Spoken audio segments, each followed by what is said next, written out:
When you're shopping for a reward.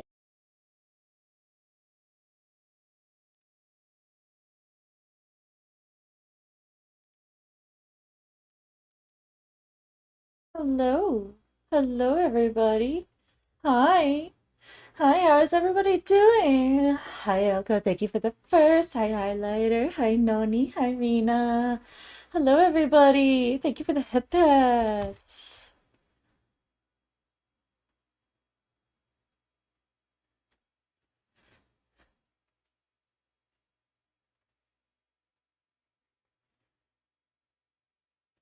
How is everybody doing today? We're gonna play some games, some demo games that I downloaded today. So let's get that started.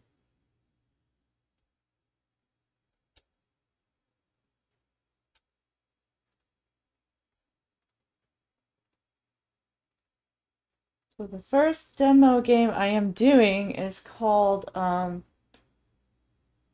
Accidental.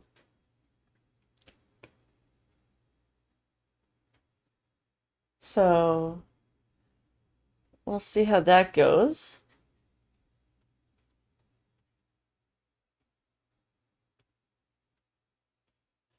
I have to minimize it because it's too big for my screen. Um, it's fine. We'll just keep it like that, I guess. Anyway, and we'll see how fast I finish these demos. If I finish them quickly, I did also download Phoenix Wright, so we can play some Phoenix Wright games.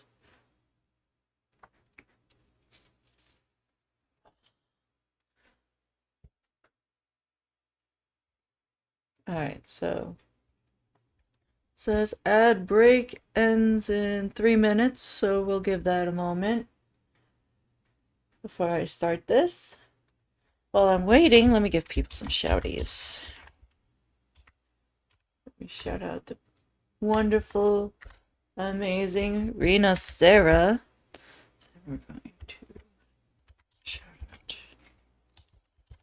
highlighter because they are awesome as well as Elko. I know Elko hasn't streamed much, but I will still shout him out. Same thing with you, Highlighter. I know you haven't streamed much either, but I know you stream here and there, and I'm happy for you. I'm always happy at my friends that stream, and I will always support them and shout them out when I can. Alright. You're just here eating burgers? Nice. Burgers are good. I like burgers. So I shouted out people, which is awesome. I hope you're all having a good day. Hope you're all having a good time.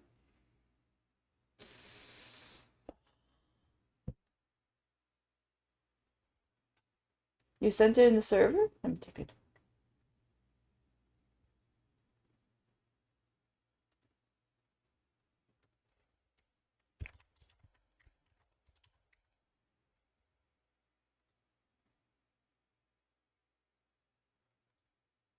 Look at these burgers. Oh, those look like yummy burgers.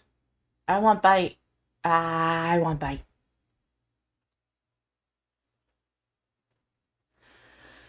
Alright, we have 30 seconds until ads end. Let's give it that much time, and then we'll start with this game called Accidental. It is a demo. It looks like hi, I'm gonna, of course, Zach Jack. Thank you for the lurk. I just wait for ads for people. All right. 5, 4, 3, 2, 1. Okay, we're here. We're back. Welcome in. People that were away on the ads, welcome back. I hope you're all having a good day. Hope you're all having a good time. I'm going to be playing this demo. See how it is. Interested in it? Thank you for the head pats. Alright, so it says, on that day, the lamb was nowhere to be seen. Only the beast smiled. Here,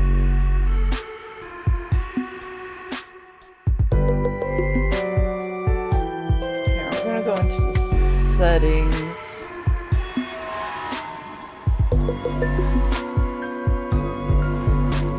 Oh, there, I can see it better now. I had to put it on that.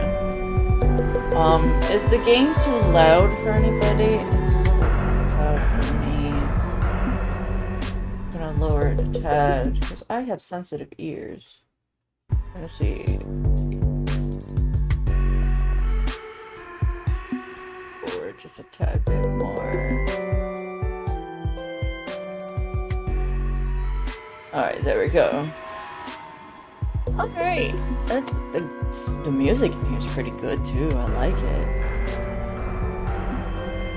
Alright, let's try this new game.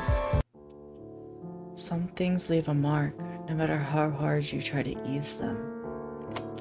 Shadows of the past that follow me like footprints.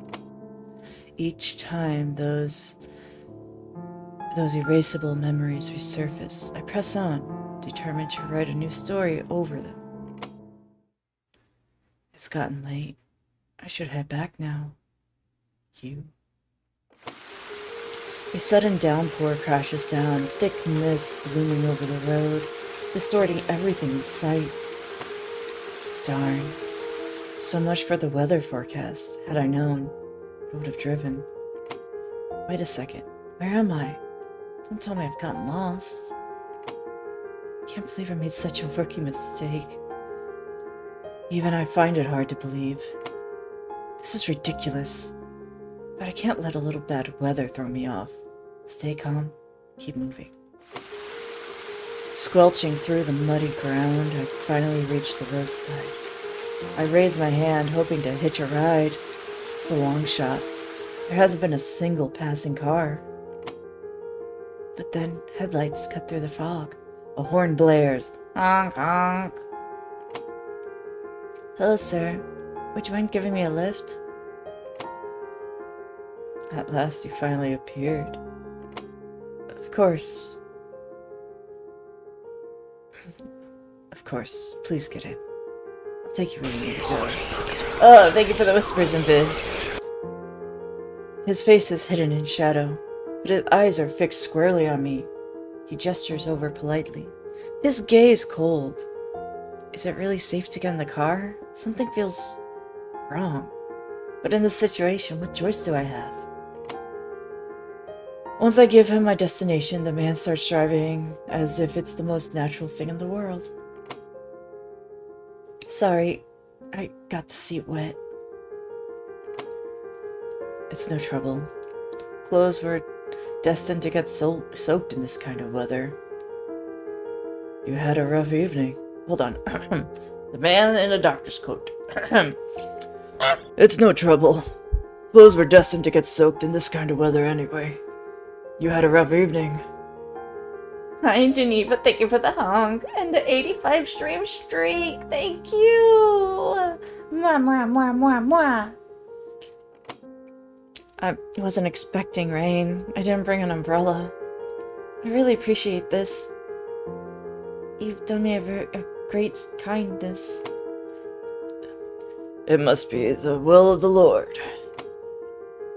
Now that I think of it, there should be a handkerchief in the glove compartment. It's not the cleanest, but if you need it, please use it. Thank you. Inside the glove compartment are a number of personal items. A glasses case, a hat, a handkerchief, a blanket, a first aid kit, and more. I take the handkerchief and quietly dab the moisture. Still, my underclothes are soaked through. The discomfort lingers. Meanwhile, the man keeps driving, unfazed by the storm. Driving presently, the world still feels warm. You seem very prepared. The glove box says a lot. Actually, I'll say you seem prepared. I will say I've done the same thing. Make sure I've had necessities of, like, in case I break down, first aid kits and stuff. So, yeah. So, sir, the glove box says a lot. Handkerchief, a first aid, you're incredibly prepared. Do you always ready for emergencies? Just an occupational habit. You never know what might happen or when. It's best to be ready for anything.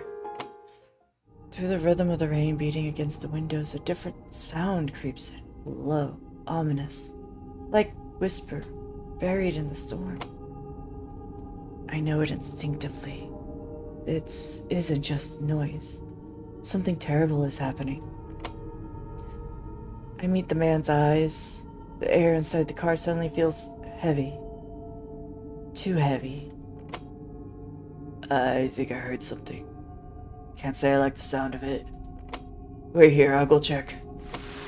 He grabs an umbrella and steps into the storm. The rain continues, its relentless assault on the car. He returns shortly after, his expression clouded with a mix of frustration and concern. I'm afraid the road's been blocked by a landslide. The rain must have triggered it. Quite the unfortunate turn. It'd be wiser for us to find shelter for the night. Driving in this kind of weather could lead to serious accident. Carefully gripping the wheel again, the man slows down. His eyes scan the road, drifting towards the dense forest beside us. And then, through the curtain rain, a building emerges. Hidden among the trees, an old mansion slowly reveals itself. He stops the car and looks at me. It looks like an old villa, but the lights are out. Someone's home? Let's see if they're willing to help us. Knock, knock. He knocks the door. No response. Then, with a low creak, the heavy door swings open. No sound of a lock turning. Hello, what brings you here on a night like this? Forgive the sudden visit, madam. The storm blocked the road, and we had no choice but to seek help. If you have spare room, we'd be grateful to spend the night. Oh, please come in. The woman, delicate in presence, lets us stay without hesitation. I wasn't expecting visitors, so I'm afraid I'm a bit unprepared.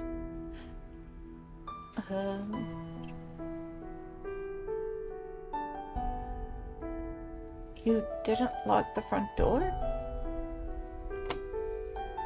You didn't lock the front door? In a remote place like this, it might not be safe. I wasn't expecting anyone.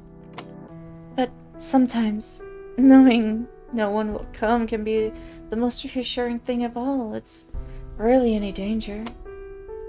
I suggest you lock it at night. Out here, unpredictable things happen easily. He flickers with unease.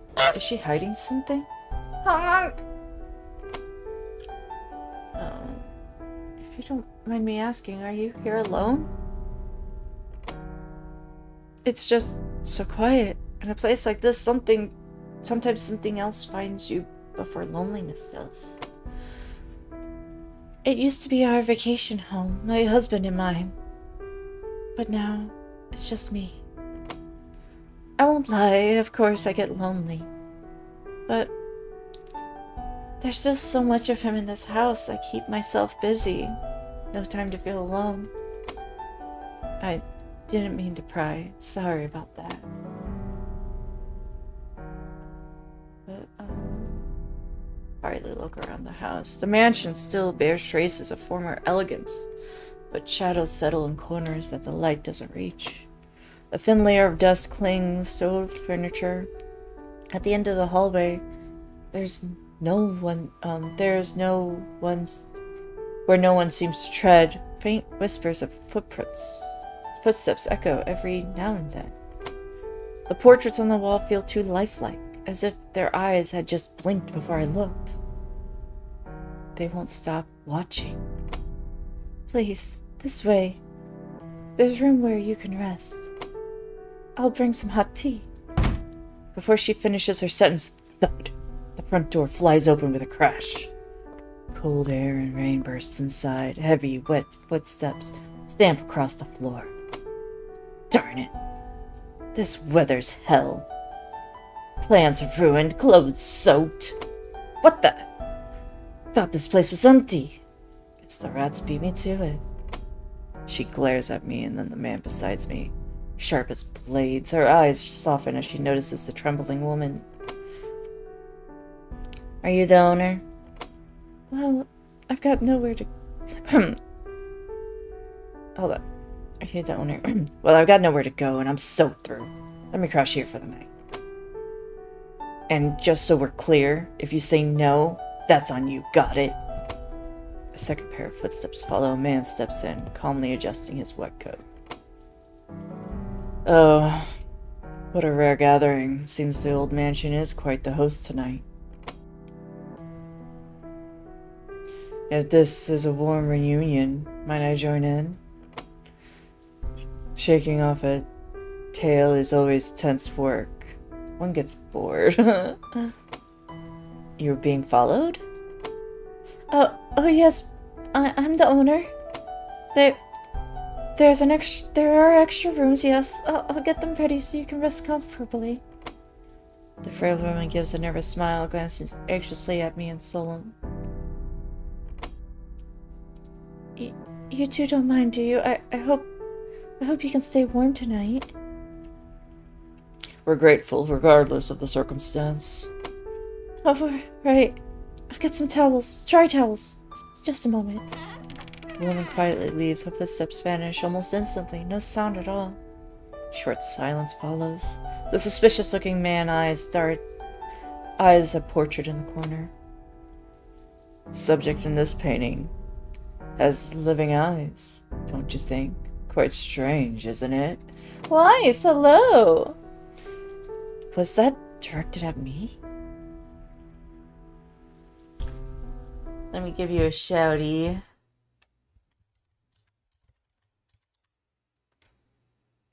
Here we go. Before I can respond, the woman returns through the now shut door. Her hand trembles ever so slightly. How'd the Scorpion? I'm okay. Just, playing some demos and chilling, vibing. I wanted to stream today since I didn't yesterday. I made myself some coffee. Made my partner some tea, The two soaked intruders begin to dry off with the towels, finally able to regain some composure. I wouldn't go that far, but I like streaming. It's fun to me, but some days I just don't have mental for it, and I do day by day with what I can with my mental. It's just about dinner time. Let me prepare something for you. I still pet the Scorpy. Thank you. Tonight I have a very special recipe. Go to the dining room. You must be famished. I suppose I got a bit carried away. Once I started preparing things, it all added up. It's been so long since I shared a meal with somebody. Explore the dining room. The dining room feels cozy at a glance. The warmth of the fireplace, the flickering candlelight. Zach Jack! Wow, already I'm glad. I know already. I was surprised too. Well, it still makes me happy to see you coming back. I'm glad you like coming back. It makes me happy. Boop. I don't have a command for boop. I don't know if I should make one. I'll think about it. Everything seems carefully arranged, like a set piece on a table. I'm glad I had time to clean this place up in advance. Examine the table. And on the long table, silver utensils are arranged at every seat. They glint softly in the candlelight. But what draws the eye is the flowerless vase in the center. No stems, no arrangements, just there, as if its existence only to be noticed. Seriously? No flowers? What kind of setup is this? You called this prepared? Ugh, what a joke. The flowers used to be there, withered long ago. After that, I never replaced them. There wasn't much reason to. Examine the food. The dishes look exquisite. From appetizers to desserts, each item is artfully presented. Steam rises from the soup, butter melts over the warm bread, and the scent of roast meat wafts thick through the air. But the smell, too strong, almost unnatural, like something carefully constructed to mimic deliciousness. I just finished making dinner. I always cook too much to eat and eat too little. Okay, so we just got here. We just happened onto this manor. And two others as well happened onto this manor. How is this full banquet made by this one woman? This takes hours to cook. And if she's alone, why would she bother with this much food?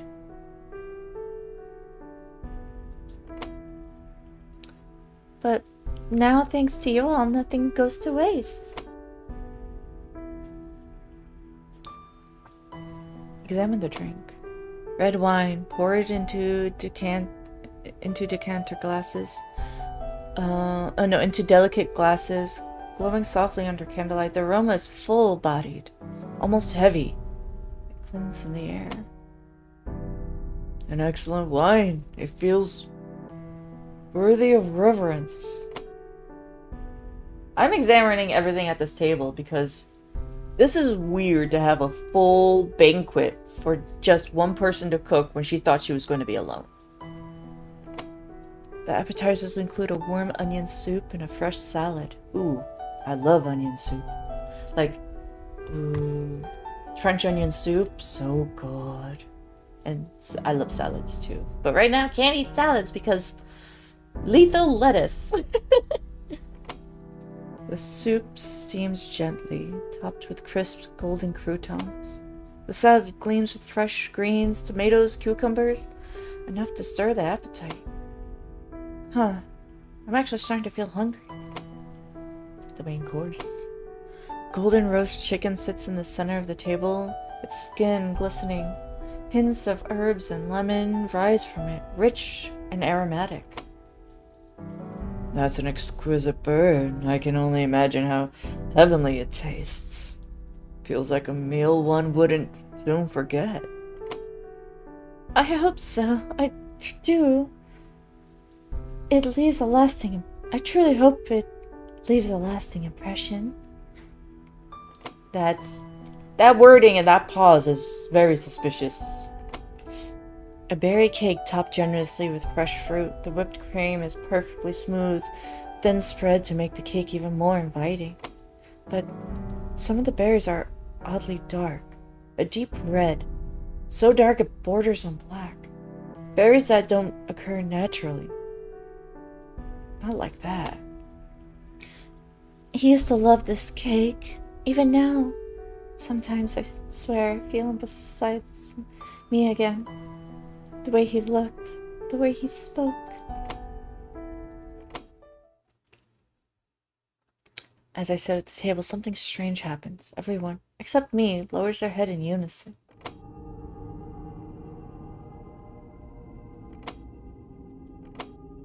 Looks like they're all praying over the food.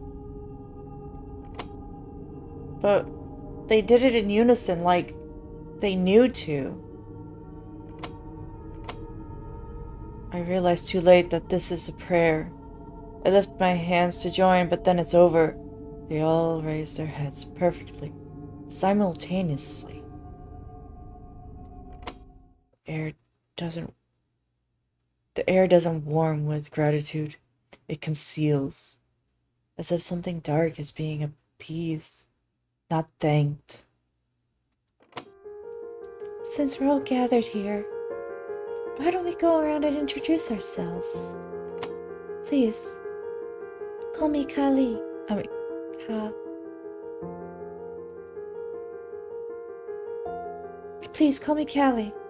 I'm the owner of this house. These days, I write mystery novels. It's been a chaotic time for me. That's why I came to this secluded place, to focus solely on my writing. If you focus solely on your writing, you would not have cooked this meal. This meal takes at least 6 hours minimum. But I'm glad to be here with you all. I hope your stay is comfortable.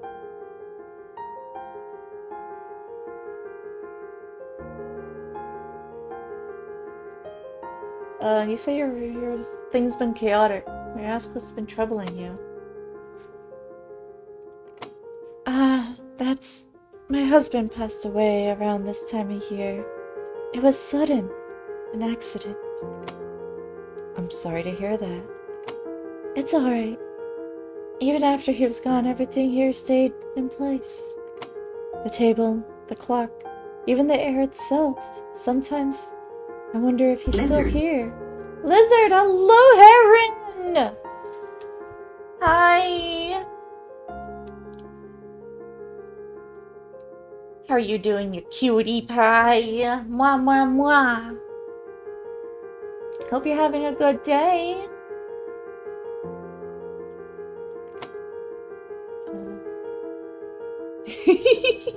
I'm doing alright. Just playing this, like novel type game. It was a demo, and I'm trying to see what's it about, because the clips I saw from it does give an air of horror about it. So this has a lot of suspicion already. Writing mystery novels sounds amazing. What kind of stories do you write? Psychological thrillers. I like drawing out the shadows inside people. The deepest shadows. Stories about the traces the dead leave behind, and the guilt of the living. But I'm too shy to recommend anything. You probably would find them boring. Was your husband a writer too? No, he wasn't interested in that sort of thing, but he was very observant, a natural at watching people. Now then, shall we hear from our next guest? Solon. I suppose it's my turn now. My name is Solon. I'm a doctor. I was on my way back from an urgent house call. Perhaps stepping into this villa was the Lord's will. Thanks to you for letting me catch my breath here. May his light and protection rest upon this house tonight.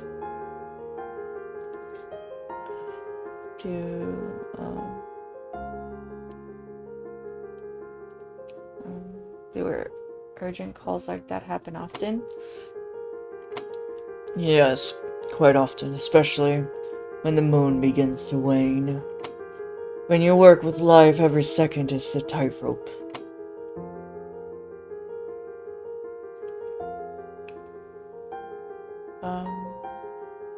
Do you also do volunteer work? Of course. Often on the outskirts, places people forget. The abandoned, the lost, they need healing too, even if they never ask for it. That's enough from me, I think. Belladonna. What a load of crap. Name's Belladonna. You've heard the name, that's enough. Shitty weather, shitty road, the shitty mansion. There's an order to how a date goes to hell. Let me be real. Piss me off tonight, someone's gonna regret it. That wasn't a joke, got it?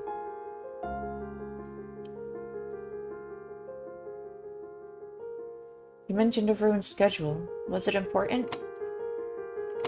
Oh, good question. But what would you do with the answers? It was important, but now it's over. Meetings, deals, none of them matter. None of it mattered once you walk into this freak show of a house. You seem pretty stressed. Is it your boss?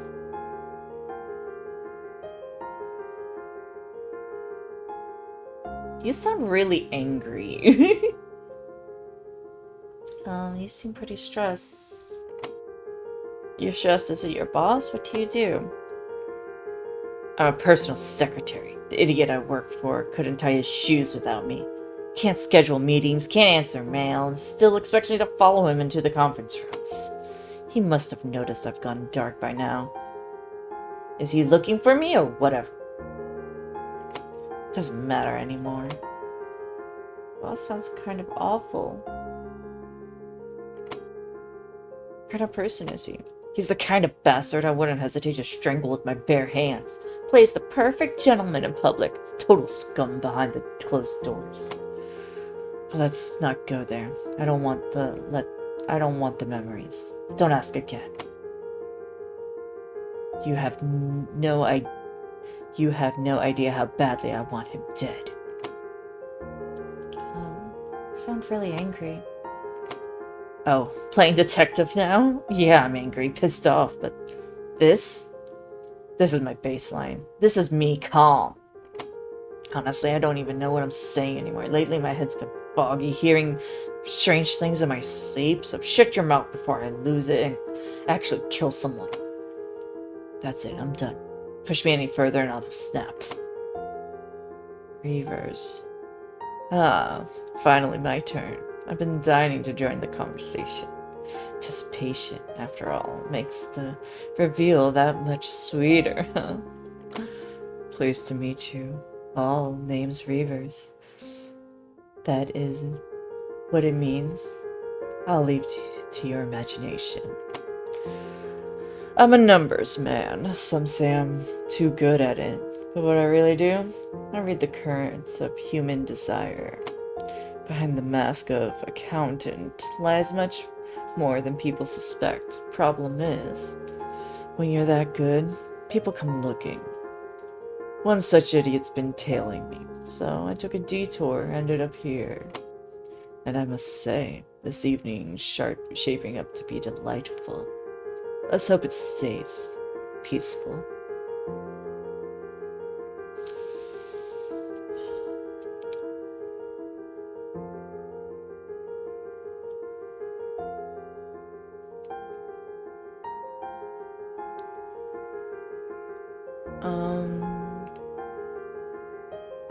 Who's the idiot chasing you?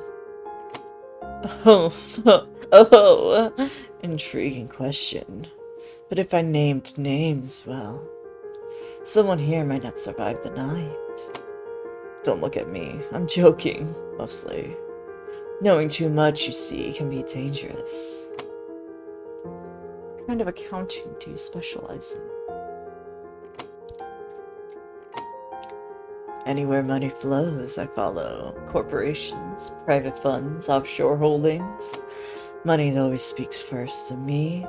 I've got an ear for secrets. You seem awfully composed, almost like the situation's familiar.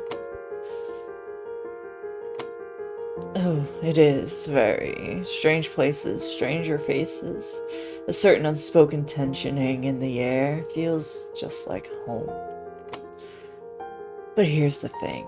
People who get too comfortable with what they know end up blind to what they don't. That's dangerous. Be careful, won't you? Silence, all eyes turn to me. Candlelight flickers, casting distorted shadows on the walls. It's my turn now. Would you tell us a bit about yourself? I do volunteer work where I can, helping those in need. That's something I care deeply about.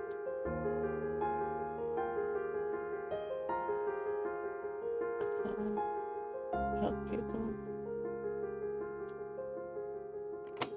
I do volunteer work where I can. Helping those in need is something I care deeply about.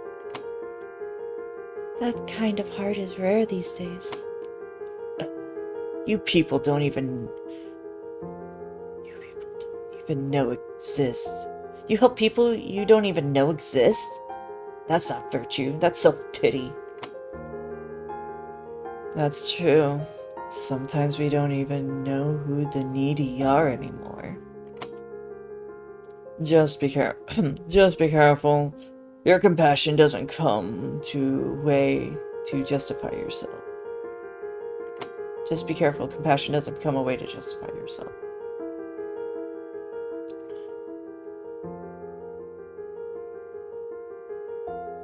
I was on my way home from work tonight, tired. People often misunderstand me. That's my trauma, I guess. People often misunderstand me. That's my trauma, I guess. Such wounds often make us hurt others without realizing, but the truth always rises, eventually. I'll pray the Lord reveals your innocence. Don't care, not interested in your sob story. People aren't misunderstood for no reason. Trauma, huh? Makes for a perfect excuse to cover the truth, don't you think? You must have gone through a lot. I hope this place can offer you some peace. I was on my way home from work tonight, tired, but it felt fulfilling. You do look exhausted, but I wonder, what might be hiding behind the fulfilling smile? Excuse me? People like you never move without purpose. What made you crawl all the way here? Will you stay here, become just another memory, or something more? The Lord remembers all labor. Let's hope tonight is your final act of Let's hope tonight is not your final act of service. The detour wasn't planned, but I'm glad I got to meet good people. I'm glad I've met you. Perhaps this will become a good connection. All of this may be his plan. Perhaps we are meant to be together. Good people, please. You're making this worse. Shut up already. Oh, I'm sure it wasn't planned. But sometimes, without knowing it, we walk into someone else's story. Are they gonna make me drink the wine? I don't want to touch any of the food here. I haven't touched anything so far. I don't want to. I'm gonna pick the last one I can. I help people with charity, donations, things like that. Oh, lovely. It's strange meeting someone like you in a place like this. A noble path. The Lord must have placed such compassion in your heart through good intentions are often tested in the harshest ways. Oh damn, full eye contact. Yeah, I know. Rich, huh? Spare me the humble brag. And I assume you've had all your taxes handled correctly. If not, I can be discreet. It's going to make me drink the wine. Take a sip of the red wine. A rich aroma of dark fruits fill my nose, spreading warmth in my chest. It's my kind of wine. Heavy, full.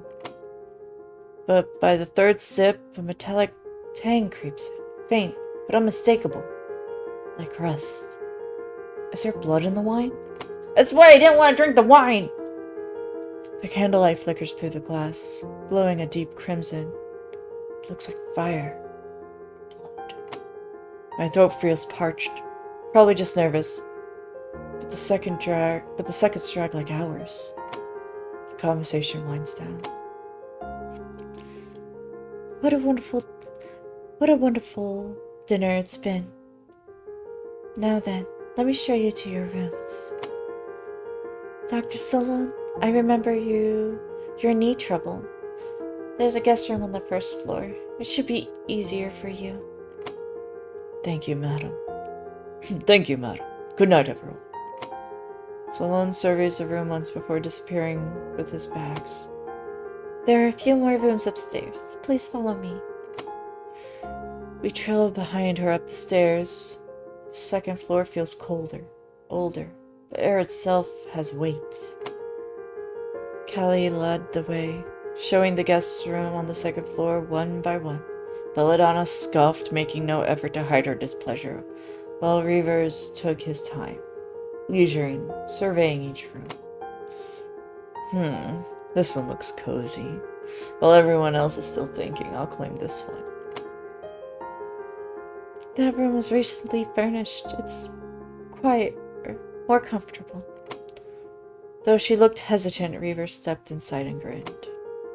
Miss Belladonna, perhaps this room? What the hell? This one stings. It's damp and gloomy. I'm sorry. It has everything you'll need, I promise. Belladonna glares, but stomps inside. And for you, this way, please. Her face reddens slightly as she opens a nearby door. This room is strikingly different, lavish, almost too much. We prepared this one for special guests, but please don't misunderstand. I just wanted you to be comfortable, even if it's only for one night. Well then, good night. She leaves, silence only the rain tapping against the window remains. Before I can explore the room, someone barges in. It's Belladonna. No knock, no shame. Her glare could cut glass. Seriously? This room's way better. You switch with me now. Wait, what? You seriously? I think I need to know. Are you deaf? I just said this room's better. I'm not sleeping in that moldy box. My head's already killing me from the dust. Check her. May I ask to take a look in your room first? I'd like to see before deciding. Tch, fine. It's exactly what I said, disgusting. She stomps ahead. She wasn't lying. This room is ancient, damp, and reeks of mold.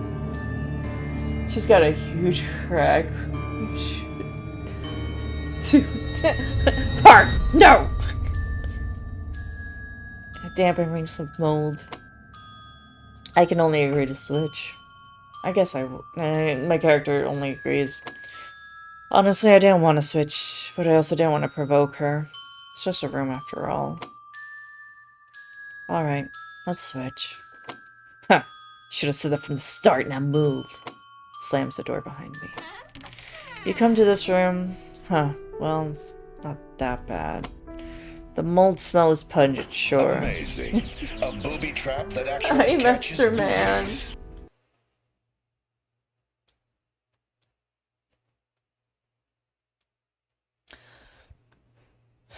See, this game gets it. Park. But hello, Master Man. It's nice seeing you. Where was I? The mold smells pungent, sure, but the rest of the room is functional. Tidy, even. It's near the stairs, too. I like that.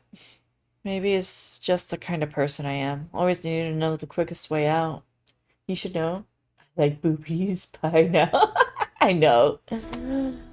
Now that things have calmed down, it's basically free time. What should I do? I'm gonna explore the room. I don't feel comfortable, and the room is smaller than I expected. Bare bones, crude. The furniture creaks with every breath I take. The wallpaper's peeling at the corners and in places I wouldn't have noticed unless I was looking for it. Dust cakes the floor, thick, untouched. Outside the window shows only black. The storm swallowed everything. The rain lashes against the glass. It rhymes getting sharper, more precise. Did anyone actually live in this room? I don't want to stay here long. I sit at the edge of the bed, letting the silence wrap around me. That's when I hear it, a sound from the hallway. A dragging sound.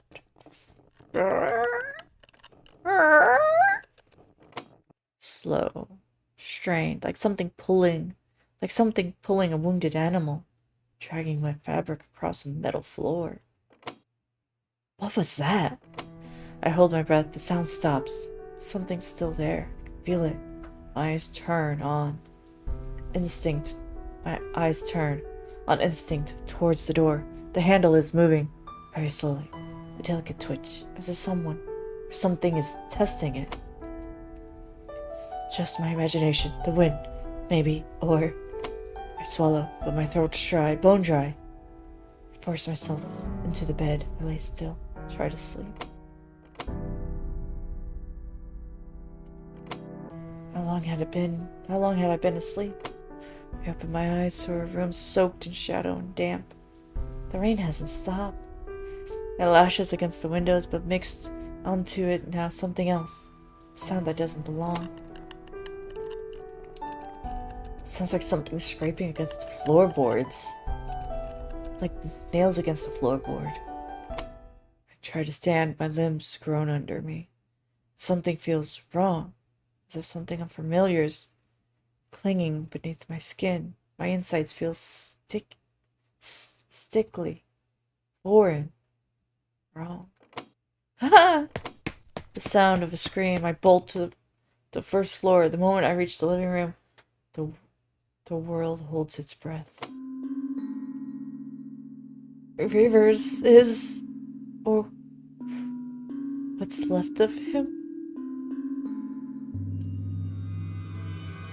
Oh my god. It's not even a corpse. It's a shape. A shell, the skin blackened and brittle, like scorched paper. The body collapsed in on itself, as if it shrunk from the inside out. As if something had drained him, evaporated him, Only a husk remains. But the worst part is his face. His eyes. No, not eyes, just gaping holes. Black and wet. Something inside them moves. This is a dream. It has to be a dream. A dream. A dream. A dream. A dream. A dream. Please help me. Please help me. Please help me. I'm sorry. I'm sorry. I'm sorry. I'm sorry. I'm sorry. I'm sorry. Please save me. Save me. Save me. Save me. Save me. Save me. Save me. Callie collapsed against the walls. Her eyes won't focus. She's not even looking at Reaver. She's looking past him. It's something beyond the body. Something else. Calm yourself, madam. Let me examine him. Solon kneels beside the body, trying to maintain composure, but even he falters. The grim lines of his lips tremble. This wasn't an accident, no. This is something far more horrific. The killer must be among us. Belladonna doesn't even blink. Not at the body, not at the blood. Instead, her eyes track the rest of us, cold, measuring. Her eyes then lock onto mine. Huh. Dead's dead. Doesn't matter to me. All the noise is wasted of time. It's always the loud ones who vanish first. Then a sound, rustle, like pages turning. It comes from beneath Reaver's body. A single piece of paper slides into view, stained and red. It reads, "Income, none. Expenses, body, mind, trust, income none. Expenses, mind, body, trust, existence." It's like someone took him as collateral. Balance. Error. I inhale sharply, but I'm not sure if it's a breath or a scream. Oh, did my stream restart? Please don't let it restart. Please don't let it restart. Please don't let it restart.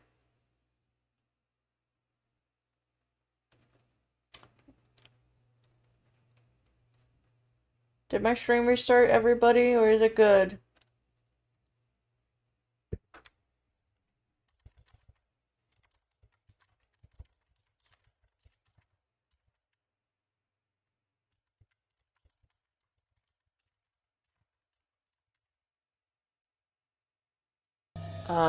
Has it for what I've seen? Okay, because I had a reconnection to chat, so I was getting nervous.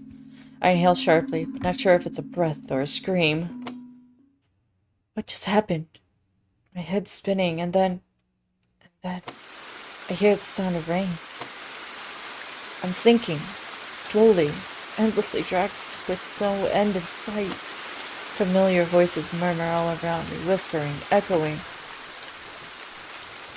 Some things leave a mark, no matter how hard you try to erase them. First of all, those marks is trauma. Huh? Are you alright? I've had a rough time in this dreadful weather. My clothes cling to my skin, soaked through, damp, pleasant. I lean back against the car seat. Why am I here? The memory is gone. I feel like I'm walking from a long dream. And yet, there's something oddly familiar about the sensation. Rain is pouring down in thick sheets outside. It drums loudly against the car window. Despite that, inside of the car feels strangely cozy. Now that I think of it, there should be a handkerchief in the glove compartment. It's not particularly clean, but please, feel free to use it. I brought it for you. Right. Hi, girls. Hi, Barbecue. How are you doing, Barbecue? I glanced towards the man in the driver's seat. Just looking at his face puts me strangely at ease, like something I've known for a long time. I'm playing a demo called Accidental. I opened the glove compartment with a puzzled hand. Inside are a few personal items, glasses, hat, handkerchief, ordinary things. But it feels oddly familiar.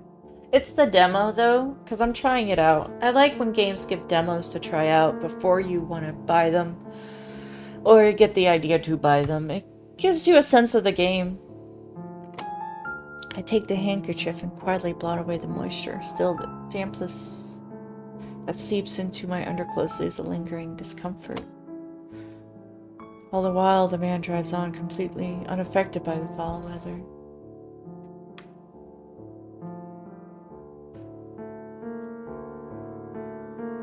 Sir, perhaps we could take another route.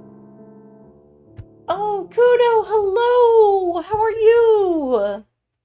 Let me give you a shouty. Feel like I haven't seen you in a bit. I hope you're doing well. I'm old. It's okay, Kudo. I'm older. You're fine. You're fine. It'll be fine. Don't worry about it. Don't worry about it. It'll be fine. It's showtime. Let's all wish Kudo a happy birthday, everybody! Happy birthday, Kudo! Happy birthday, Kudo! Happy birthday, happy birthday, happy birthday, Kudo! I've been old for 24 hours and my knees feel it. Yeah, knees and back will always feel it first.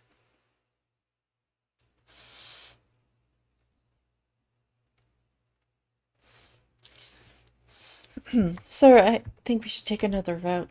The road up ahead might be blocked. Huh. It's a bit of a detour, but safer. Very well. The car turns off into a narrow, winding road. The smell of the damp forest hangs thick in the air. Rain slaps endlessly against the windows. Something about this scenery feels familiar. Sir, does this path seem familiar? Didn't we already pass through here? Jay! Hello! Let me give you a shouty too. How is all you cuties doing? Hope you're doing well. But the doctor and the man in the doctor's coat's probably just your imagination. These roads tend to look the same. The same trees, the same road, the same trees, the same road, the same trees, the same road, the same trees, the same road. A sickly certainty grips me, like I'm trapped inside a terrible loop. One I can't escape. Look around. Sir, something's wrong. The scenery, it's repeating exactly the same over and over. Would you mind stopping the car just for a moment? I just want to check my surroundings. Repeating, you say? You're just tired. It's playing tricks on your mind. We'll be at our destination soon. Just hold on a bit longer. I'm sure of it. That tree we passed is the exact same tree from earlier. Please, just for a minute. If you insist, just for a moment. Don't stray too far. Through the rhythm and rain bleeding against the windows, a different sound creeps in. A low, ominous, like a whisper buried in the storm. I know it instinctively. This isn't just noise. Something terrible is happening. I meet the man's eyes. The air inside the car suddenly feels heavy. Too heavy. I think I heard something. Can't say I like the sound of it. Wait here, I'll go check. He grabs the umbrella and steps out of the storm. The rain continues its relentless assault on the car. He returns shortly after, his expression clouded with a mix of frustration and concern. I'm afraid the road's been blocked by a landslide. The rain must have triggered it. Quite the unfortunate turn. It'd be wiser to find shelter for the night. Driving in this kind of weather can lead to a serious accident.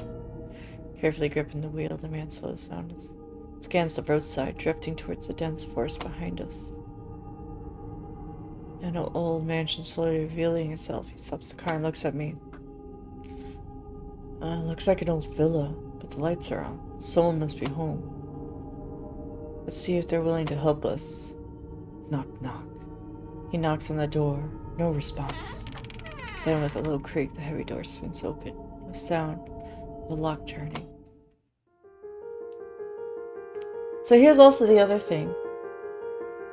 Callie knew Solon's name before he introduced himself.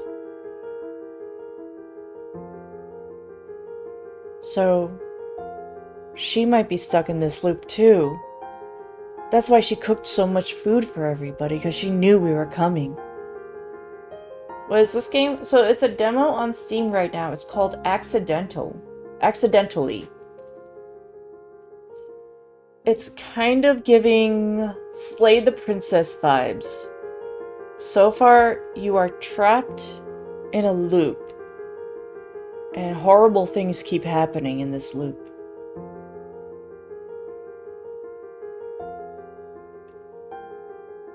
Hello, what brings you here on a night like this? Forgive the sudden visit, madam. The storm blocked the road. We had no choice but to seek help. If you have a spare room, we'd be grateful to spend the night. Oh, please come in. The woman, delicate in presence, lets us in without hesitation. I wasn't expecting visitors, so I'm afraid I'm unprepared.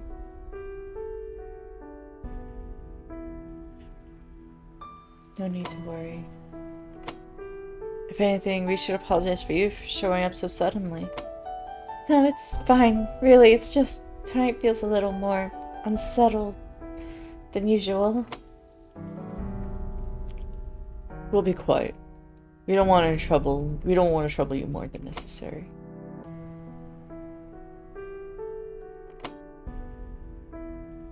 Everything looks about the same from when I first examined it.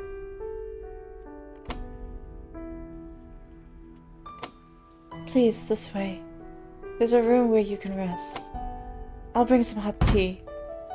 A thud from the front door flies open with a crash. Cold air. Yeah, this is Belladonna coming in. Darn it. This weather is hell. Plans ruined. Clothes soaked. What the? This place was empty. Guess the rats beat me to it.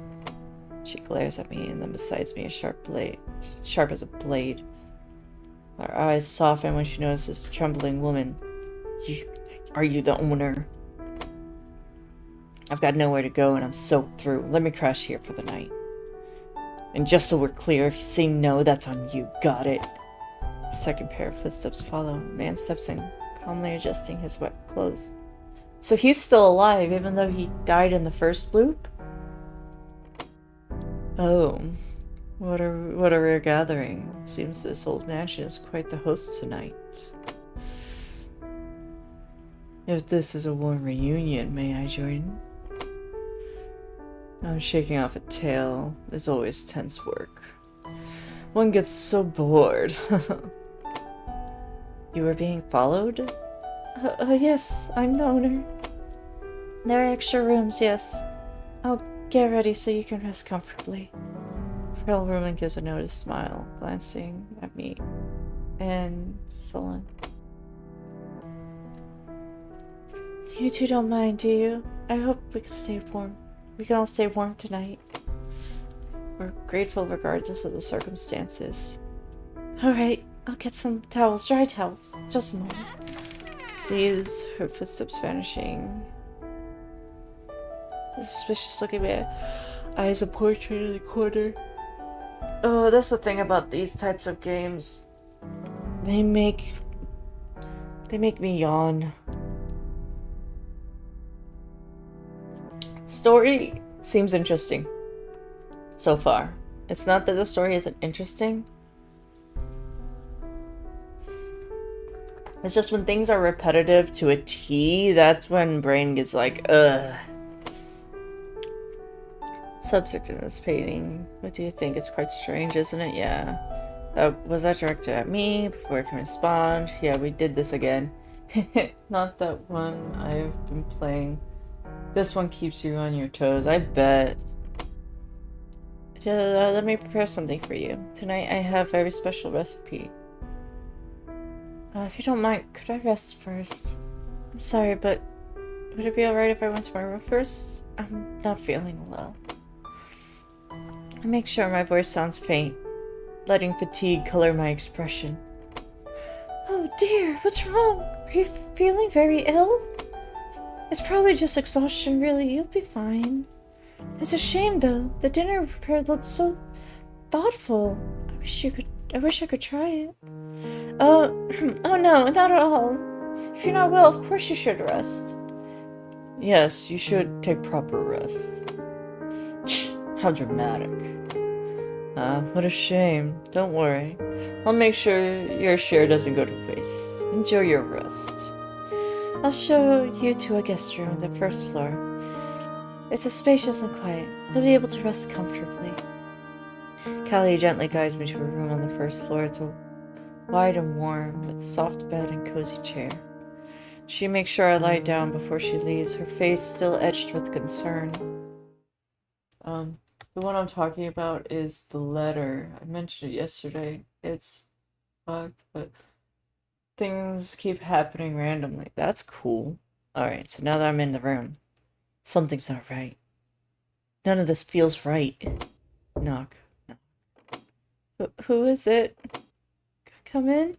The door opens. The man from the car is carrying a small bag, looking at me with quite concern. It's me. I heard you weren't feeling well. As a doctor, I couldn't just ignore it.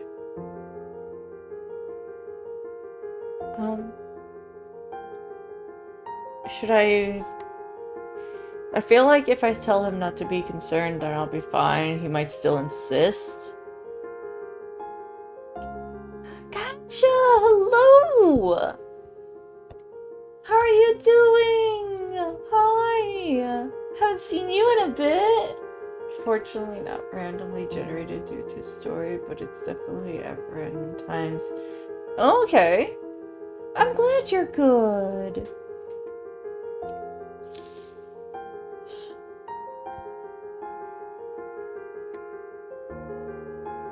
Appreciate your concern, but I'll be fine.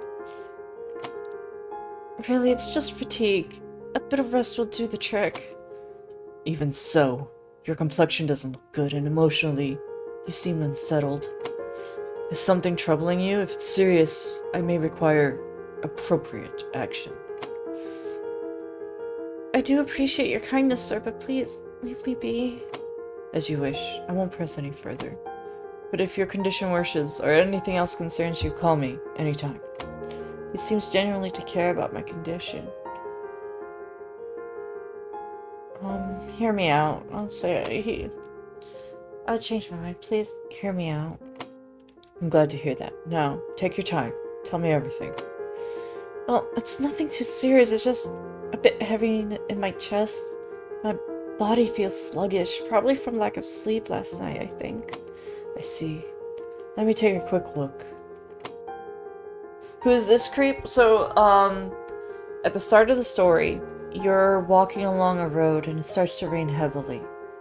He picks you up and, he's a doctor. You find out he's a doctor. The way all these people are drawn is meant to give you unease. They're meant to give you something like that. I apologize, I've been busy with work. No, you're fine, gotcha boy. Of course, life takes priority. And, you know, you don't have to be here all the time. But I appreciate you coming here when you can. It means a lot. And I hope school goes well for you. And I understand work can be busy. But remember, take your time and do what you need to do from your mental as well, because work and school can be a big thing to balance. So just do what you can and balance what you can, you know? But I am happy to see you. He calmly checks my pulse, then listens to my heartbeat with oh my god, I have trouble with that word. Stethoscope. There we go. His touch is precise, gentle, professional. Squid, thank you for the water! Hope you're doing well too, Squid. Let me give you a shouty.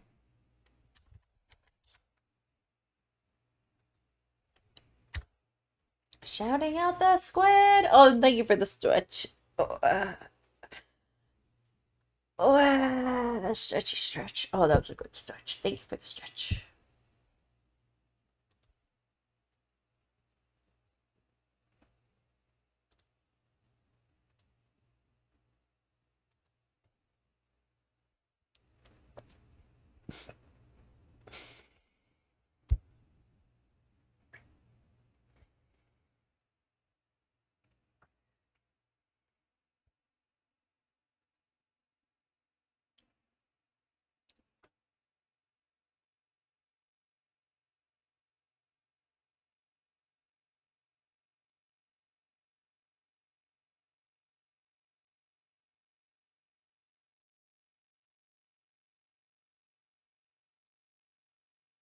Okay, good. Good.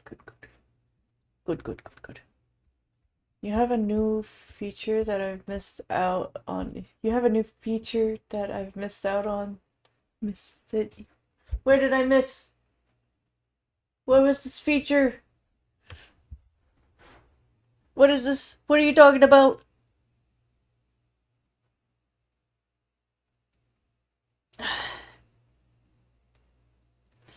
Your character moving and stuff. Oh yeah. I have hands. See, I can make hearts. Not good hearts, but I'm doing them IRL, but this is how they look on my model. Hi, Zeus. Hello, Zeus. Hi.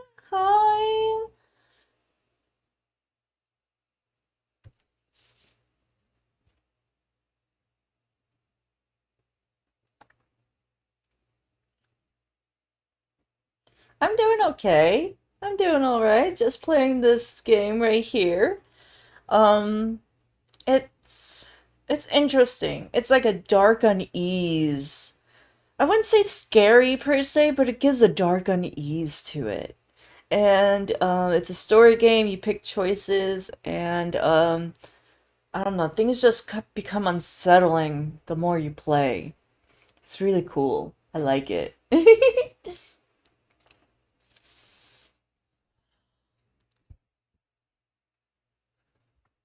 So he calmly checks my pulse and listens to my heartbeat with a stethoscope. His touch is practiced, gentle, professional. As I thought, you're not suffering from any serious illness. You can rest easy. Though, it seems you're under considerable stress. You should relax. Let your body recover. Please wait here a moment. A short while later, he returns carrying a steaming teacup. He hands it to me with a faint smile. Miss Colley prepared this tea for you. It should help soothe your body and mind. I hope it brings you to a moment of comfort. Please, drink. Find peace. The Lord is with you.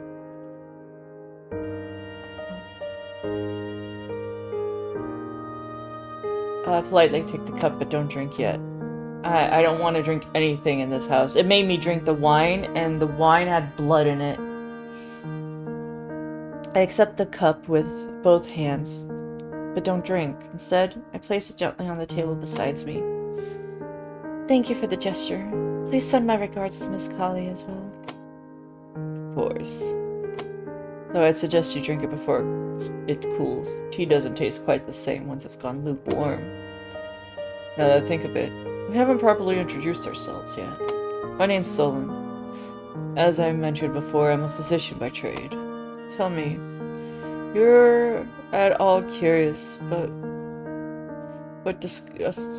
are you at all curious about what was discussed at dinner? Should I know? You know I'm not feeling well. I don't really care for idle chatter at the moment. That's fair, but still, knowing a little bit about the others might prove useful. It's wise to know who and what you're dealing with.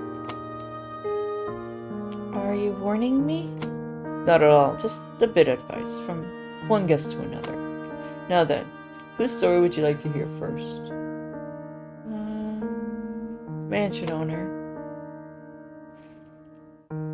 What the fuck you mean blood wine? Yeah, so this time I'm going straight to my room. I'm not going for the dinner.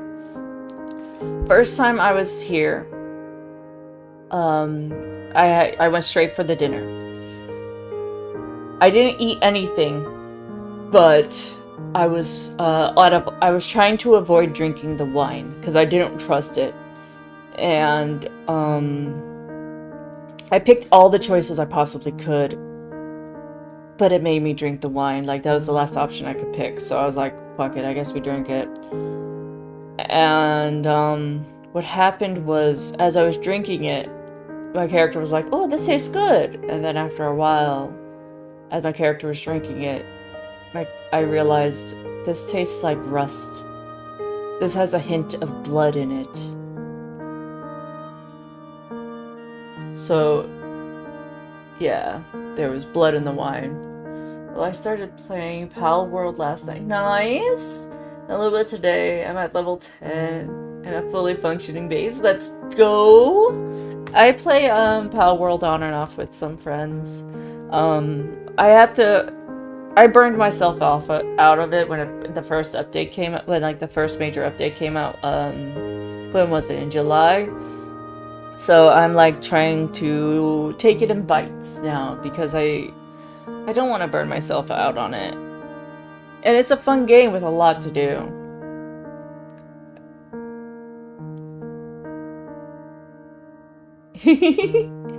Yeah, I understand that. I'd like to know more about the lady of the house.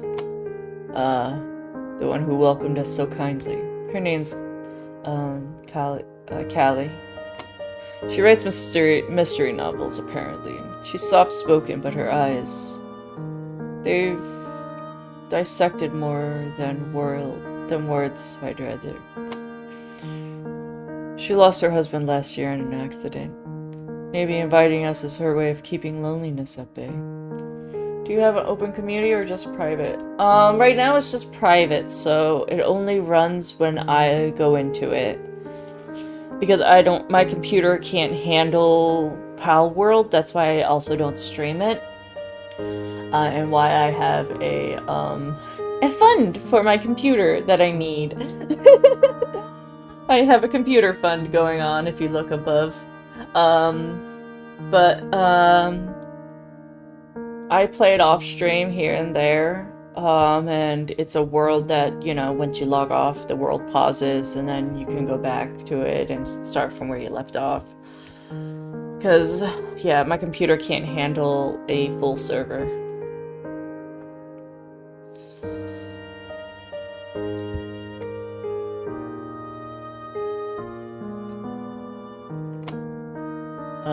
The temperamental one. I know who that is, Belladonna. What about the irritable woman? Yes, that would be Belladonna. She said she works as a personal secretary, but I suspect her resentment towards her boss runs far deeper. On top of that, her schedule was ruined by the storm. She's a sharp-edged personality. The suspicious-looking man.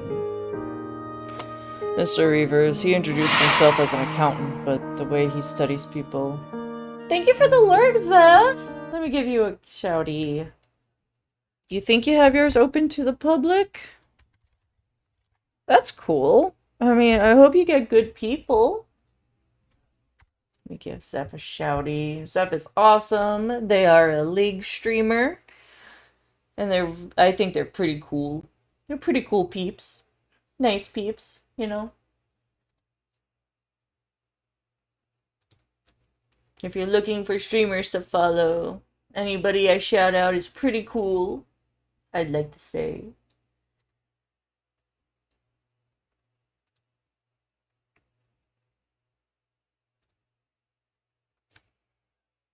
Mr. Reavers, he introduced himself as an accountant, but, Barbecue, I always forget that you're a streamer too. That is on me. Because I know you are a new streamer, so let me shout you out. Let's get Barbecue some follows there, an up-and-coming streamer. Let's get them.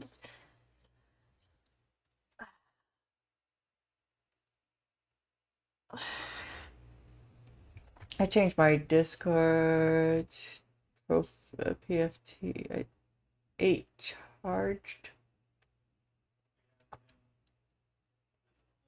What do you mean? 8 changed my Discord PFT, so 2, so I don't understand. Get him, follow them. You barbecue some falafels. So let's see. I changed my Discord. Oh, okay.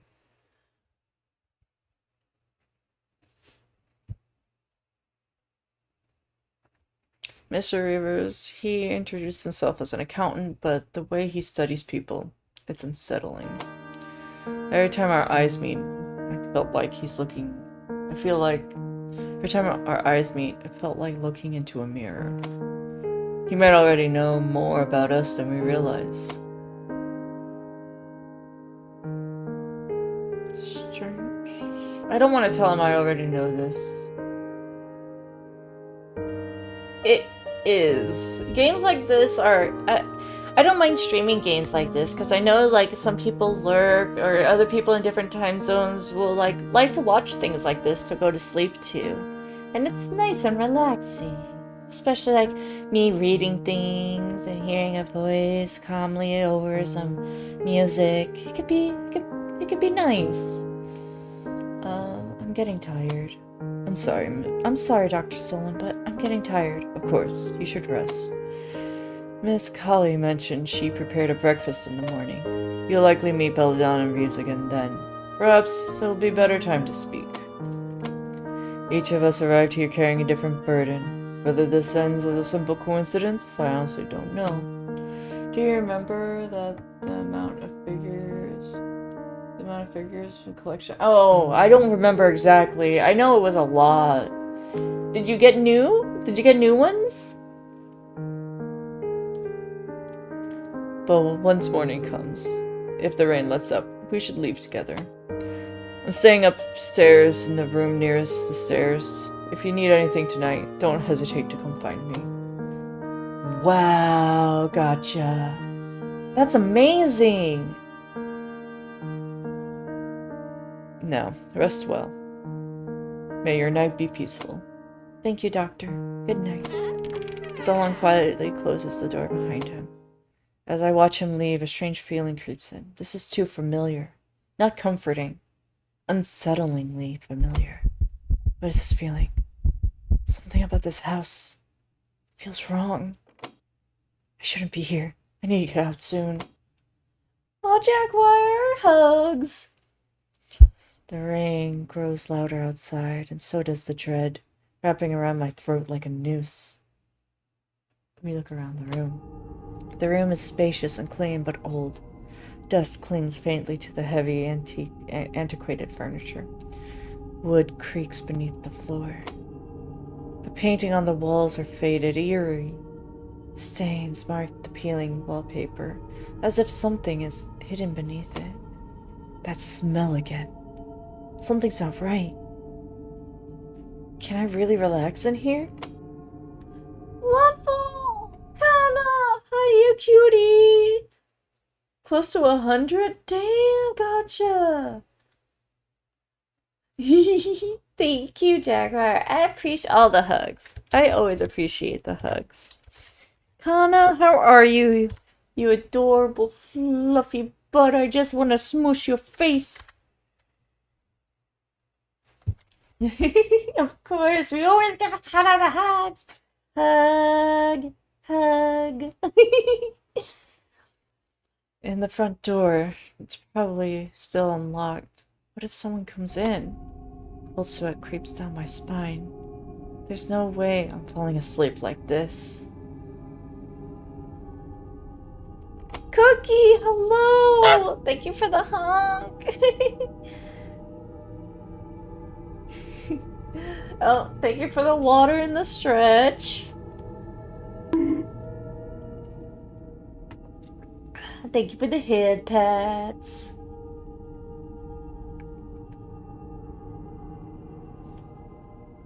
Lizard. How am I doing tonight? I'm doing okay.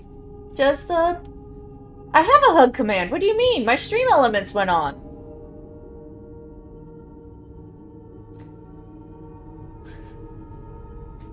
It went in! I'm like, what do you mean? It was delayed. I'm sorry. Lizard. And Mochi, hello! Giving Mochi a shouty too! Alright. Let's go back to this unsettling turn of events that's happening in the game. No! Congratulations, Cookie! I'm so happy for you! Yay! I have a job interview too coming up. I'm very excited for it, very nervous for it. And I hope it goes well. It just means cause that is a dirty word, Grills. Okay, barbecue, it's a dirty word. 5 stream, let's go! Step in the right direction though. Yeah, because it's a horrible thing, but we need it. But yeah, I have an interview too, and oh no! That's a bad word! Bad word! Barbecue! How long have I been asleep? I open my eyes, but darkness fills the room. No, not just darkness. It feels like something is watching me, swallowing me. The air is wet, my skin is damp with cold moisture. Outside the rain falls still, endlessly, relentlessly, like the world is trying to scrub itself of its sins but can't wash away. Jaguar, thank you for the ibuprofen. I got a headache.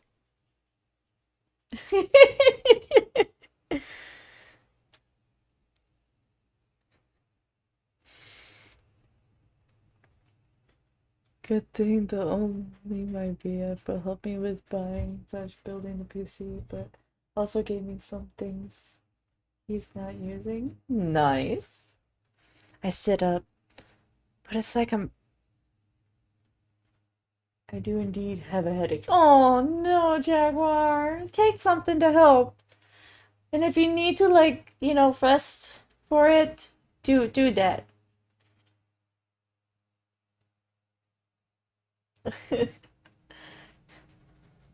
I will say, barbecue, those types of jobs, well, only one person gets that satisfaction from it. It's work for the other person to do, okay?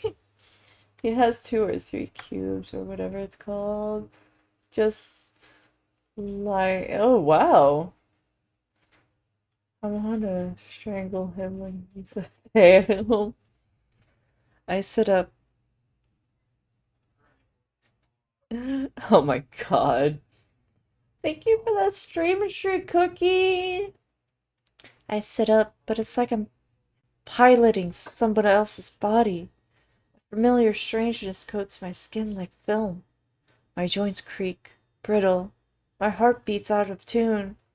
Discordance and wrong. Ah! I sprint to the 2nd floor, my feet splashing through something wet on the stairs. I don't look at the top. I see people clustered around a door. Through that space, Solon collapsed, but I already knew. I knew I would find him dead. Solon is dead. He's dead. Dead. He's dead. No, it's not me. His body is mangled beyond belief, as if devoured by rats and insects. His skin is riddled with holes, his eye sockets teeming with maggots wriggling, writhing. A rat leaped from his mouth and scurried into the dark.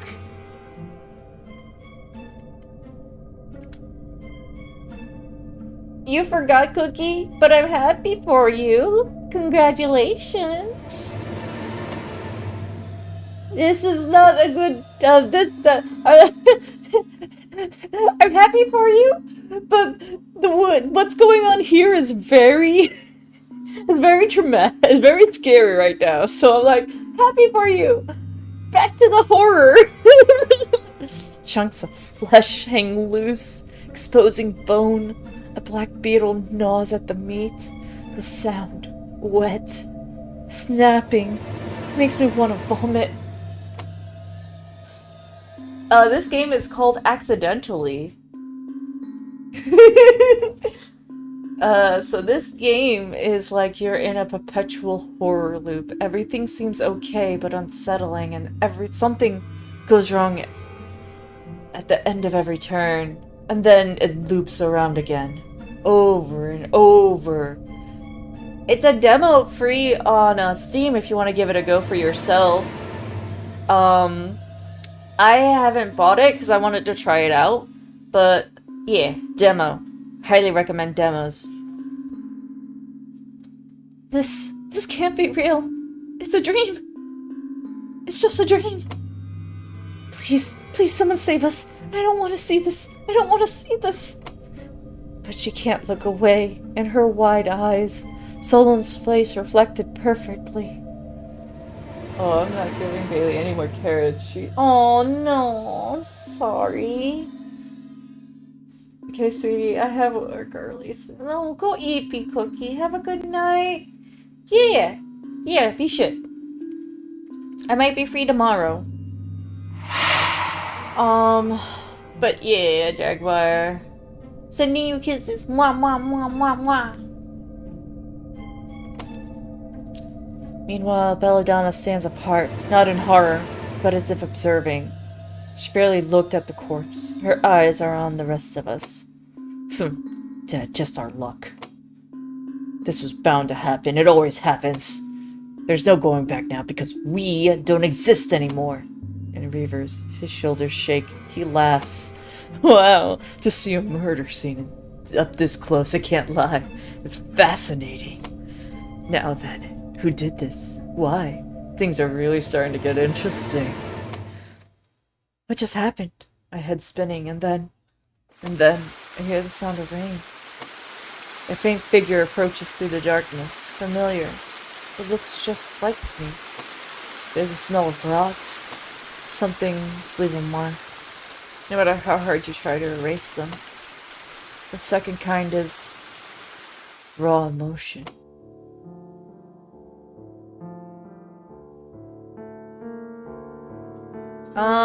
Message me tomorrow, Cookie. We'll see. Reavers is me in a murder mystery. And look, the doctor is back alive like nothing ever happened. And we're back where we started, in his car.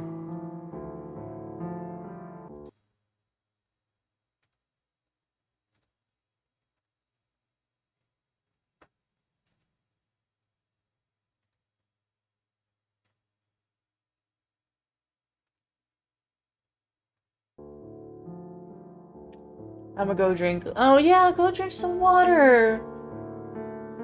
Or if you have Gatorade or something with electrolytes, those can help with the dizziness too. Just murder, cool. Now who was it?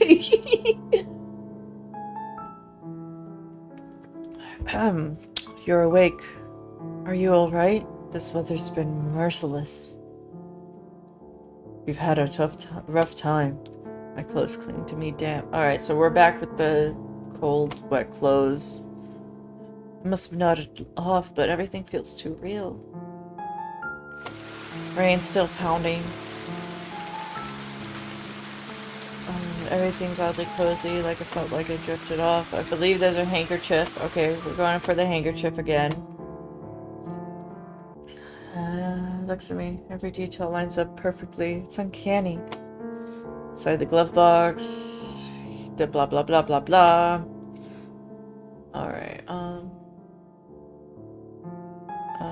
after a while, the man tries, completely unaffected by the weather. Excuse me, but do you know me? Oh, it's time for me to hop out of here.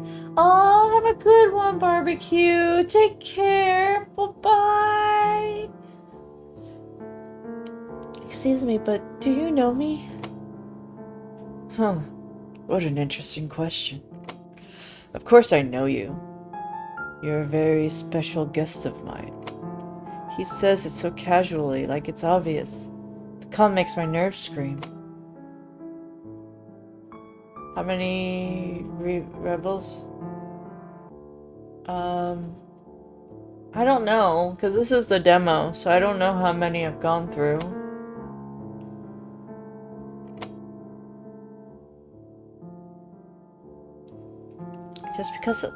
Just because I know you doesn't mean you know me. Not yet.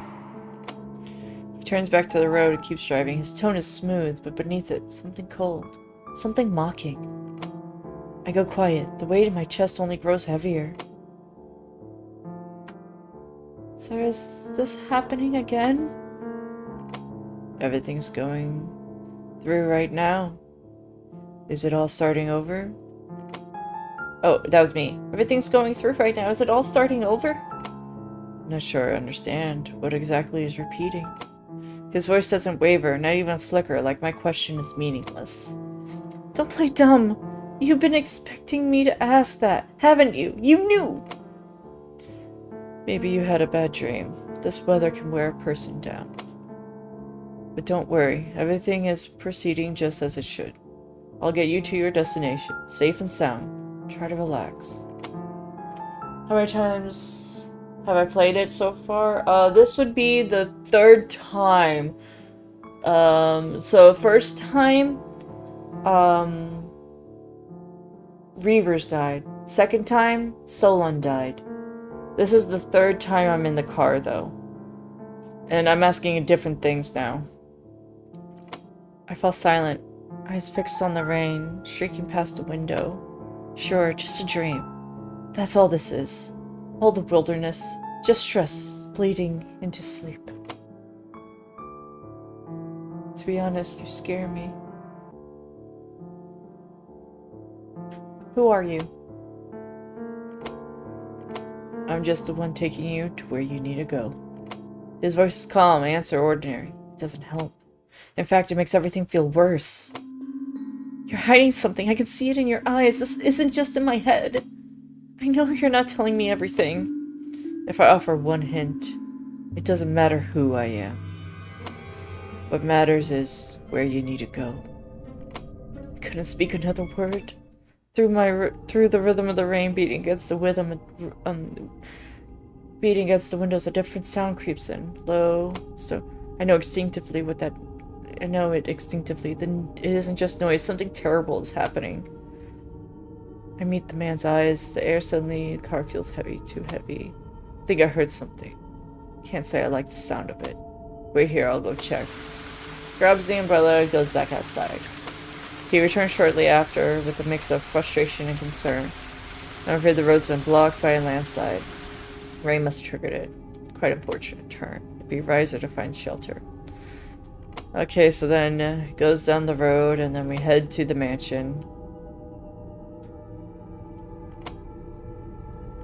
Okay. We knock on the door. No response at first, and then she comes and opens the door. Saying, hello, what brings you all here on a night like this? Forgive the sudden visit, madam. Storm blocked the road, and we had no choice but to seek help. If you have a spare room... Oh, please, come in. The woman's delicate presence lets in without hesitation. Wasn't expecting visitors. I'm afraid I'm a bit unprepared.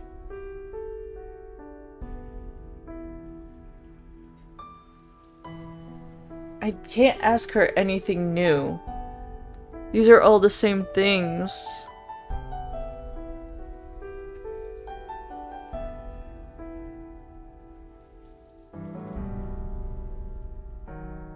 Maybe if I ask her this again, it might be something different. Do you live here alone? It's a quiet place like this. Sometimes something else finds you before loneliness does. That used to be our vacation home. My husband and mine, but now it's just me. I won't lie, of course it gets lonely, but there's still so much of him in this house. I keep myself busy. No time to feel alone. I didn't mean to pry, sorry. No need to worry. Okay. Just tonight feels a little more unsettled than usual. I'll be quiet. No need to trouble more than necessary. You don't lock the front door? For a place like this, it might not be safe. I wasn't expecting anyone. But sometimes knowing no one can is the most reassuring, rarely any danger. I still suggest locking it at night. Out here, unpredictable things happen easily. Her eyes flicker with unease. Is she hiding something? Look around. Same thing.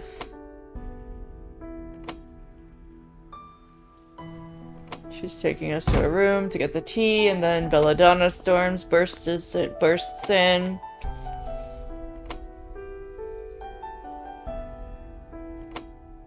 Calls us rats. I don't get why. She doesn't know us. Are you the owner? Okay. And then Reavers comes in. Trying to be suave. And then she goes and says she'll get towels.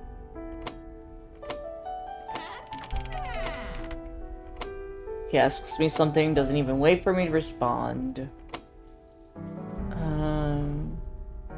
We dry ourselves off, and she says she prepared dinner. I did the rest first last time. Let's go to the dining room. See, this is why, like, I didn't want to eat anything. She said she was going to be alone. She said she was alone. This whole meal is here, and it takes hours to cook this all. Stab your own throat. Hey, what the hell?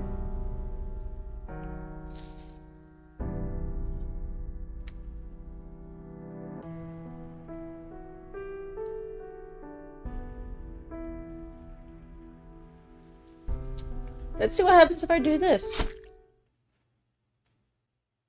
Before anyone could react, I grabbed the knife and drove it straight into my own throat. Hot blood spilled across the table. Twisted in agony, choking in pain, I could feel myself dying. And all they did was watch. They just watched me die, like I was part of the show. You're just gonna die to get it over with? So what happens this time? Oh, I'm sorry, frail woman asked that. So what happens this time? Remember, death is only the beginning. Boring. I was hoping for more entertainment. Wait, this isn't what I wanted. Not like this. What just happened? My head's spinning, and then I hear the sound of rain. More and more voices. Rising, murmuring, and then screaming. Something cold brushes against me. Something leaves a mark, no matter how hard you try to erase it. The third kind is old habits. And then we're back here.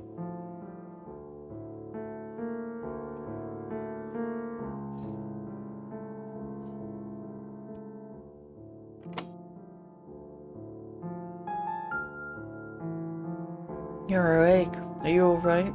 Another stormy day. Another stormy day? Yeah, you're in this loop too. Why is everybody trying to hide they're in the loop? What the hell? You've been through a lot again.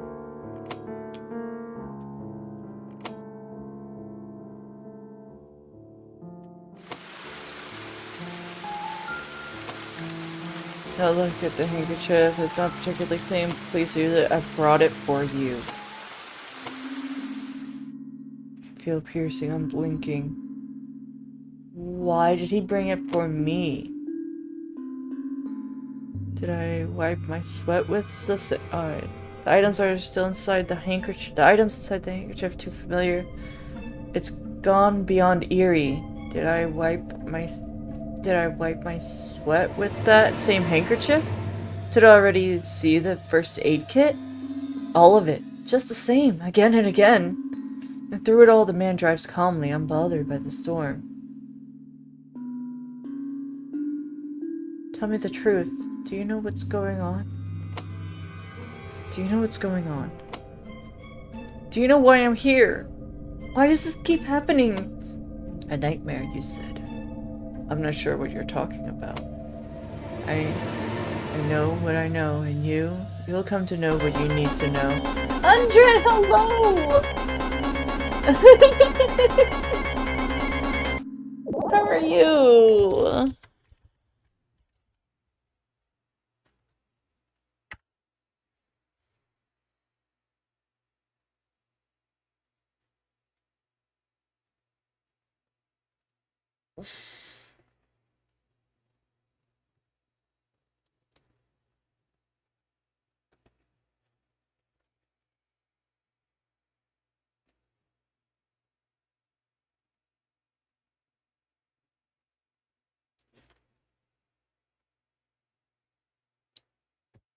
How's the demos? Still doing the first demo right now. I'm like almost 2 hours into it. It's crazy, but eerily good. Like, I love the eeriness of this.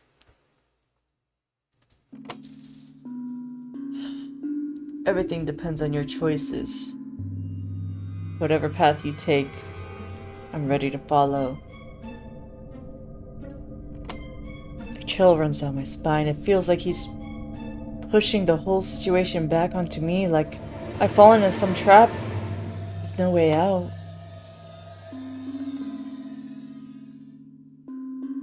Where exactly am I?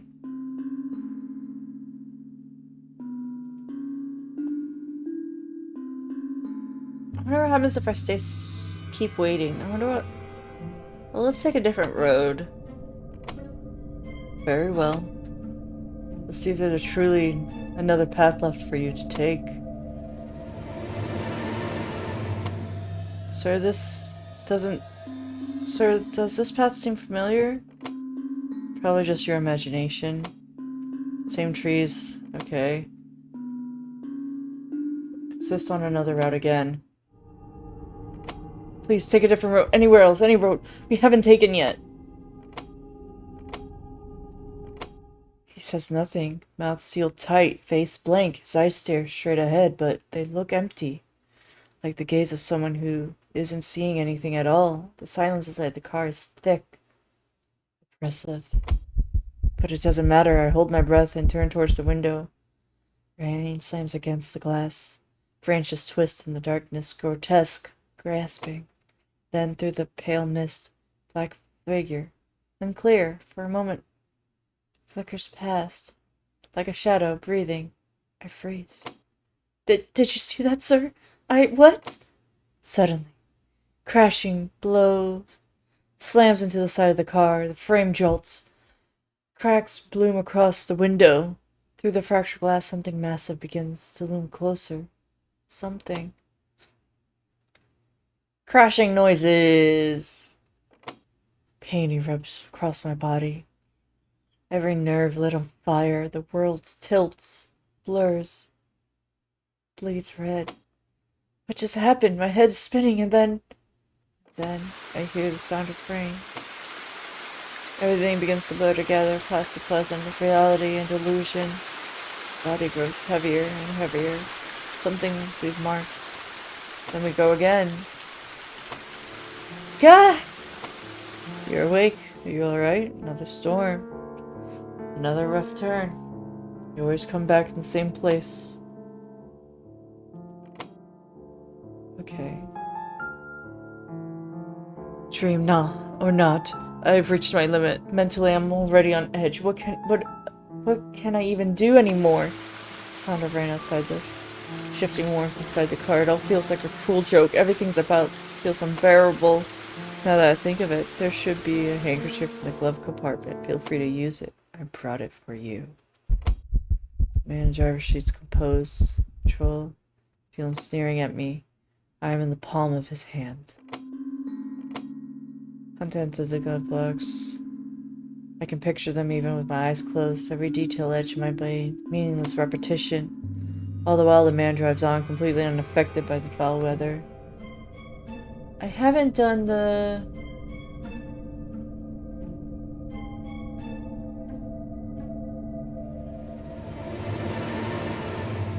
God damn it, where the hell are you taking me? You're the driver, you should take me where I asked to go. I'm panting. Fury boils over. Politeness is long gone, but he doesn't even blink. His hand remains steady on the wheel. Taking you where you need to go, just as I always have. Whether you want to or not, we'll reach the destination. I don't disappoint.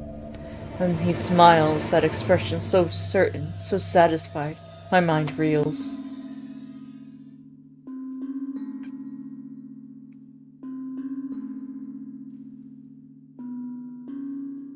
I just want to escape this awful deja vu.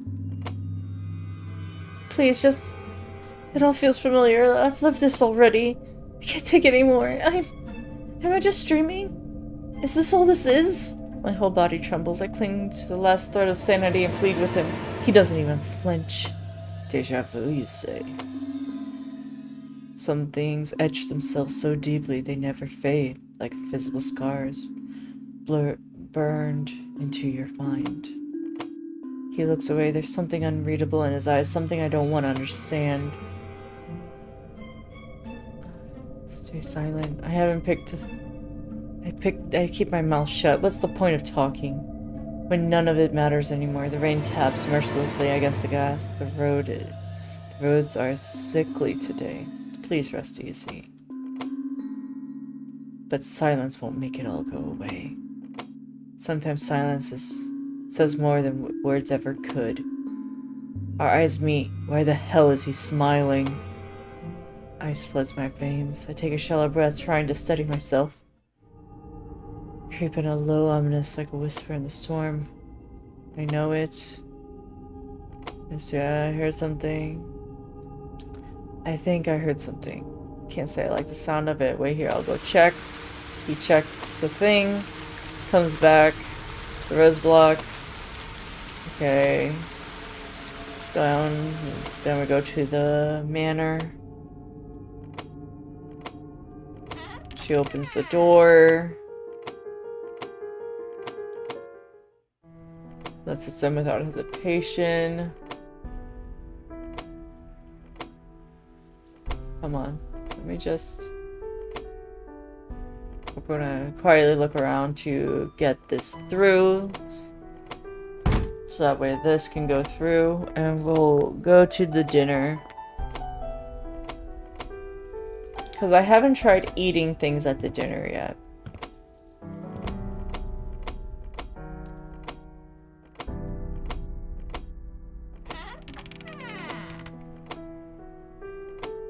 Alright, let's go to the dinner.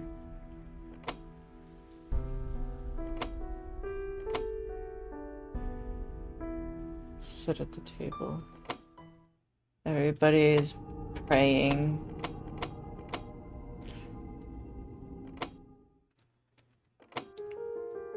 Why don't we introduce ourselves?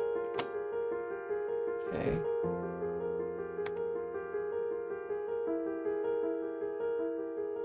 Eat the soup.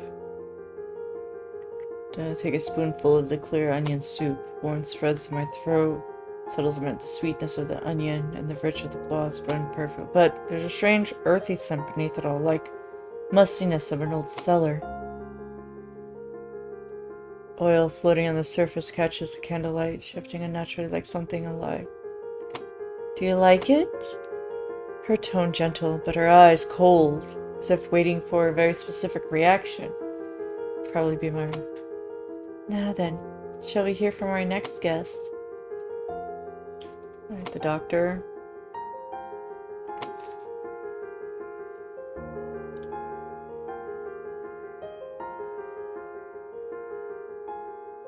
I'll ask him what faith he follows. Something I carry with me. Name doesn't matter. All you need to know is he sees everything. I can't look away from when he says he. He doesn't mean God or something else. That's enough for me, I think. Belladonna.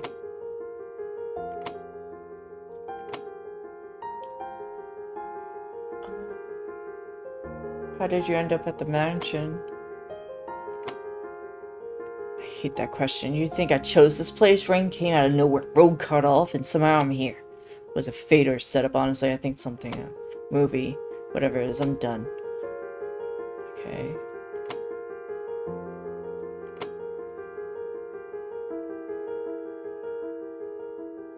Okay. Yeah, he's an accountant that deals more in secrets. I didn't know accounting was so risky. It is, if you're good at it. One digit out of place, lives ruined. People imprisoned. Some disappear, and me, I just watch and feel conflicted. Counting isn't just numbers, it's an art, gift-wrapped secrets, and sometimes, I admit, get the urge to tear the wrapping off. Do you think something's gonna happen tonight? Let's see, a storm, a remote mansion, strangers, lavish feast. Textbook setup, isn't it? But that's the scary thing about cliches. They only exist because reality keeps repeating them. So, who do you think will disappear first? As for me, honestly, I don't care. I'm the type who has seen the stories through the end. All eyes on me, candlelight flickers. And my turn now.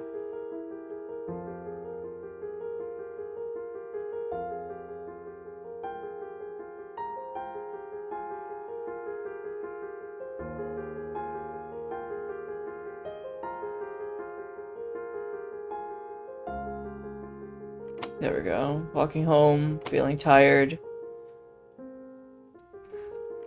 Excuse me? People like you never move without purpose. What made you crawl all the way here? You stay here because just another memory or something more? The Lord remembers all labors. Let's hope tonight's not your final act of service.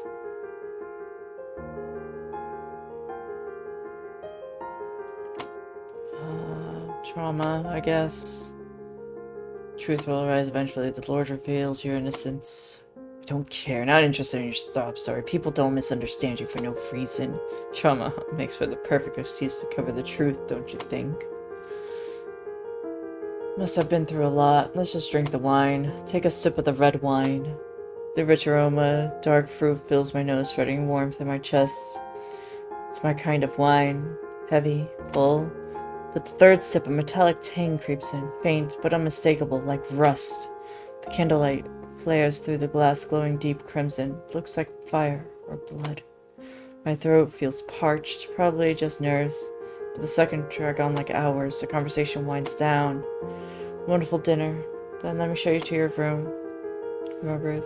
I remember your knee trouble. The guest room's on the first floor. Good night.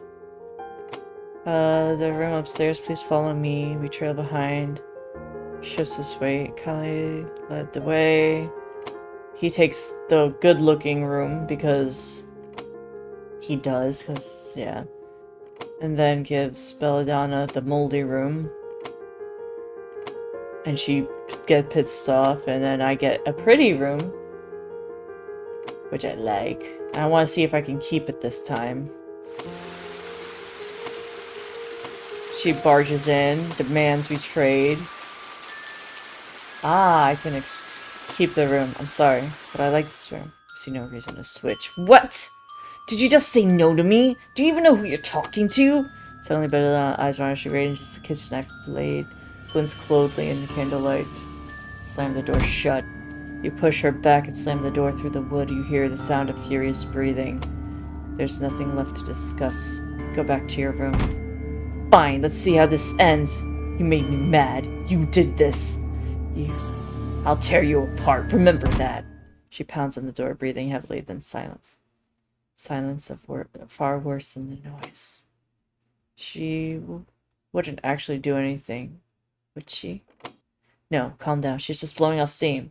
She went back. Tried to shake it off, but the fear's growing. I need to distract myself. Anything to do. Knock. Sudden knock on the door. Knock, knock. Who is it?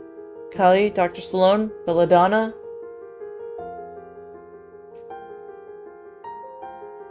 Don't open the door. I stay still, don't open it. Eventually it goes quiet. Maybe they gave up. let out a slow breath and turn away, knocking again. No, it's not knocking, it's scratching, like something dull and heavy dragging across the wood, or something alive. The rhythm falters like a racing heartbeat. Knock, knock. Knock, knock. Knock, knock, knock. Knock, knock, knock, knock, knock, knock, knock, knock, knock, knock, knock, knock, knock. Chilling sound like claws scraping against the door, something heavy thudding against it. A rhythm, erratic and pulsing, like a heartbeat gone wrong. Don't open the door. I don't open it. I held my breath, pretending no one was there. I waited, hoping whatever or whoever was on it on the other side would give up. Maybe someone else would hear the sound, find it strange and step in. But then knock, knock, knock, knock, knock, knock, knock, knock, knock. The knocking, the knocking. The relentless knocking. Open the door. The hallway is swallowed in pitch black of void. My only choice was to open the door. A void. A depthless dark. A chill runs down my spine. What if something is breathing inside the black? But no one's there. No one's there at all. What was that knock I just heard? Who was knocking on my door? I rush to close it and feel a cool presence behind me. I turn. Belladonna, when did you come in here? How did you even... There's room. This room's too old. She smells like mold. Not really my style after all. She scans the furniture in disgust and frowns. The kitchen knife in her hand catches the candlelight, gleaming like a thread. Anyway, I'm not staying here. You figured it out. Sleep here or don't. I don't care. She spits out the words coldly and turns to walk out as if nothing happened. The door closes. Silence swallows the room. What the hell? Why did she come? What did she want? Even after she's gone, her presence lingers like poison in the air. With shaky hands, I lock the door. I glance around, heart pounding. The floor creaks. The air grows still and cold. Shadows crawl across the walls like something's alive. No, it's fine. Everything's fine. There's nothing to be afraid of. I'm okay now. I can finally rest. I have to rest. Force the thought through my head over and over again. If only they had more choices. One came to mind. Look through the room thoroughly. Belladonna's words claw my ears, old, moldy, disgusting. Every word from her filthy mouth feels like a hex. Eating this place alive. No, that can't be true. It can't. I tear through the room, scratch the walls, knock the floorboards, examine the ceiling, inch by inch, nothing. The room's perfect. But my sense warped. The candle burns too red. It's bleeding. The air's thick. Sickly. Rotten. The creaking wood beneath the stairs beneath me starts to sound like whispers. Someone's saying my name again and again. Yes, this room is perfect. Nothing is wrong. I'm safe here. Perfect.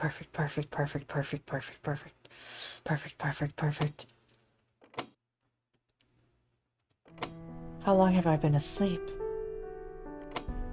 When I open my eyes, the dim, damp room fills my vision. The rain, the same relentless downpour from last night, shows no sign of stopping. It crashes against the window like a warning. Needles burn flesh enough with direct contact the skin. The wax just makes it worse. I sit up. Pain blooms through my joints. My head foggy, limbs heavy, and with it, foul, lingering feeling crawls under my skin. A sense of dread, cold and clinging. I don't know why, but something in me screams, run. Oh my god.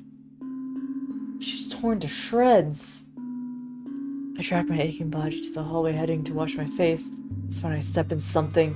Something's wrong. I look down and see Belladonna. It's her, or what's left of her. Belladonna lies in pieces, her skin is shredded, torn apart, ripped by something ruthless and methodical.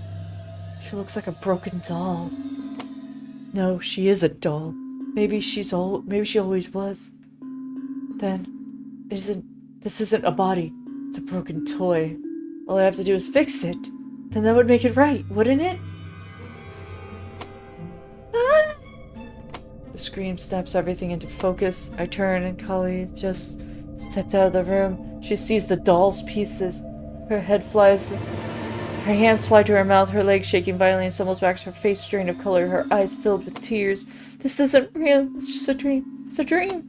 Please, someone save me. I don't want to see this, please. Compose yourself, madam. I'll examine the scene. Salone tries to remain calm and gains control, but his gaze remains on Beats Belladonna. Something flickers in his expression. Creak in his composure. This isn't a simple accident. This is something else entirely. Something monstrous. And the killer is one of us. Reaver emerges, lured by the noise. His eyes gleam with curiosity, not fear. He surveys the scattered remains, slowly smiling. Oh my. What a deliciously gruesome scene. I didn't think Miss Belladonna would exit the stage so soon.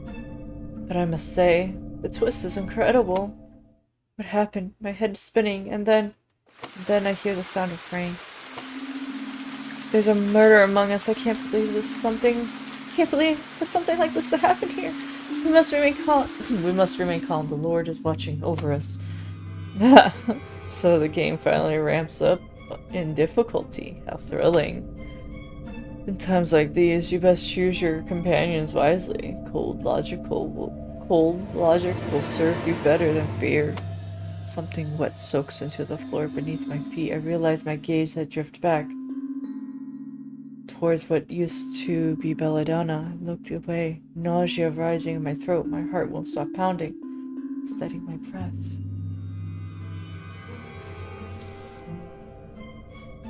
This is new. It's actually going further beyond the first kill.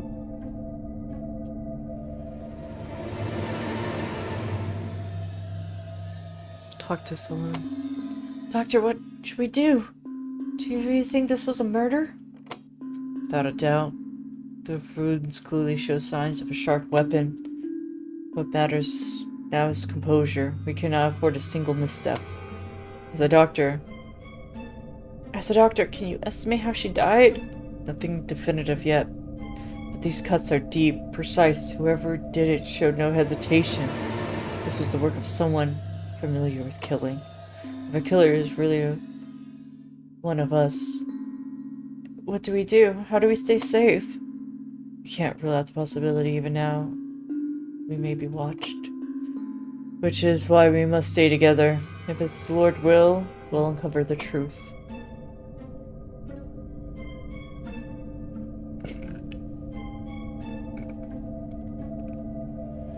Talk with Kali. Miss Kali, are you alright? This must have been a shock. I still can't believe it, Belladonna. She's here in this house. I'm so scared. Can you remember anything? Was she with anyone last night? Did anything seem off? I don't know. All I did was show her to her room. After that, everyone was separate ways. I swear, I did nothing more. This house used to be so quiet. I never imagined it changed to this. Please try to stay calm. You're not alone. We're going to get through this together. Together? Can we really make it through if we stay together? There's something in this house. I can feel it. I don't think I can trust anyone anymore.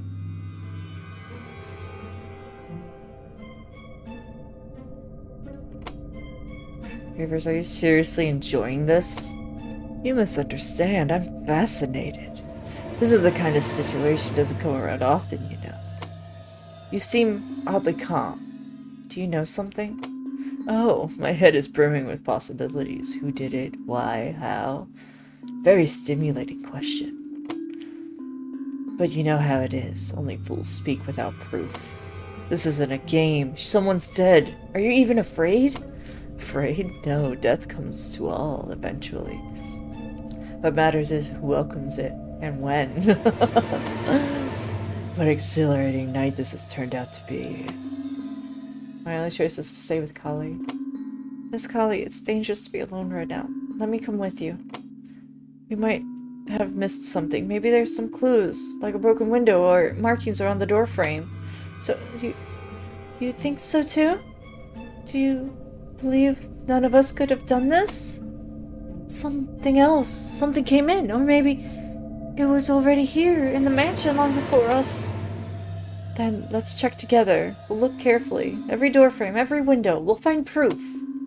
Alright, let's go together. But if something really did come from outside, then maybe it's something we can't even understand. Maybe the door was forced open. Maybe it opened on its own. I'll stay here. If it left trace, it might be in the scene. We must be careful. Whatever it is, it's cunning, and I fear it's already watching us. Now, there's an intriguing theory. This atmosphere calls for a stiff drink. Or was it water? Excuse me a moment, who knows? Something might whisper to me while I'm alone. Let's start on the first floor, carefully. We begin our sweep. The clocks have stopped. The shadows on the wall move. Like they're alive. Even the cracks in the wallpaper seem to watch us. There's no sign of forced entry, but I know something was here. Maybe it still is. We climb the second floor. Every step in the staircase creaks. Sounds like a warning. The hallways stretch unnaturally long. It doesn't feel like part of the house anymore. Just darkness, cold and dread. We find nothing. Eventually, we return to the first floor to breathe. But why is it so quiet? Like, there's no one here except us. Wait, where's Salone and Ravers? You're different from them, right? Miss Kali, what are you talking about? You already been... Strange, so strange. That smile wasn't human. I saw it when you came down the stairs. I saw your reflection in the window. But no one else noticed because you were too perfect, too natural. You belong here too well. Maybe it's you.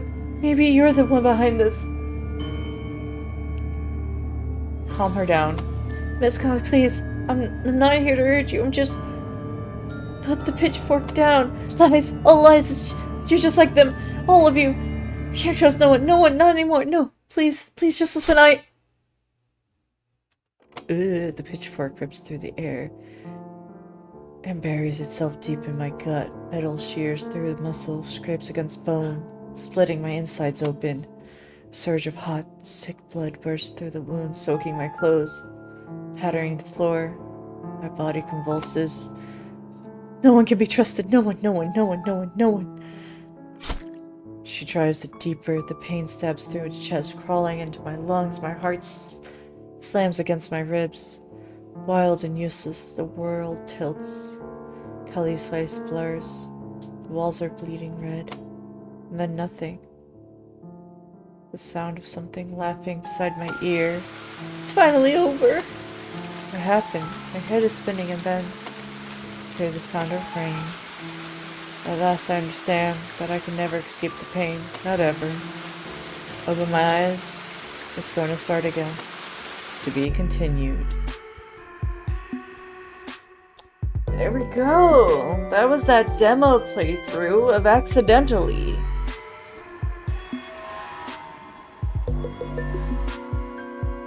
Ugh.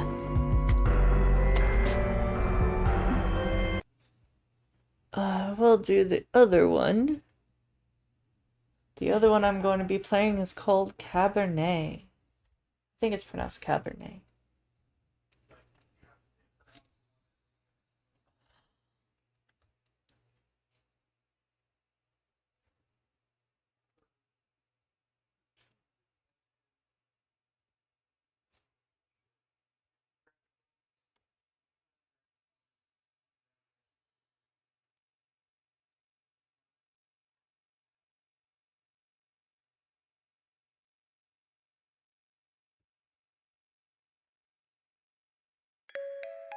Story of Cabernet takes place in a fictional Eastern European town. Cabernet explores heavy subjects including alcoholism, social conflict, death, and suicide. It portrays cartoon violence, blood, and gore. Any medical terminology or advice that is present in the game may contain false and/or outdated information and should not be treated as fact. The developers do not condone smoking or excessive alcohol consumption as depicted in certain characters in the story. All characters and events portrayed in this game are a work of fiction.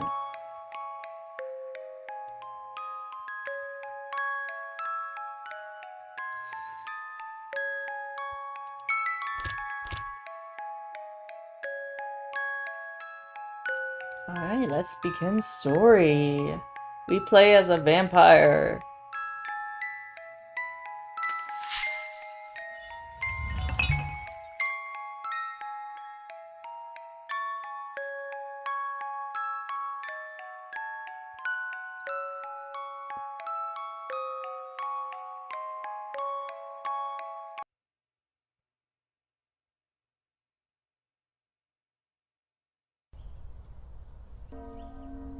Eastern Europe, end of the 19th century.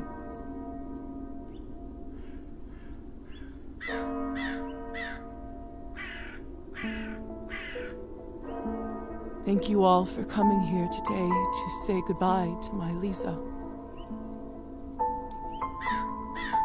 I never thought I would bury my own daughter, my own blood, my pride, yet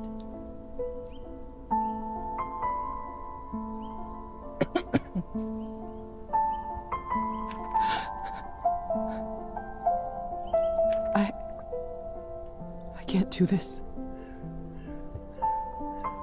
Go, please say something. I just can't. There. It's all right.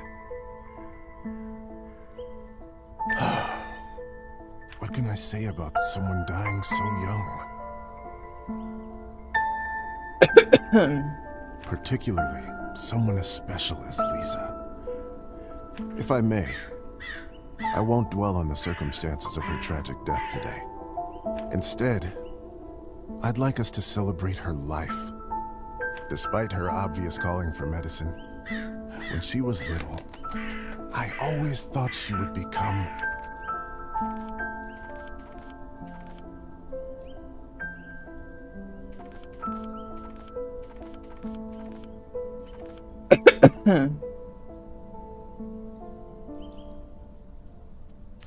Actually, I always knew she would be a doctor. It was her destiny. I remember that one day her brother was running amok inside the house until he fell over and badly scraped his knee. Before I even blinked, an 8-year-old Lisa ran to the kitchen, got a bottle of vodka and a clean towel, dressed the wound, and tied it up. Such a bright girl. Always a top student, always the pride of her parents. By the time she graduated,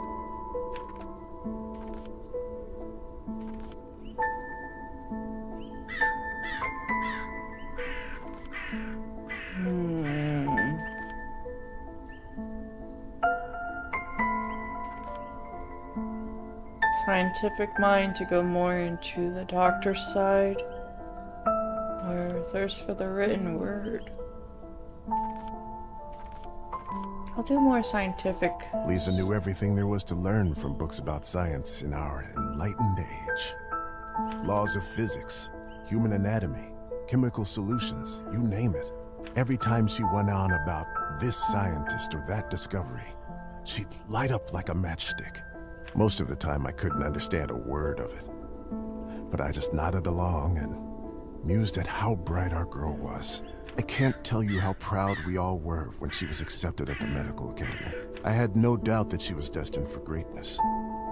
But to become a doctor, one of the first women to achieve that in the whole country, if someone deserved that honor, it was our Lisa. But my niece was so much more than a gifted student.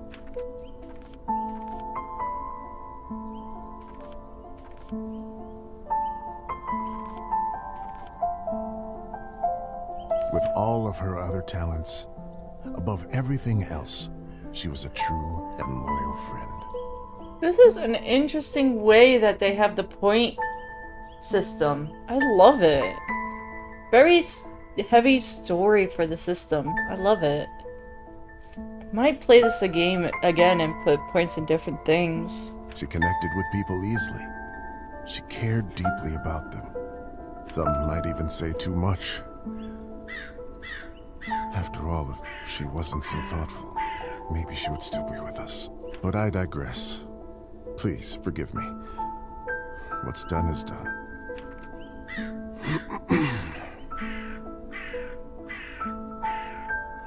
She was my favorite niece. Let us raise a glass to her. Pour some vodka for Korda, too. He is old enough to send his sister off. A piece of my soul went into the ground with her today, as I'm sure did many of yours. This is so touching. Let those pieces help Lisa, wherever she is now. To Lisa. Very interesting mechanics so far. I'm loving it. Drinking in silence.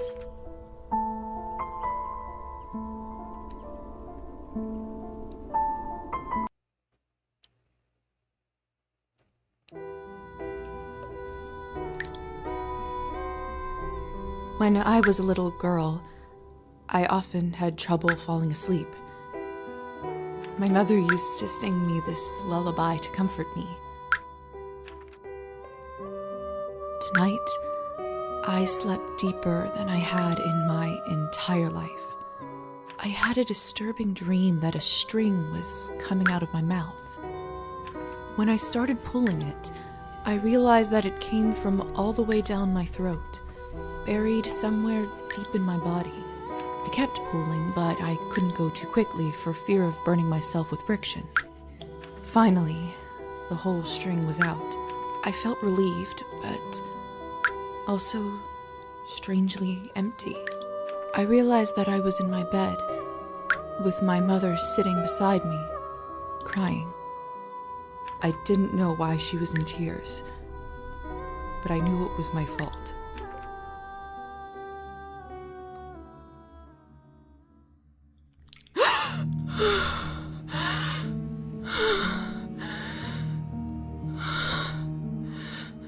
Was I dug up from my grave? It looked like it. Dear Lord. Mom? Kola? My body feels like it's stuffed with cotton. Like I slept for days.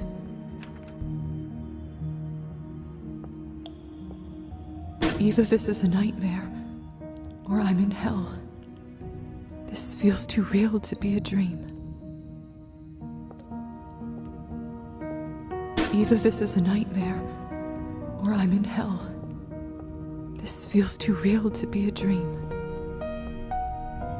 Either this is a nightmare, No. or I'm in hell. I want to look into it. This feels How too do real I to interact? be a dream. Either this is a nightmare,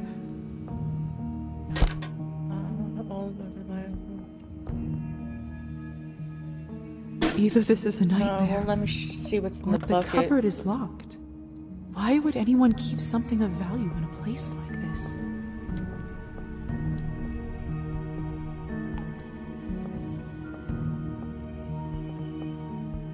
Either this is a nightmare, or I'm in hell. This feels too real to be a dream. My medical journal from the academy and my family medallion. Who could have brought this here? Handcrafted sterling silver medallion gifted to Eliza by her father. Press tab.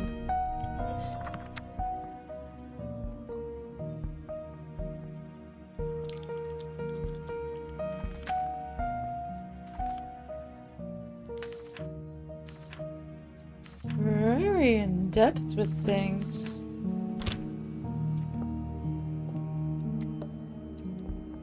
Locked. Hi, Pilot. Lilies of the valley. My favorite flower.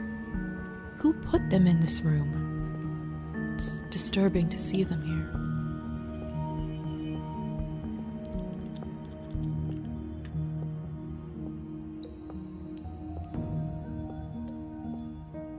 Locked. Guess we're gonna call for help. Hello? Anyone?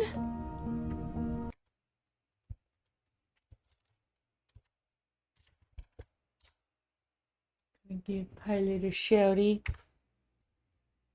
I'm going to BRB. I gotta go bathroom. Drank a lot of water.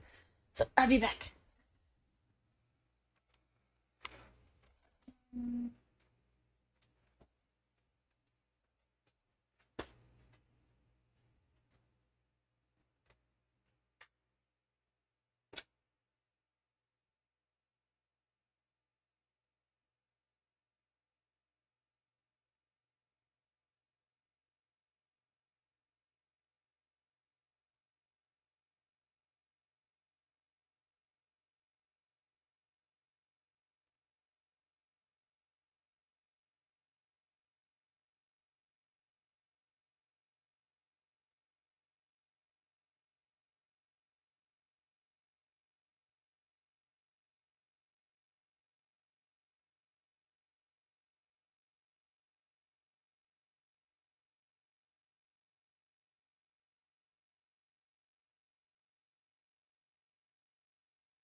yes, thank you for the stretch and the scary whispers and the knocking and all that jazz. Sorry.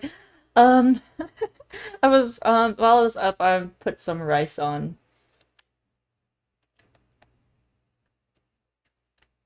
So I'm making some food for when my tummy gets hungry, because I am getting hungry.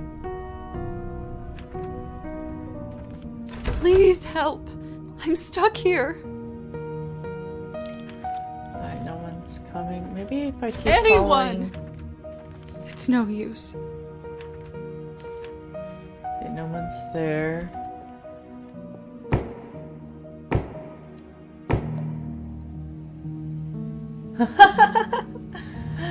I knew it. No, I'm making food right now, so I stepped away.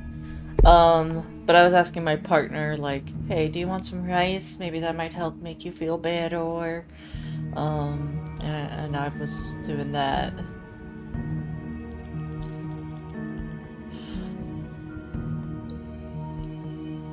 Hello? Who is this? I'm locked inside. Please help.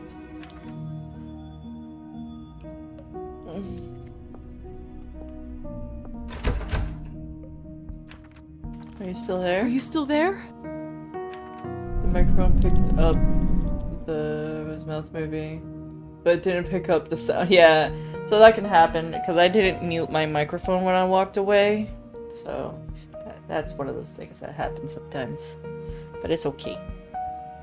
Because I was you know, cleaning the rice, so I might have picked up the faucet. It's just signs. Maybe you can't talk? Please knock twice for yes and once for no. Thank goodness. Can you help me? Can you help me open the door? They can. Thank you. Thank you so much.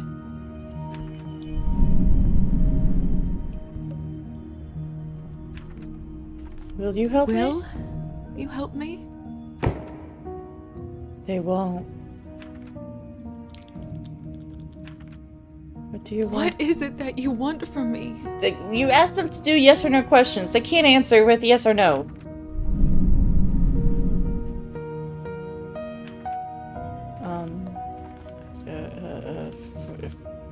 Treatment? I'm a doctor by trade. I can heal you if you're sick, or come on call anytime, day or night. No, they don't want treatment. Money? I'm not wealthy, but I know some people who can lend me money, and They don't want money. Favor? I don't have much, but I can owe you a favor?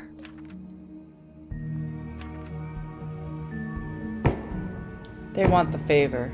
Then it's settled. Whoever you are, do you hear me?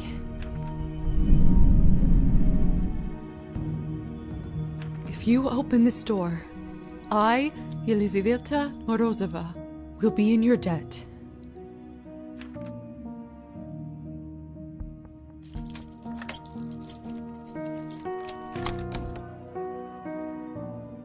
Ah! What was that? What the hell is this? My shoulder just felt like it was burning up. I can't see anything from this angle. I should check up on it later. It's open. No one. What have I gotten myself into?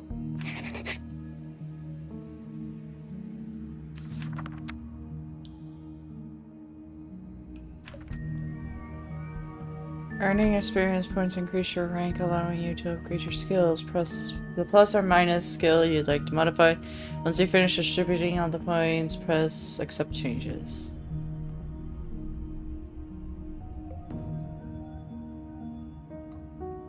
I could put some in literary and writing. Or history.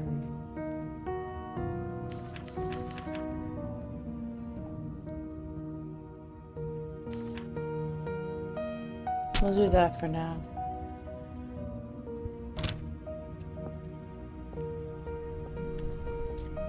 Oh god. Hello? Can anybody hear me?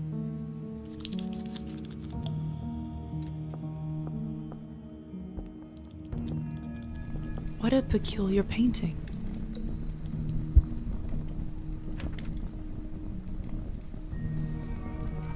Oh, come on!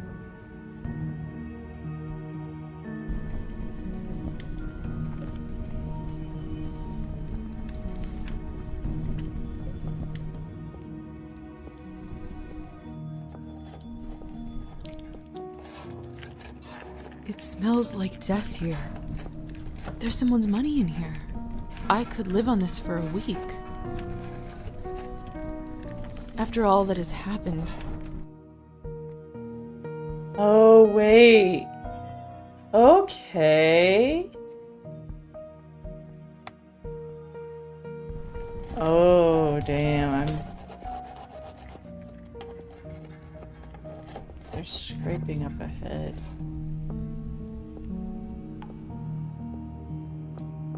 The mirror is covered by a sheet. People only do that when someone dies. Mother explained that this is so the dead soul does not get lost and trapped inside. Silly superstition, of course. We live in the age of science where there's no room for this nonsense. What is this? Where is my reflection? I can't see myself. It must be a trick mirror.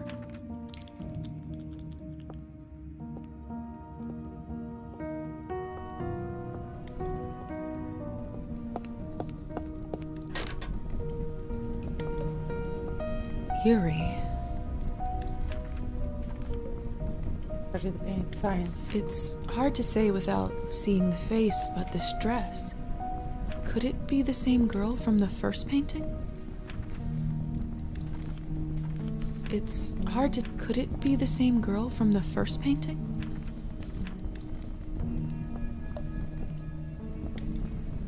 Ugh, this is unbearable. I'm a doctor. I can get through this. Give me strength, no matter what is on the other side.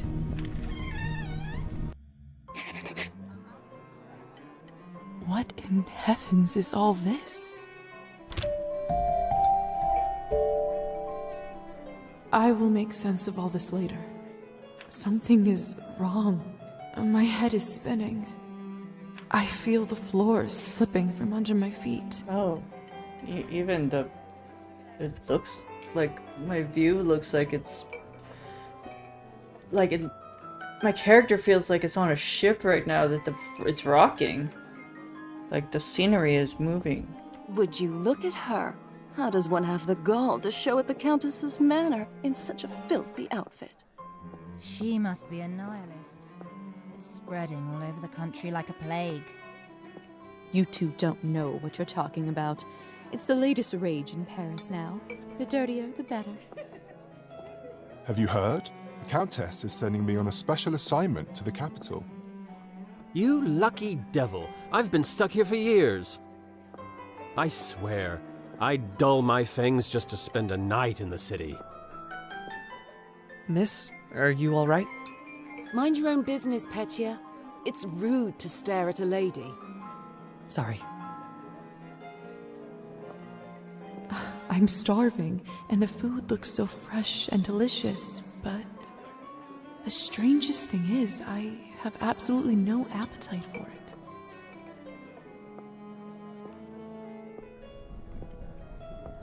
I know it's not ideal, Countess Orlova, but I'm afraid there is not much we can do at this point.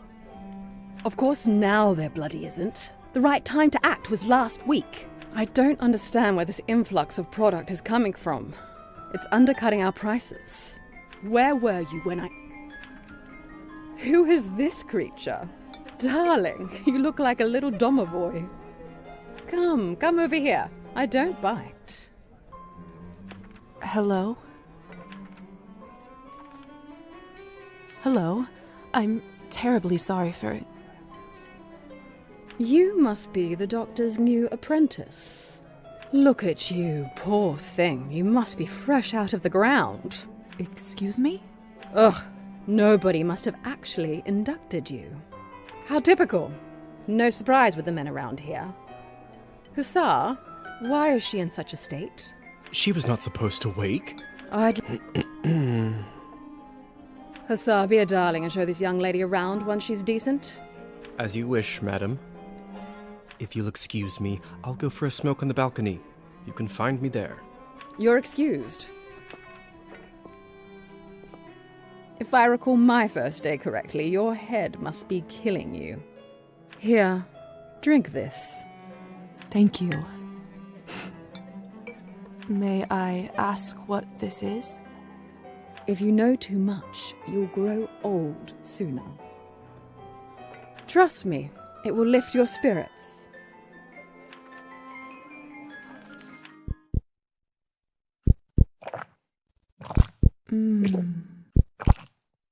Whatever this is, it's beyond delicious. It's sweet and thick and tastes like cherry and wild strawberries.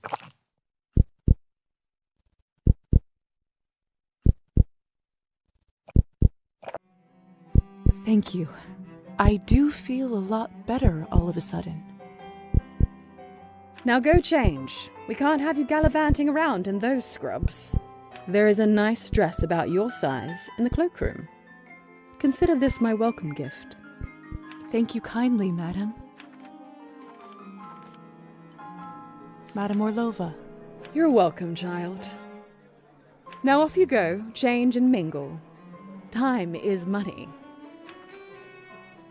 And healthy hold shift to increase your well-being space. Countess is right. I should get dressed before exploring.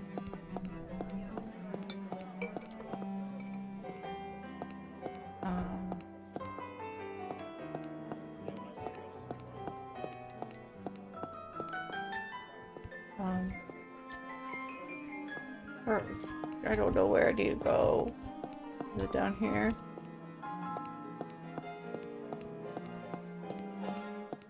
Maybe it's over here.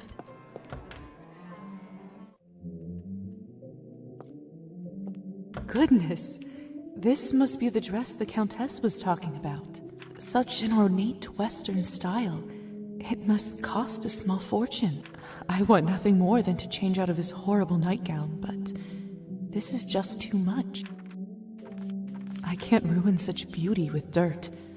I better wash up first. Basin? Another cloth on a mirror. Something bad must have happened.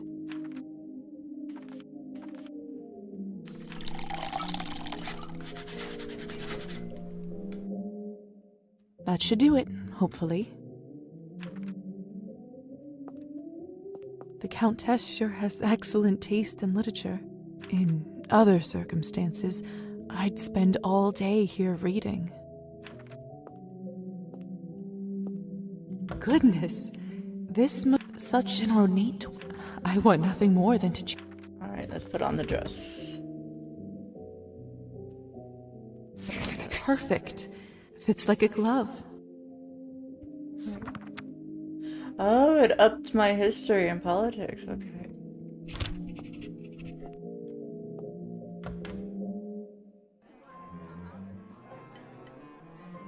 I still don't know what's happening here. Or at least I hope I don't. But delaying the inevitable is just tying my stomach in knots. I need to find that young man and learn the truth.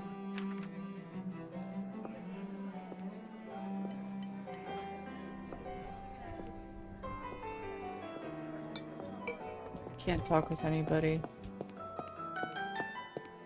Please tell me you have some...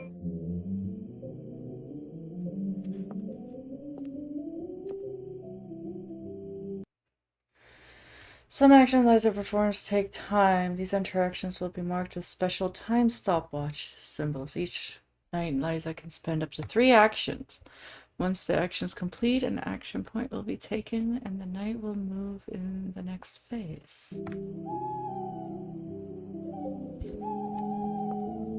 Locked.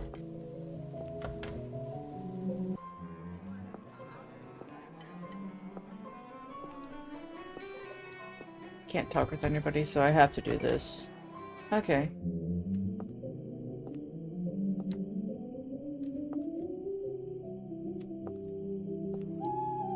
Oh, I have to hold it. Okay. Good evening, Hussar. Ah, there's our belle of the ball. Lisa, right? You actually don't look half bad when you're not covered in graveyard dirt. Graveyard dirt. Graveyard dirt? First the Countess, now you? Why is everyone going on about funerals? Surely an educated lady like you must have put together who we are by now, haven't you?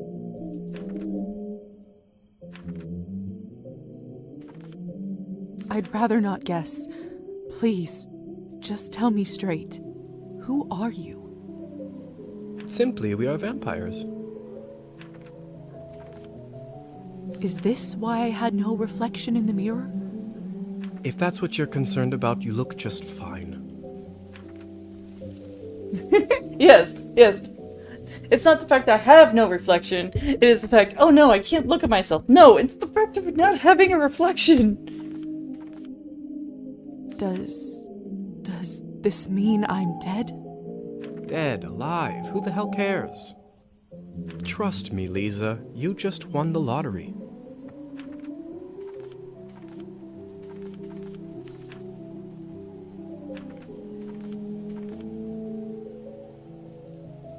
I don't even remember how it happened. Must be some sort of a defense mechanism that suppresses a traumatic experience.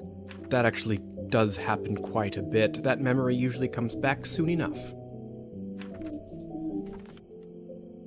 What about my family? When can I see them? I was worried you will ask me that. Technically, they think you are dead, and it is best for everyone if they keep thinking that. It's true, too. I can't just leave them like this. They have to know I'm all right. Look, I know this is too much for you to take in right now. Maybe that's a conversation we should revisit another time.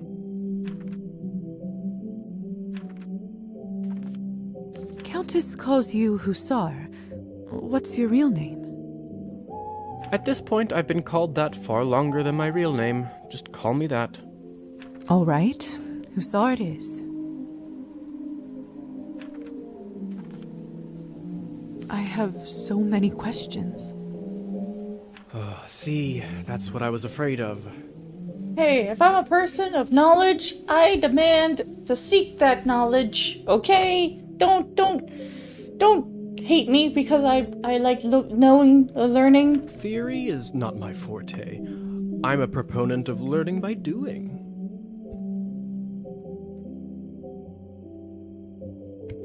I'm actually going to move my model over a little bit because I'm blocking a good portion of things.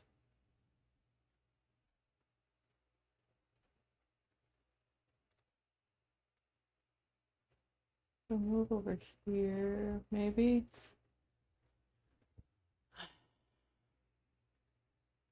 All right, we'll see how this goes.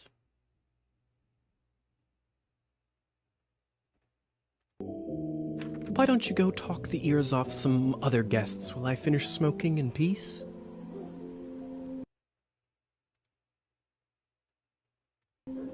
After that, I can show you what it's really like to be one of us. Yeah. I suppose I can do that. Could you at least tell me a little bit about the people, the guests here?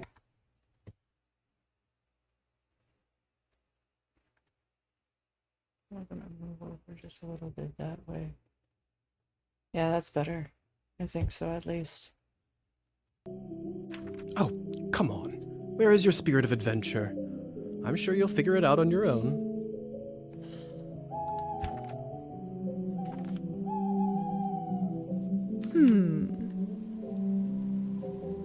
What is it?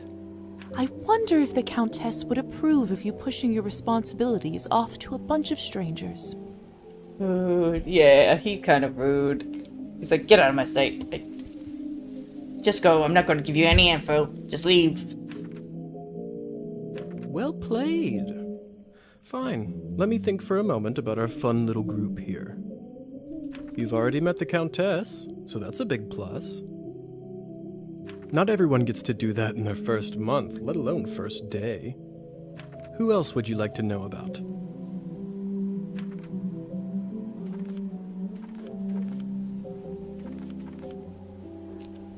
Purple hair. Who is the intense lady with the purple hair? That's Elisa. She is quite important around here. I'd try to start out on the right foot with her if I were you. Pink dress. What could you tell me about the woman in the pink dress? You must mean Arbin. You know, they say she was born somewhere far to the east. Yeah, go down the list. Always go down the list. I try to. Sometimes I worry if I only get a few options, so that's why I pick and choose. That broad has been around forever. Probably has a tale or two to share. What about the young man who asked about my health? Who? Oh, you must mean Petya. He is just a human. Elisa brought him in for fun. He is such a card and has absolutely no clue. That's cruel. That sounds cruel. Ugh, don't be like that. It's all in good fun. I suppose that's everyone of note, really. Besides me, of course. Of course. All right. Like that last one, I only got one I'll be option back to pick. soon enough. No rush, please.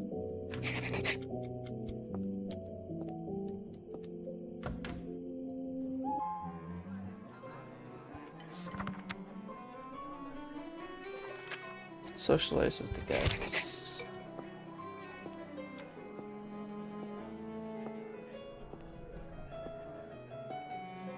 I do actually have a model right here with me. I always carry Matilda with me, just in case a good opportunity strikes. You never know. Look into her eyes. Doesn't she look alive to you? Like she's going to blink? Yes, well... Apologies. Petya. Petya. We should probably go and discuss some urgent business with the Countess. Oh, of course. In fact, I'd love to meet her as... And then just run off. I don't know how, but I can just sense that he is not one of us. Such a strange feeling. Attraction? No. The side eye. Something very similar. He is most certainly human.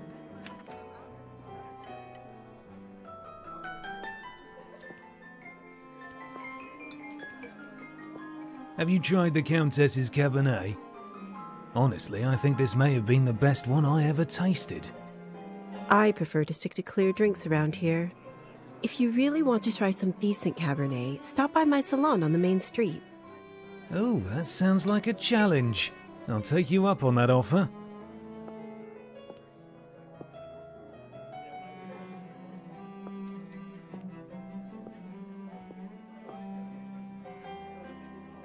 Hello. I don't think I've seen you around here before. I'm Arbin. I'm Lisa. Good evening to you too. I can hear the thoughts. What freaky. Why is he here? Yeah. You don't sound so sure. Is it really a good one for you? You're right. If I'm honest, it hasn't been the easiest night. That's what I thought. My advice is always be honest, unless you absolutely can't be. In the end, it does make everyone feel better. That's a good piece of advice. Stick with me, lovely. I'm chock full of them.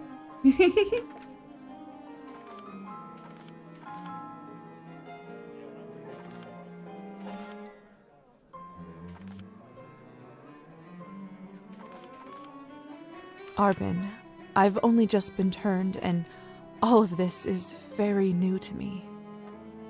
May I trouble you for some advice? I hope you don't mind me asking, but has someone in your family enjoyed wine a little too much? I don't know, but the only option I have is too personal with my father, and she prefers honesty, so... Yeah, see, improved. She prefers Yes. honesty. My father.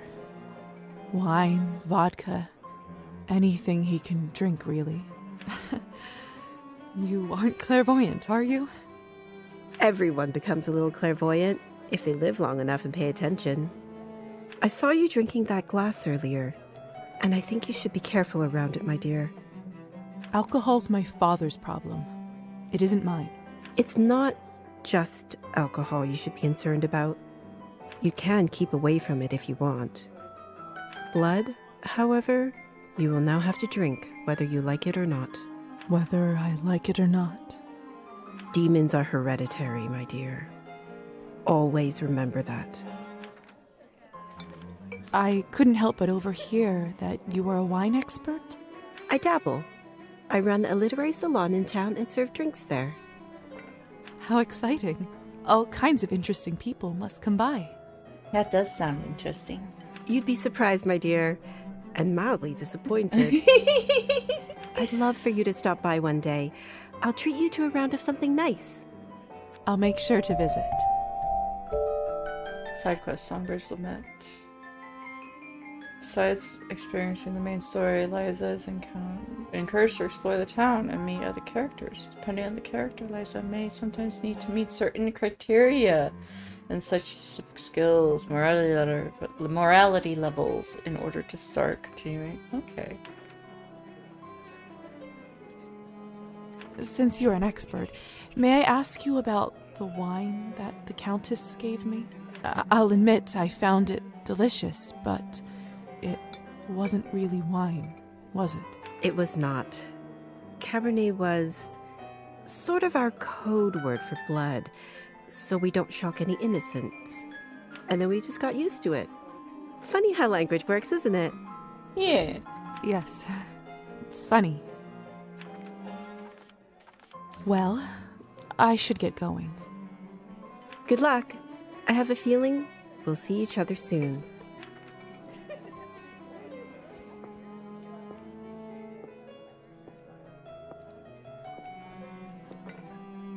Come on.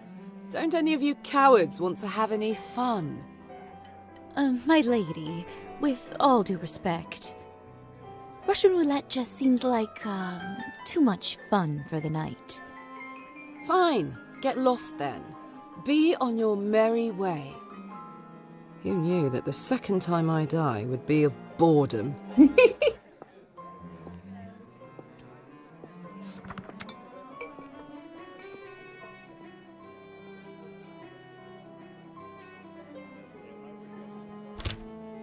Hi, Crafty. How are you doing today? Now, would you look at this pretty picture? I could barely recognize you from before. Where did you get this dress? It's a gift from the Countess. She is very generous. Huh. I thought it looked familiar. Name is Alisa, by the way. How am I? I'm doing alright. Just playing some demos. Lisa, it's a pleasure.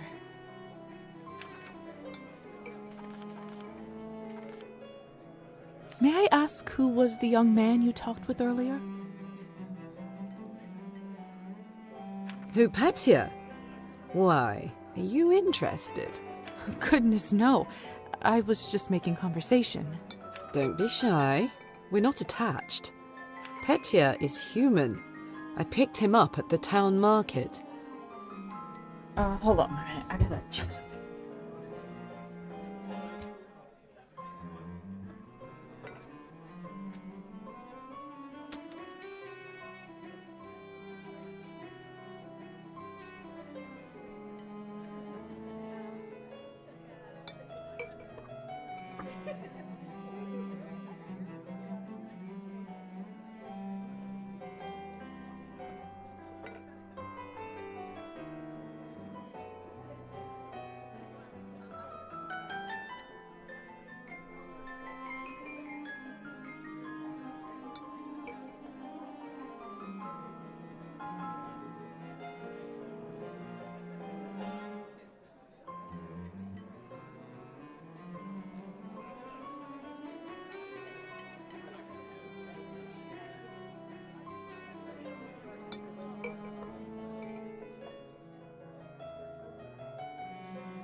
Yeah.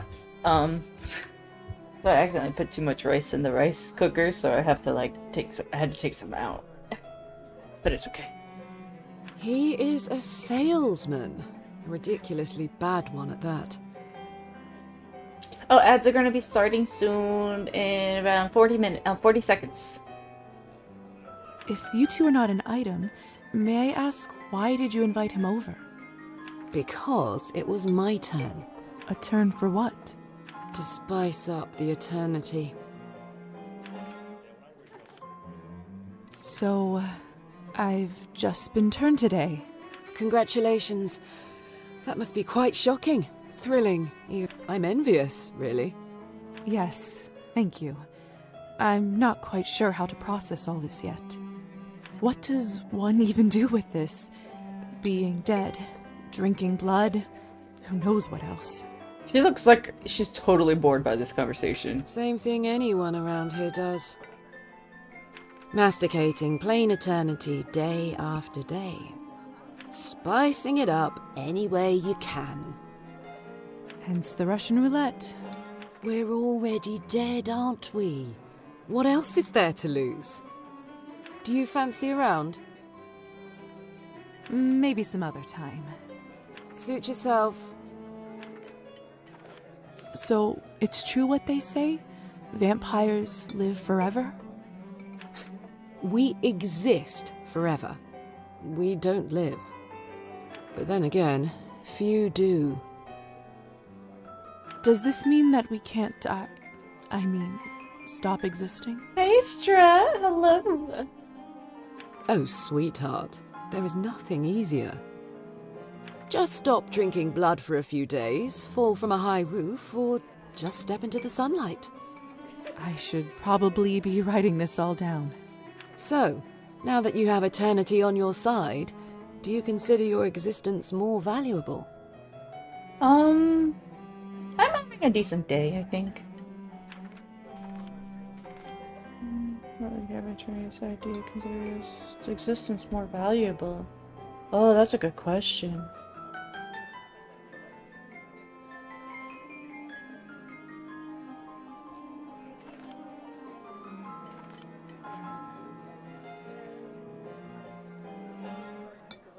That is a good question. Oh, I don't know.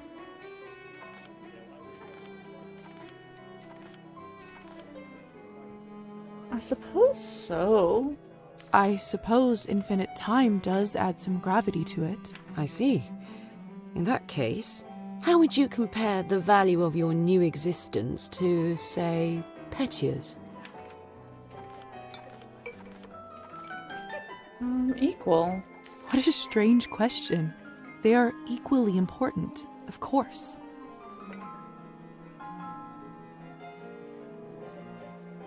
Fair enough. Still, it's an interesting thought experiment, isn't it? You've never seen the first Moana, Crafty? Ooh, I hope you love it. I hope you like it.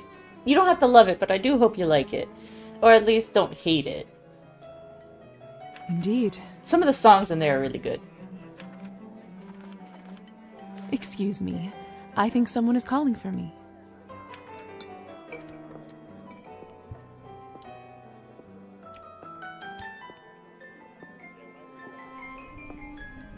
Aw, he's so sad all alone. Let's go talk to him. Oh, hello.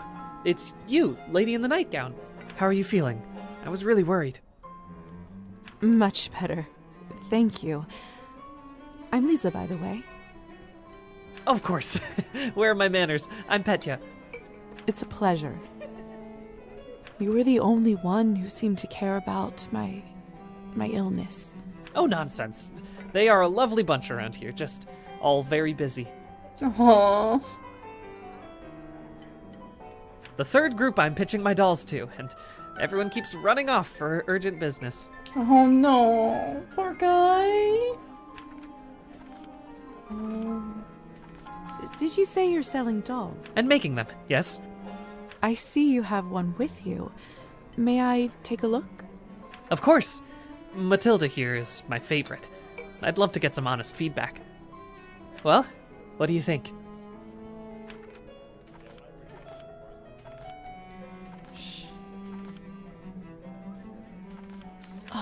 just lovely. So detailed and human-like. She reminds me of the one I had when I was a little girl. Yeah, but you know what? It's not a bad thing. Like, it can be, but I just feel bad for him because everybody just... Oh, poor guy. That's exactly what I wanted to accomplish. Thank you. I knew someone here would appreciate it. I'm hoping to show her to the Countess. With her approval, the sky's the limit. You know, making toys is what I wanted to do since I was a little boy. My father always called this foolishness, among other things. Said it's not manly work. I never managed to convince him otherwise. I'm sorry. That must have been tough. Well, here I am, still at it. I do have a feeling that I'm onto something with Matilda. Just you wait.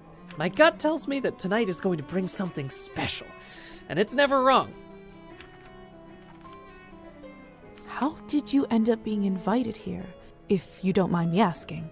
Oh, that's all thanks to Elisa, the lovely young woman in the yellow dress. She saw me at the town market and saw some real potential in my work. She said that the people in the manor might be interested in seeing it, and you didn't have to ask me twice.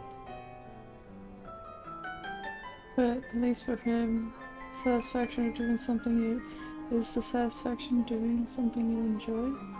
Yeah, he really enjoys this, and it's just sad seeing someone that's like so happy for something and everybody's like, ew, get away. I see. How is pitching going so far? I'll admit, it's a little slow, but the night is still young.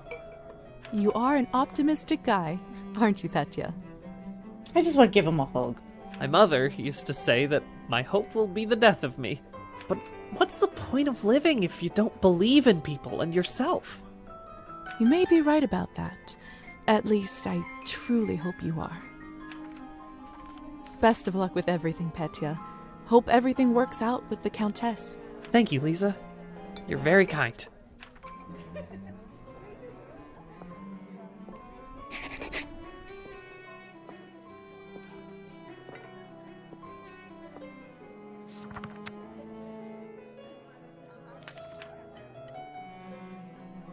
No, shadows of no.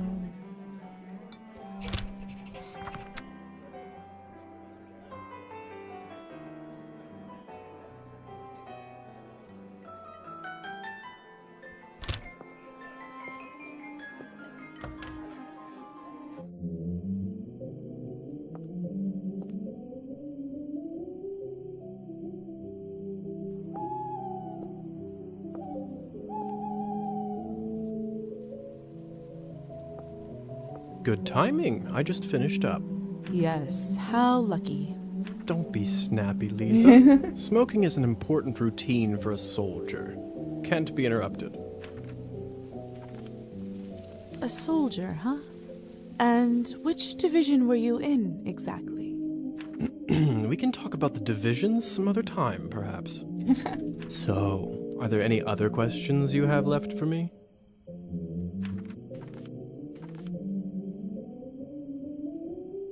Who ended up letting me out of the chamber? If I'm honest, I haven't the foggiest idea. I thought you knew. Well, I don't. And whoever it was gives me the goosebumps. Man, this man's a fraud and a liar! Yeah, and consistency, but also leaving a lasting impression ultimately happy. I mean, it kind of can. I think it can, Strat. But you don't want to make a bad impression, because you don't want to leave a bad lasting impression. That's also the other thing. On top of everything, I ended up promising them a favor and felt a bad burn on my shoulder right after that. Do you know what it could possibly be? Let me take a look. Oh, brother. What? What is it? It could be nothing, really. No need to worry. Just make sure that you show this to the doctor when you see him, all right? But I am a doctor. Right. So, are there any other questions you have left for me? What is going on in the basement of the manor? It's absolutely terrifying down there. Oh yes, the basement. If I were you, I would just forget all about it. Excuse me? All I know is that Countess conducts her business and she doesn't enjoy people meddling in it. If it's so confidential, how come I ended up there in the first place? Minor oversight. You were supposed to be moved upstairs before you were up, but appears that you are an early riser. Not a single soldier hides their division rank unless they're afraid of the mistake or a fraud. I mean, possibly. Maybe he feels shame somehow. Maybe he might feel shame for something he did in his past. And whose oversight was it, may I ask? So everybody I'm talking to besides Petya is a vampire, even myself. I got turned into a vampire, and yeah. And now this is like my first time awakening as a vampire. So this is like a cool vampire game with storytelling and learning things. Let's not focus on casting blame, shall we? I say all's well that ends well.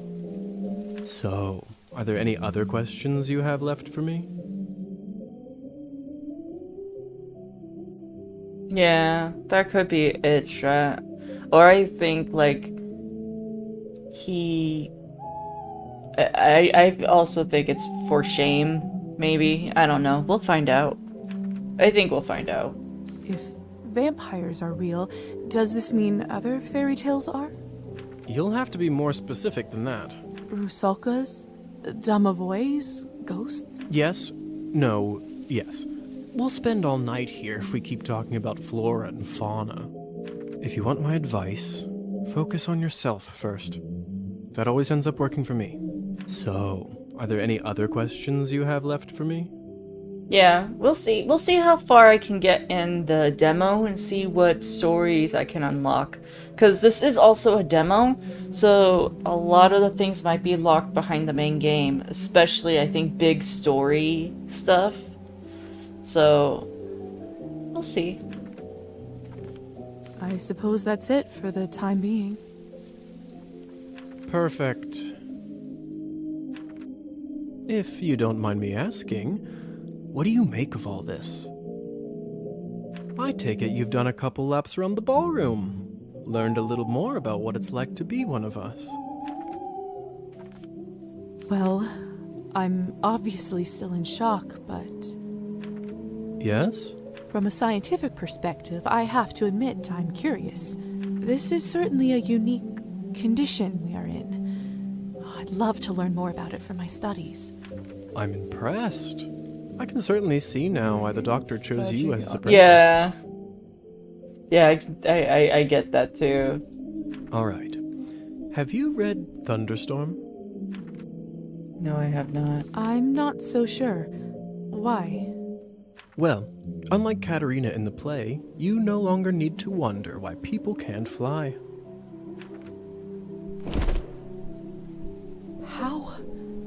How did you do that? By sheer will, Lisa. It's very simple. How were you even talking with me in such a state? That's yet another benefit of being one of us. We can project our thoughts into people's minds.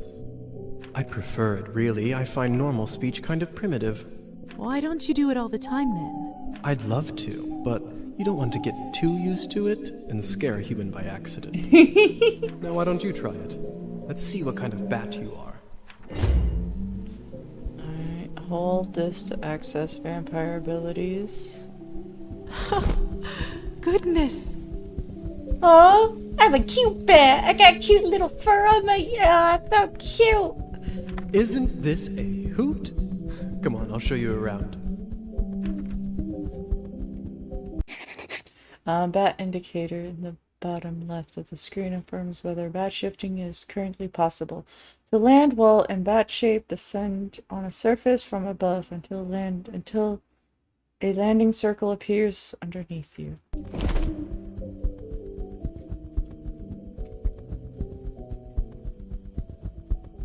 Where's this landing circle? Oh, there it is. Seems like you're catching on. Follow me.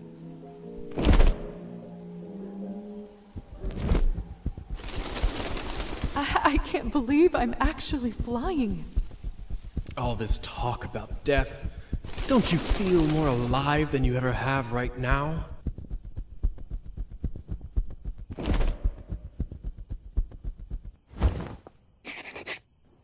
Shh.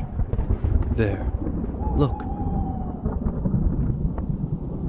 If only I had 3 coins to my name, then I'd show 'em. They'd all see. Is this what you wanted to show me?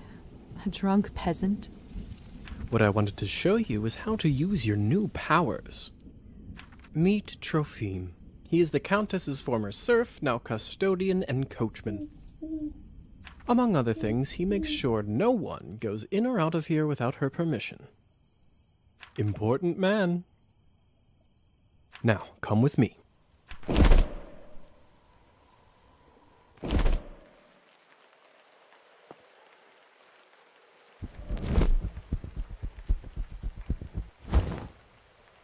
How is life, Trophime? My lord, is that you?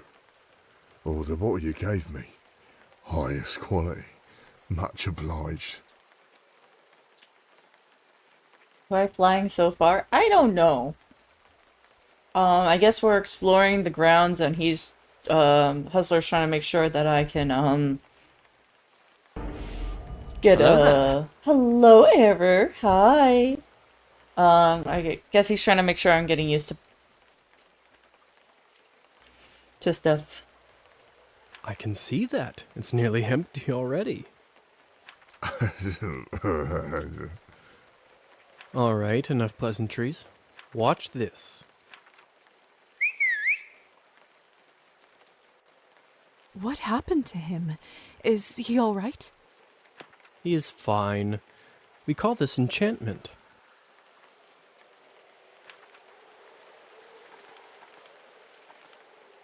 How does it work? Does this mean you can just come up to anybody and make them tranquil? In theory, but it's not quite that simple. Firstly, they have to like you, an important condition. Without it, the charm won't work. Secondly, you should only do it to humans. So it doesn't work on other vampires?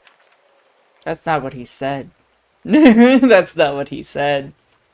He said you shouldn't do it to other vampires, not it doesn't work on other vampires. I didn't say that. Yep. There are rumors that the best of the best can indeed enchant their own kind. But I don't even know if the Countess has that kind of power. Besides, this would certainly not be considered ethical by our vampire brothers and sisters. Alright, hold on 1 minute, I'll be back.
Alright, this is called Cabernet.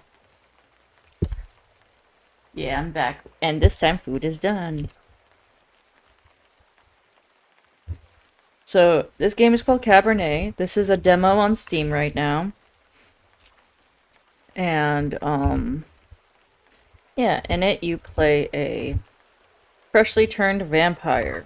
The story seems very interesting thus far.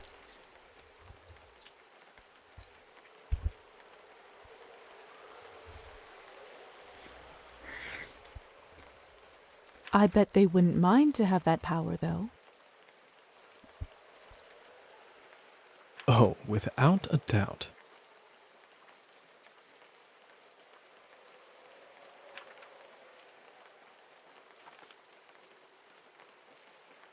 What does enchantment do, exactly? It makes people tranquil. While they are in trance, they don't feel pain or have a clear memory of what happened. Okay.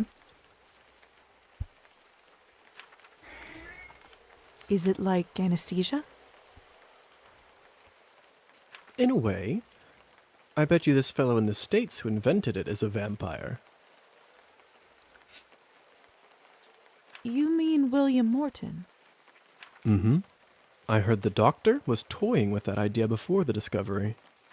He was not happy the Americans figured it out first. So they don't remember anything once they're enchanted?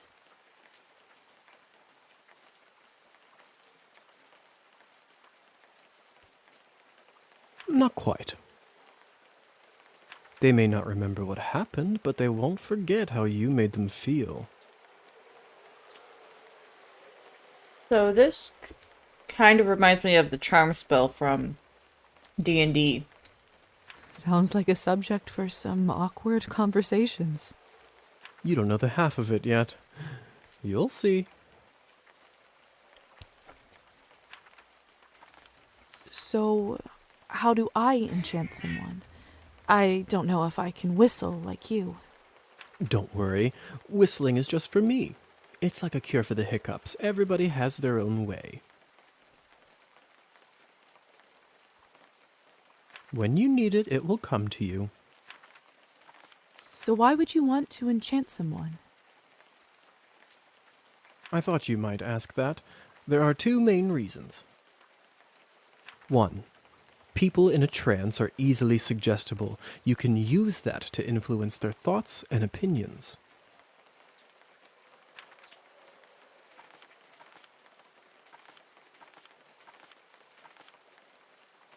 That doesn't sound right. Well, I didn't say you have to do it, did I? Everyone lives with their own choices. Will they do anything When you say? you say influence their thoughts, does this mean they will do anything I say? Only within reason, of course, especially when you are a beginner. Impression is a delicate art and takes a lot of practice.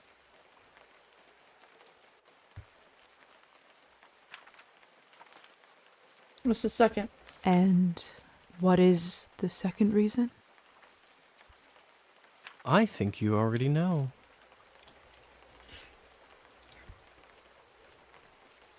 To feed!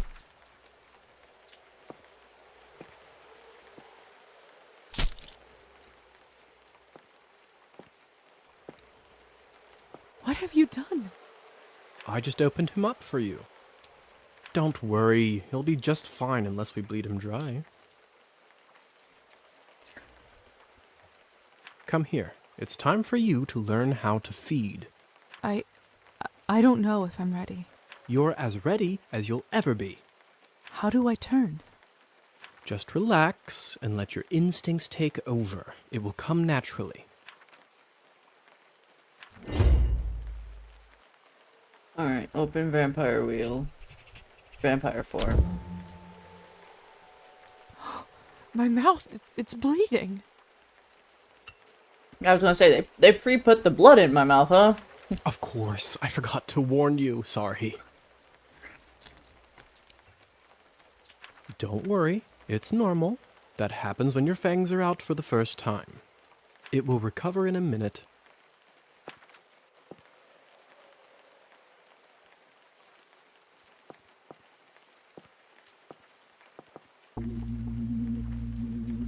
His skin smells like wild berries.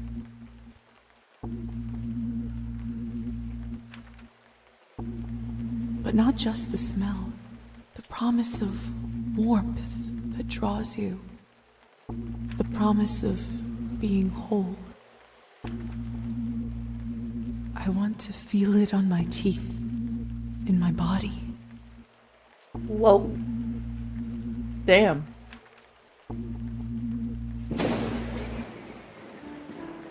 No, I can't do this.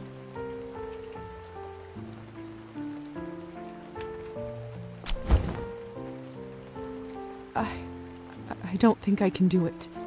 I'm sorry. All right. But if the Countess asks, promise you'll say that you've done it. I don't want to get in trouble because you chickened out. I promise. Remember, you have to learn to do it to survive. I better get back to my other errands. Don't want to get my tunic wet. Do you remember the way back? I do. Hussar? Thank you. Thank you for your help. I had a rough day and it means a lot to me. Don't mention it. I ended up having a decent time myself. I'll see you soon. I should get back to the manor and talk with the Countess. I'll process this all later. Are they just... Where will I live? What's next? Are they just gonna leave him, much I have to sort out like, first. tranquil right now? Like, they're not gonna turn him back? But first... Hussar said I can influence someone who is enchanted. I should try it on Trophine.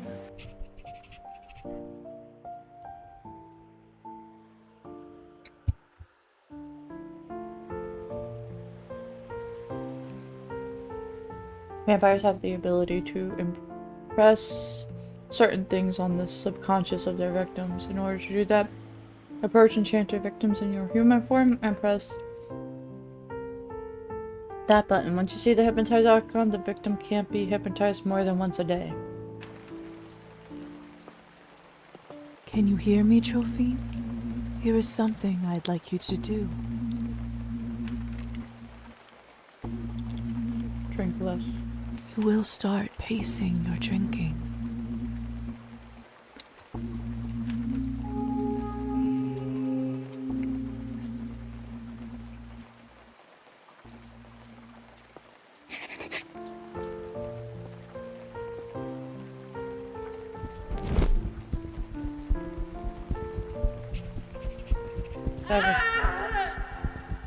What? What was that?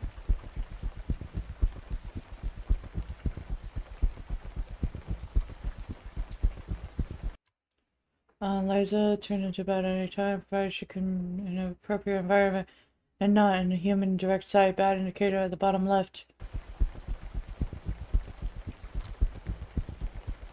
Looks like the banquet is over. I don't understand. How could this even happen? It's Petya's doll, Matilda. This is so unsettling. Wait, did they kill Petya?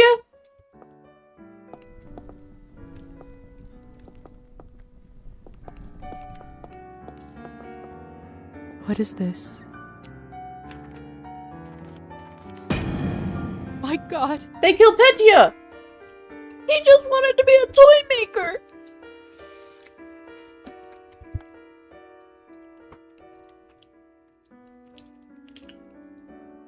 Petya!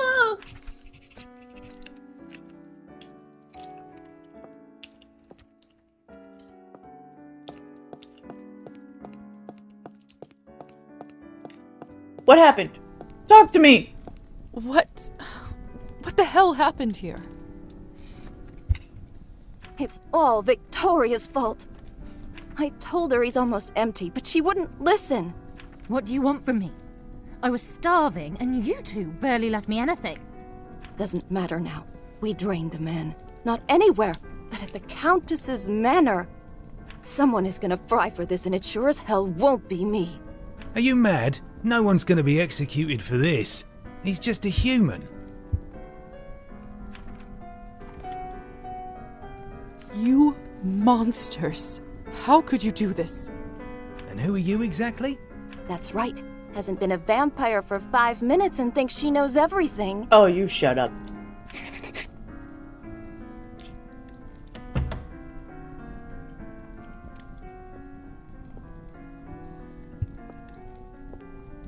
Come with me, my dear. This is not your mess to sort out.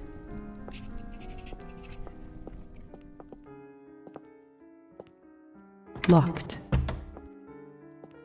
No, it's not locked. Those morons. I knew I couldn't leave them alone with him.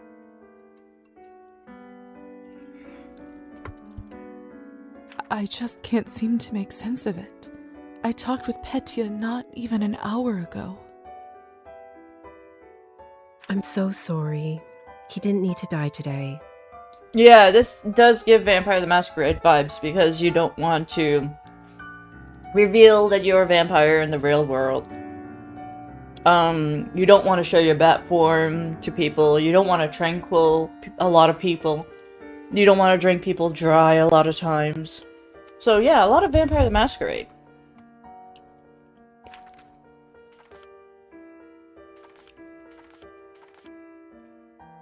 What happens now? What happens now?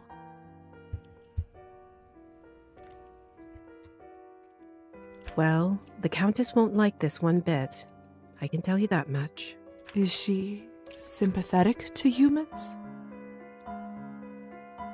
Trouble proves because you don't control yourself and embrace humanity too much. Well, yep. I wouldn't say that. However, she doesn't like murders being linked up to her property. It's not so much she cares about humans, she just doesn't want that heat on her. She will find her way out of this, no doubt. But those three in the ballroom, we'll have to see.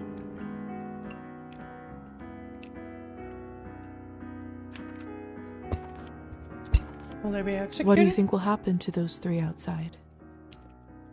Murdering a human, sadly, isn't a big crime in our community. I don't think it will come to that. If I had my guess, I'd say they will get their fangs dulled for troubling the Countess. They will grow back after a month or two, but before then, they will have to feed solely on Cabernet, and it isn't cheap. What if they can't afford it? They will just have to find a way. Some take loans, some steal.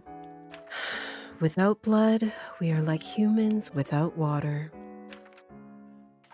Back in the room, they said someone will be fried. What does that mean? I don't know if you've heard this yet, but we can't be in the sun. It destroys us. I did read about that in the folktales.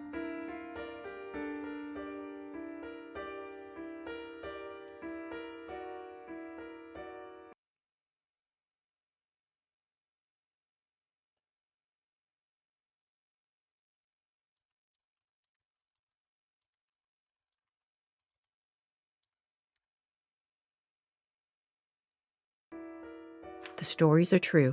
Sometimes it's used as a form of capital punishment for our kind. I'd have broken the jaw, not the... It would hurt to talk or move it. Maybe. But the dulling of the fangs, that is how they eat. So, Arban was saying they'd have to drink solely on Cabernet because they won't be able to puncture flesh. And then she was saying it was expensive. So it's basically, you did this, so now face the actions of your consequences and not feed on humans anymore. For a little bit. There's a Bruja player. Nice. Arbin? Yes? Do you know what will happen to me now? I don't even know who I am anymore. What do I do? Where do I live? I understand it's not an easy day. We all went through this at some point. All the answers will come at the right time. For now, you just need to wait it out till someone sends for you. I must admit, I feel quite restless. Listen, not many of us might say this to you, so I want to do it. Being one of us doesn't just mean hurting people for your own benefit. It doesn't have to be. To me, it means that I have an eternity to become better, learn from my mistakes, absorb the knowledge about the world. I suppose that's one way to look at it. You know, the Countess has a wonderful library over here. Why don't you grab a book and use this time to learn something new? Perfection comes in little steps. Thank you for all your help and kindness, Arbin. It feels really good to have a friend around here. I know it can't be easy for you right now in all this madness. It's hard to adjust. I learned that the hard way. Trust me. Here, I want you to have this. Small vial of blood sustains you for a few days. This should give you a little boost when you need it. Clear your head. It's not going to last long, but it will give you a little peace of mind for the time being. I should go now, my dear. You know where to find me. Next time, a drink at my bar is on me. I'll be looking forward to it. You can read a book to pass the time and increase knowledge.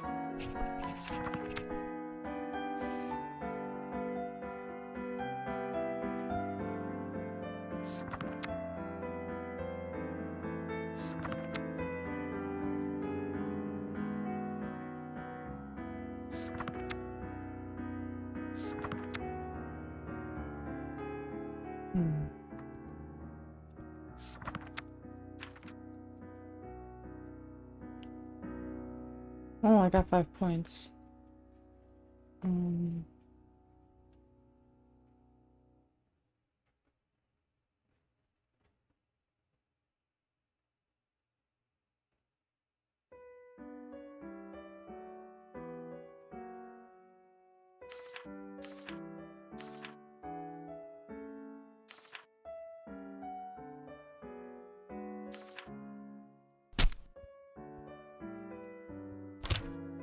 Going to read a book. We're gonna read the arts.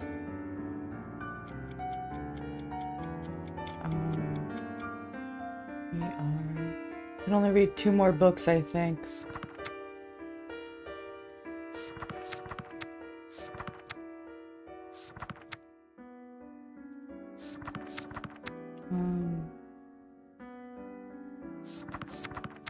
Oh, I can't. My fault. Stop blaming me for everything. Oh, God. I should see what all this ruckus is about.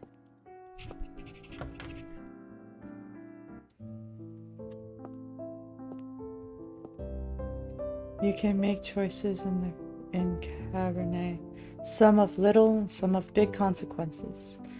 You will not always know which one is which. Some of those consequences will be marked on the screen by this symbol.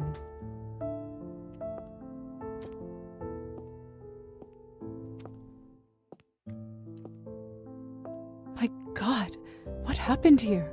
Idiots being punished for their own stupidity. Did you kill them? I took that snake's fangs. Oh, God. Out. We'll see how she does now.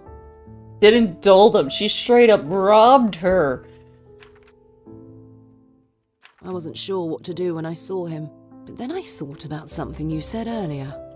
Really? What was it? That mortal life has the same value as eternal existence. I don't know if it's true, but it certainly helped me find my rage. Still, this isn't going to bring him back.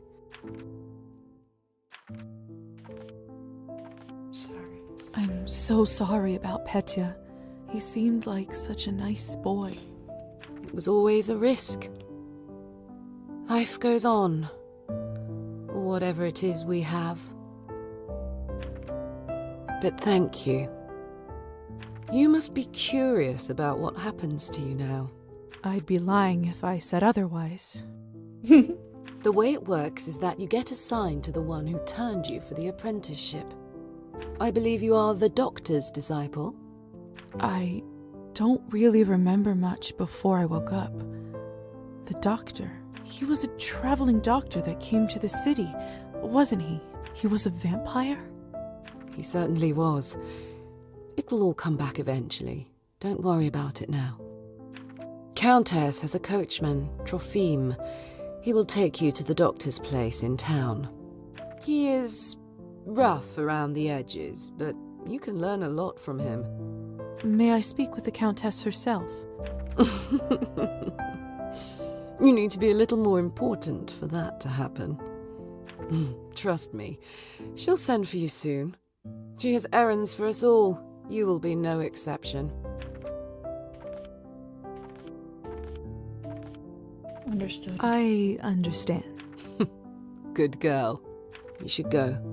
Trophime will be waiting for you, and the sun is not getting any lower. I've unlocked the door by the balcony. It'll lead you to the stairs and outside.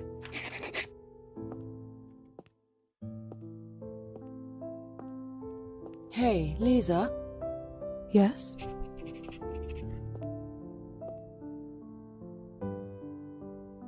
Never mind. What is it? You've only turned recently. Yeah? When was the last time you watched the sunrise? No! Oh, Yokai, hi! Thank you for the lurk! Oh no. Elisa, no! A booby trap that actually catches boobies. Must have been a couple weeks ago. I was studying late for my exams. Thank you for the booby trap. What did it feel like?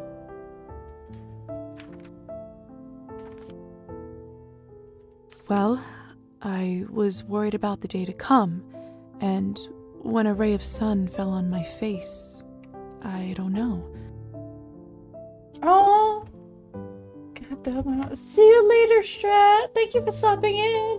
And Yokai, hello, welcome in. I haven't seen you in a hot minute. I have seen you stream here and there. I've been lurking when I can.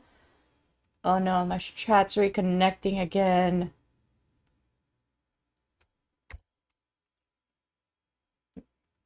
But I have been lurking when I can. My chat's been like, my OBS chat has been like disconnecting and reconnecting. It's been annoying. But anyway, welcome in. I felt warm, hopeful. Why do you ask? No reason. She misses the sun. It's just been a while since I've seen one. You will hear from the Countess soon. I'm sure I will. By the way, I've been meaning to ask you. Could you please take this ugly doll with you? I can't keep looking into its dead eyes. Does it remind you of Petya? Aww.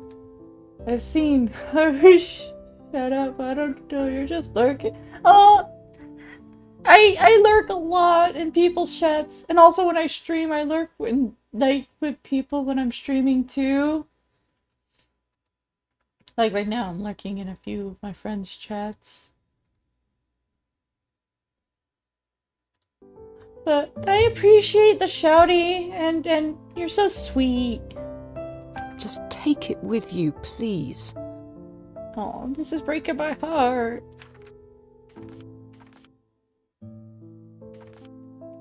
All right, I will. Thanks. I'll see you around.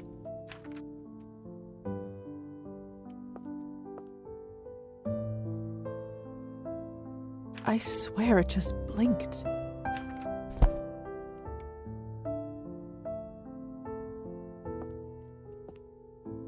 Poor Petya.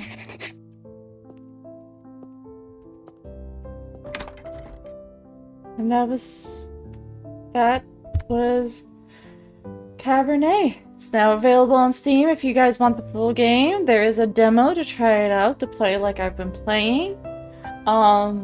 There are a lot of customizability in here, and the story is very, from what I've seen, very interesting. A lot of things that I would love to know more about, a lot of things that I would love to progress with the story. A lot of paths I would love to do. Like there's an artistic path, there's a knowledgeable path, there's a medical path. There was like one other one. There was art, history, medicine. There's a fourth. And literature. So there was good points in the game, and how it has like all your decisions weigh heavily no matter what you do. Like whether it be small or big, it will carry on. And I like stuff like that. So let's exit that out for now. What are some people doing at this time?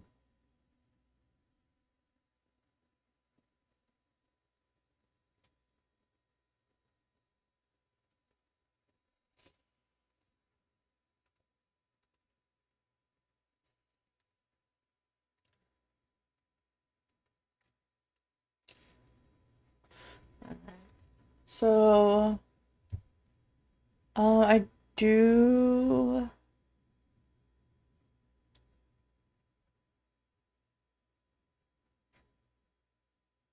I don't know if I'm in the mood for Phoenix Wright, because that's a big, heavy reading game.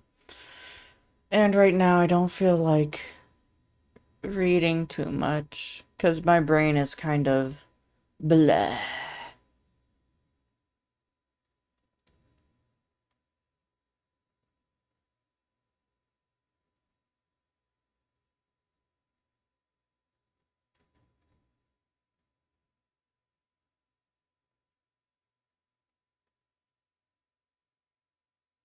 I'm gonna test something out real quick.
Alright, we're gonna see up.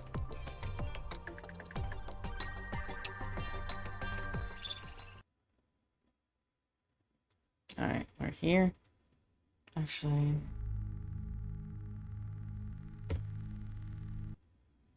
we'll move back over here because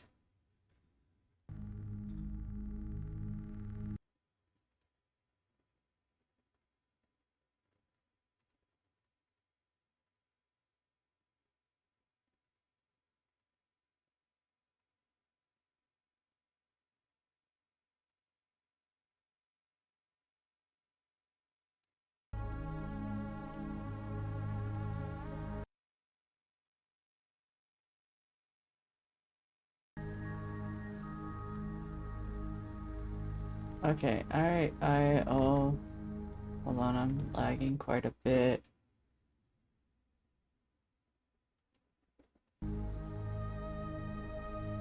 Game sound is coming through.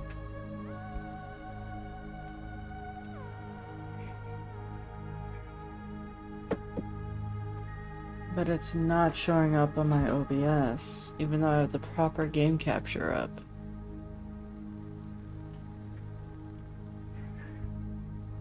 I'm gonna give it a moment. Hold on. I'll be back.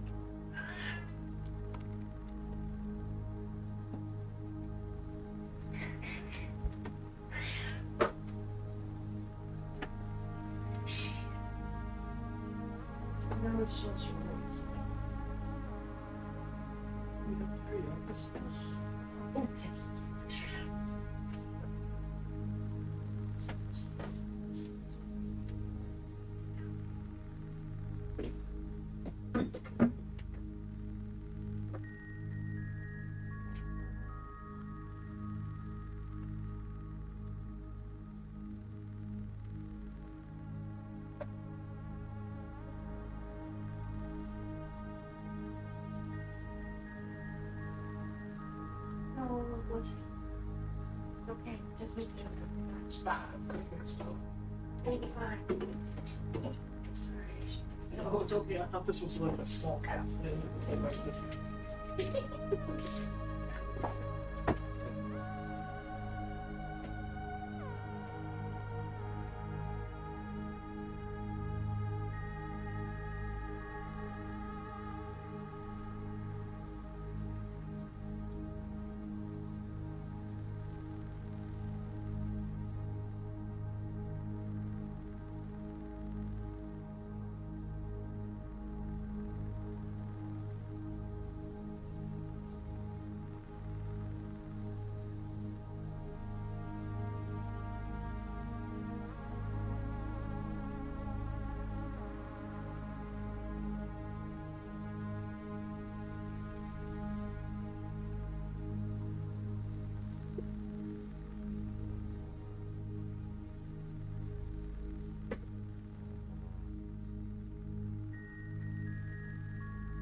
I'm sorry about that, chat. My cat was getting hungry. Oh good, OBS decided to finally pick up the game. We're gonna see if it's gonna run.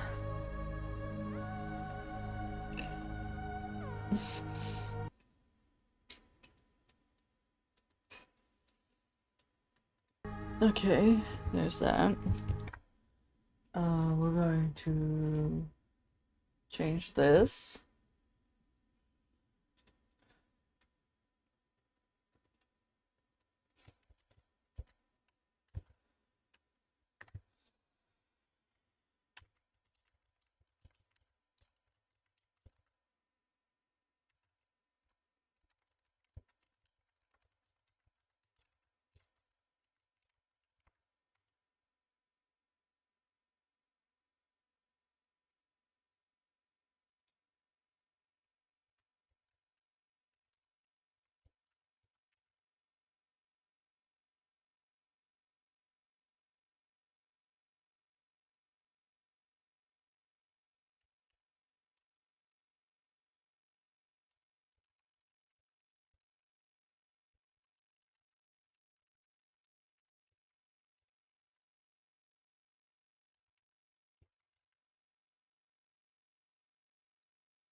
Alright.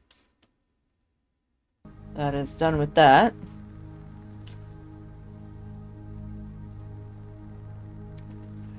I haven't loaded this game in a while, so it makes sense why the shaders are being recompiling.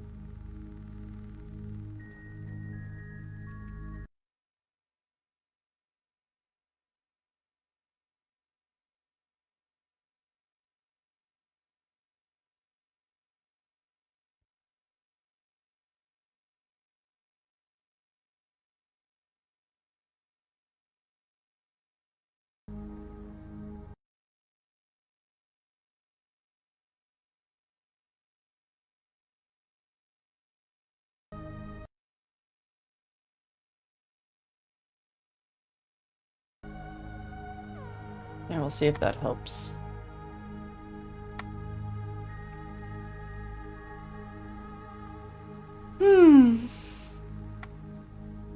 But how is everybody?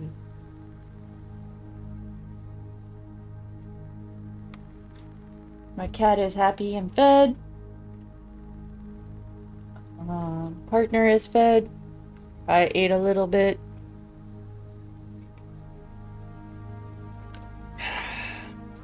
Oh, I should get more water while I'm waiting for this too.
Okay. Got more water now. Good.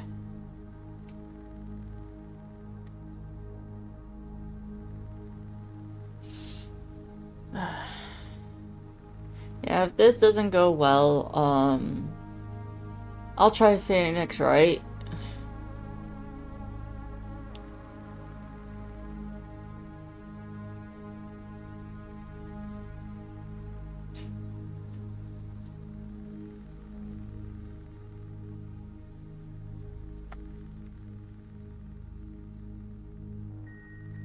But I was kind of hoping that, I know it was updated at some point, that with the update it helps run smoother. But we'll see.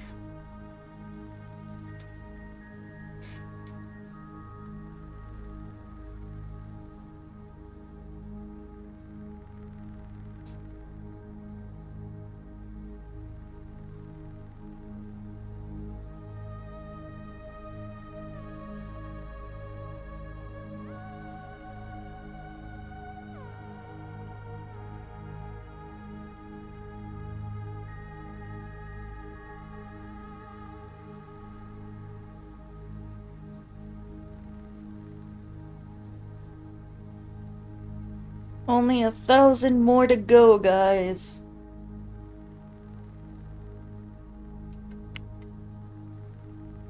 Computer's trying its hardest, I swear.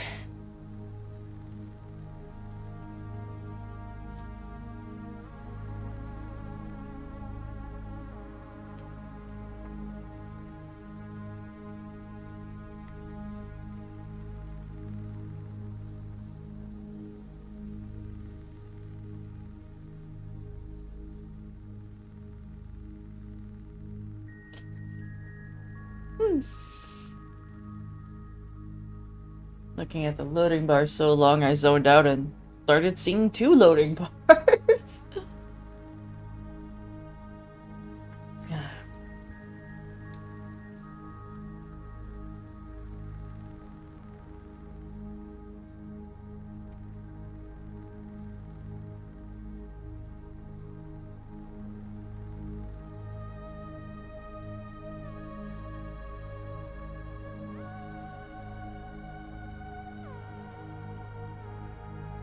Alright, there we go.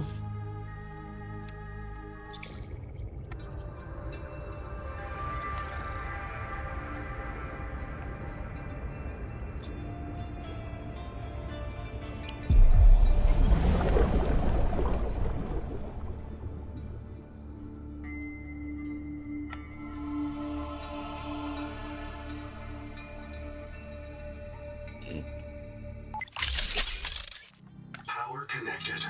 All systems online. The Noetic Advisor has transmitted an alert. Return to the life pod at your convenience. Alright. Let's see here now.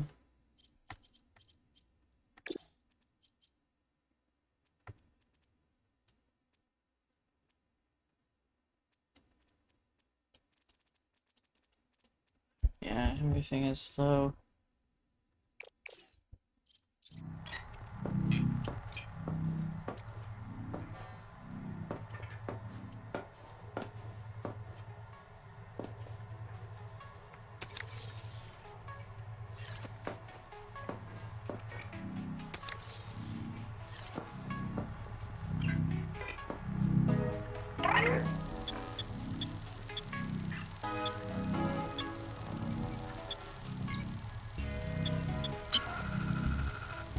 T. Ruby Anor, lead pilot. Partial voice data retrieved. Hey! Umala! Uh-oh. Do you remember the flight to the Cicada? Before you were scanned into storage, Ruby kept maneuvering the shuttle wildly, and then apologizing to the passengers. I don't know how you felt about it. Personally, I was charmed. She finds her work intoxicating, and that's what life is all about. Loving what you do. Signal location uploaded to your PDA.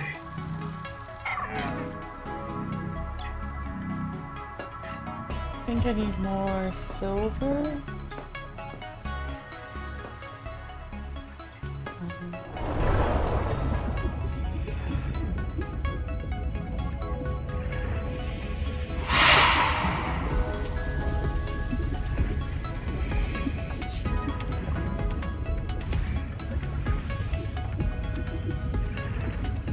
Welcome aboard.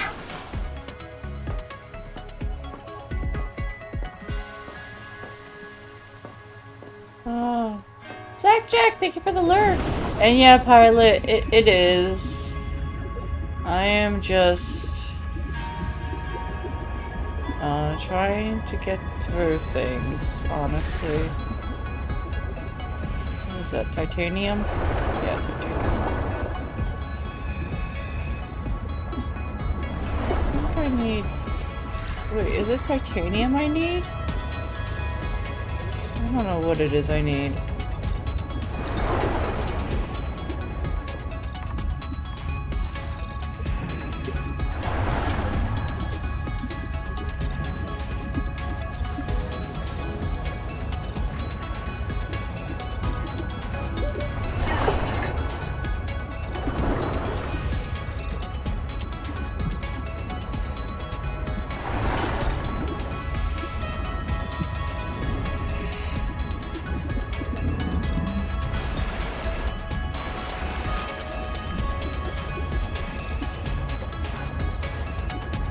Hi, Scorvo.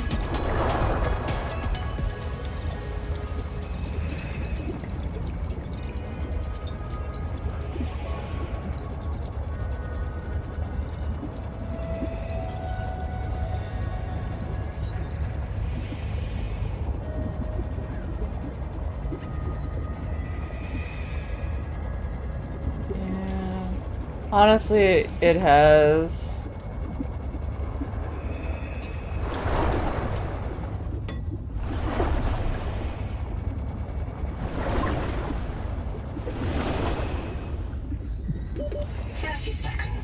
Again.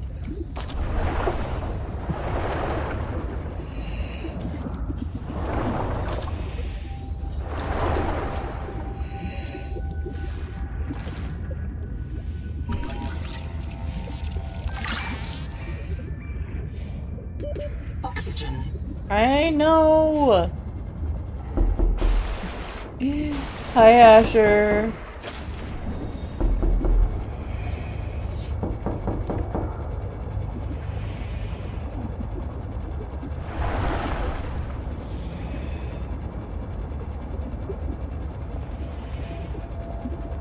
Oh, I'm freezing out.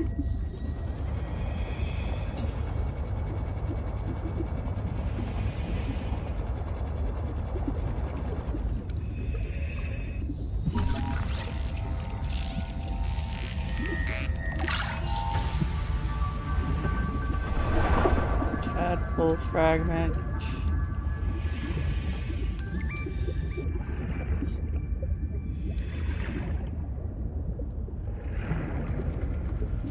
Oxygen efficiency 30 seconds.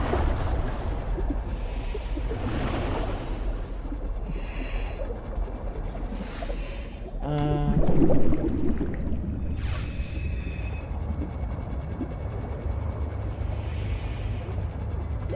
30 seconds.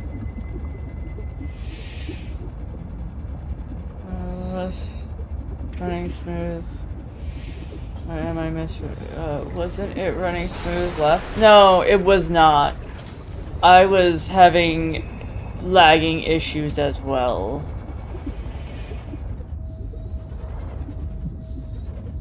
I, in fact, had so much bad lag that, the first time I played this, my submarine, fell into places that,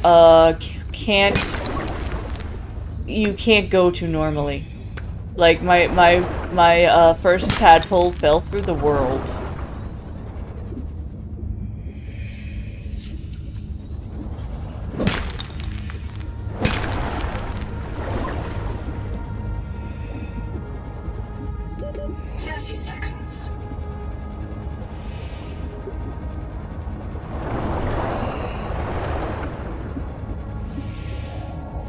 How do I send that one?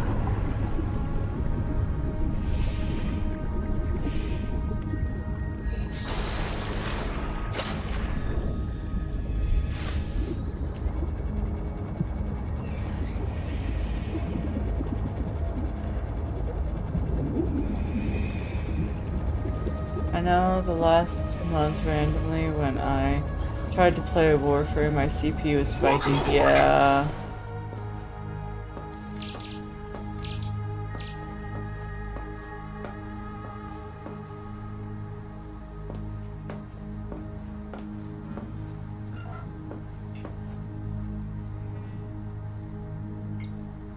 Hold on 1 minute.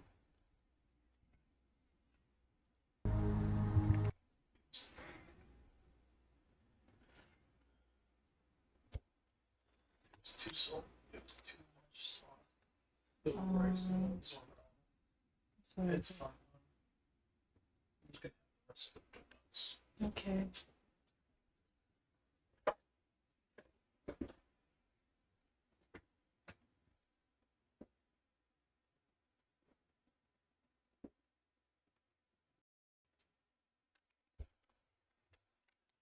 Okay, I'm back.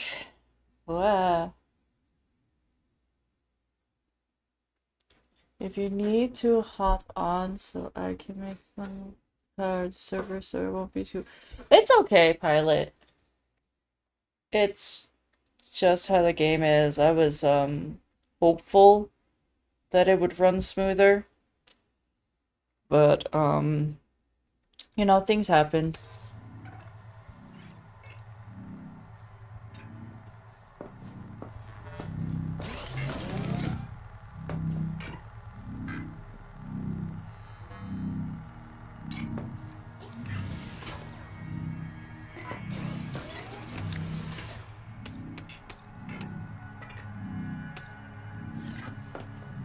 Oh, it needs lithium. That's what that needs. Oh.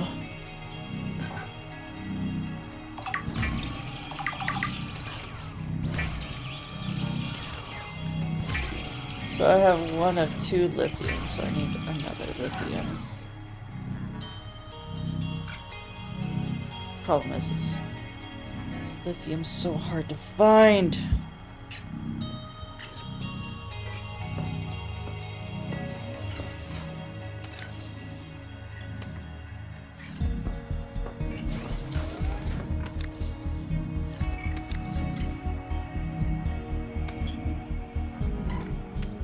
Oh, thank you for the stretch.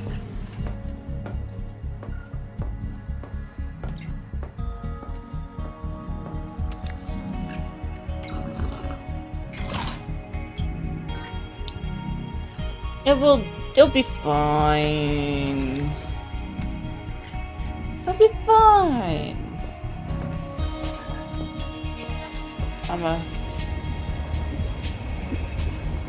can't remember where lithium is. Why do I have a beacon over here? Tech is being teching. Sometimes it be that way.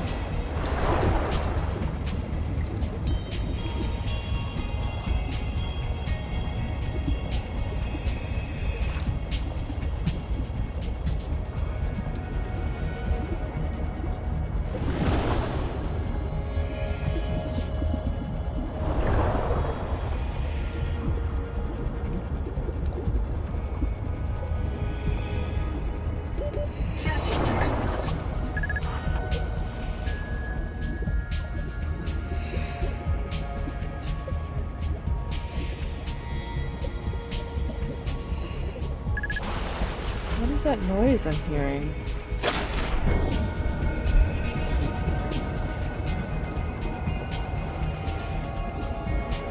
It's like a weird noise. I hate those things. I hate those things.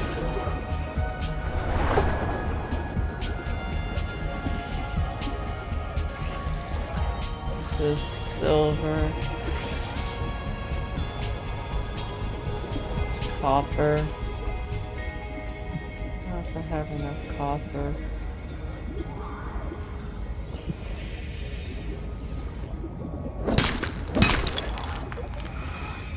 This is quartz. 30 seconds.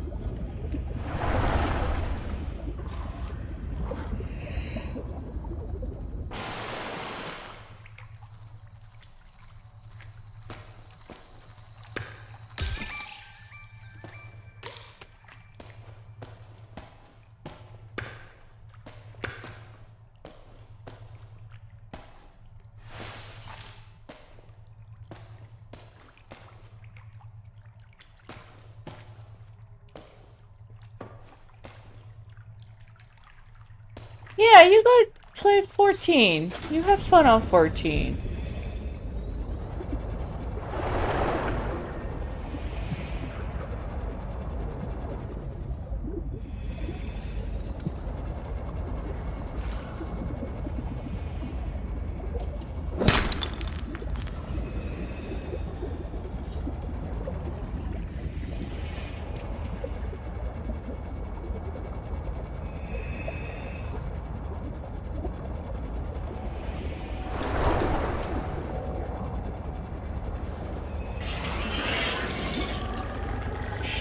Shit.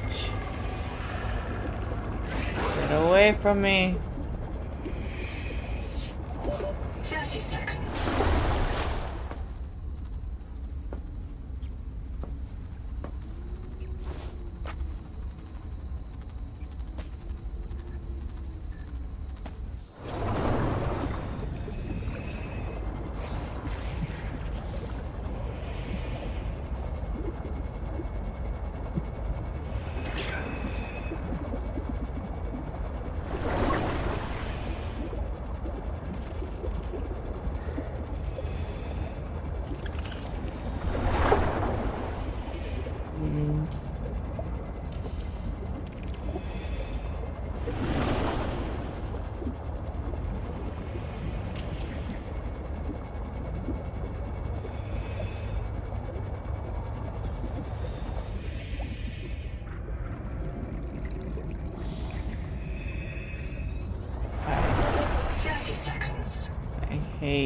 I hate this cove over here.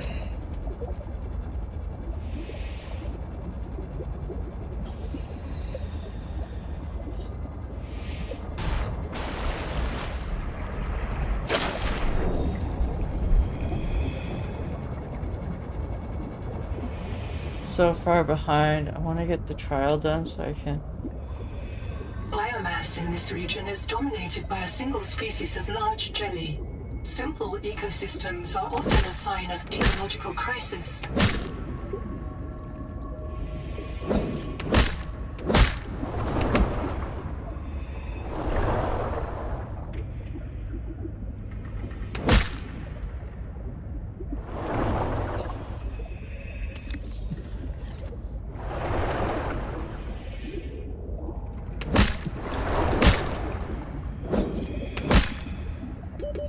30 seconds. Oh, inventory's full. That was gonna happen.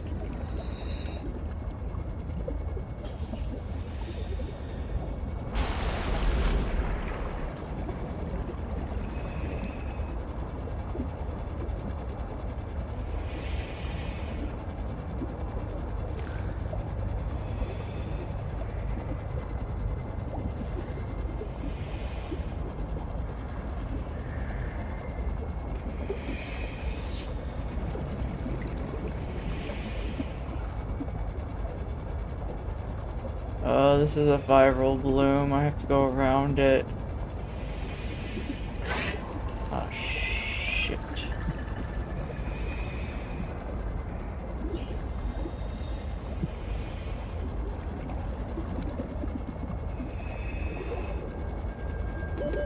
Seconds.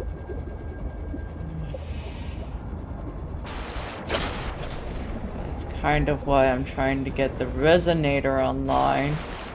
Because, what the fuck was that?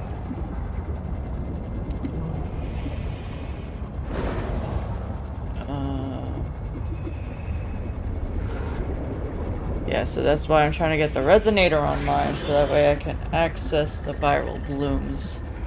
But I need more lithium, and the problem with that is, lithium is very hard to find. You know, oh yeah, of course. Have a good one, Scorvo. Welcome aboard.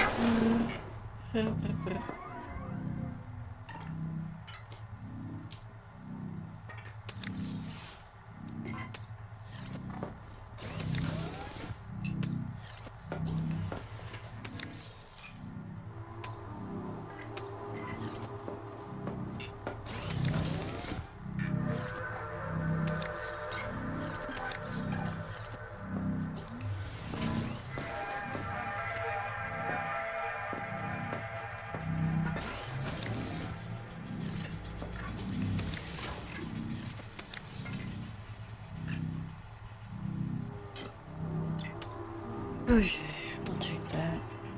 It's a precaution. We need to.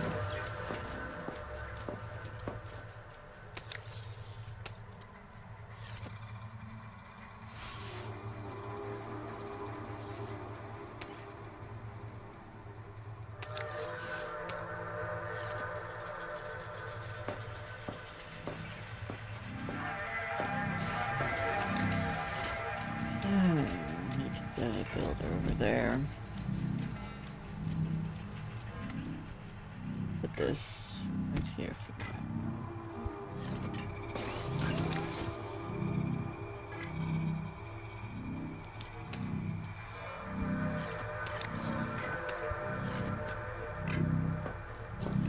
There we go.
Contact. Abandoned colony structure partially disassembled. Wreck diving may lead to disorientation, asphyxiation, and print loss. Be sure you are prepared to die usefully.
Nope.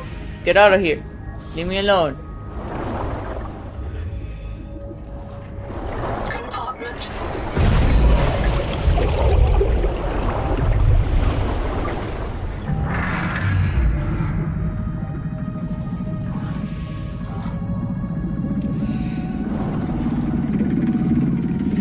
I hear it.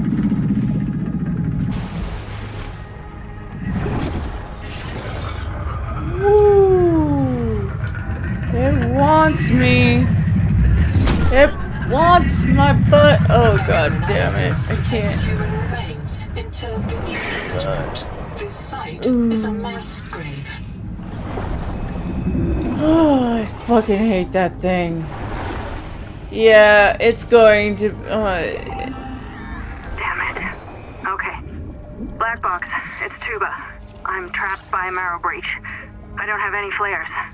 I'm not getting eaten. The cook will not be eaten. I'd rather run out of air.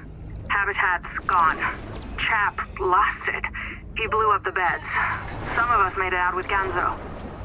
I'm sorry, Ganzo. I said I was going back to Habitat, but I'm going to find the Jubilee, and I don't think they can feed you all. I'm sorry, man. I left you. I don't know where I'm gonna reprint. I don't know what I'll remember. Look, if I find this, the Jubilee went south, to the cave where the crabs die. Do you understand? If it's that Where the laggy, crabs... if it's that laggy, I'm gonna switch games then. 30 seconds. It was more of me having hope that I could run this game.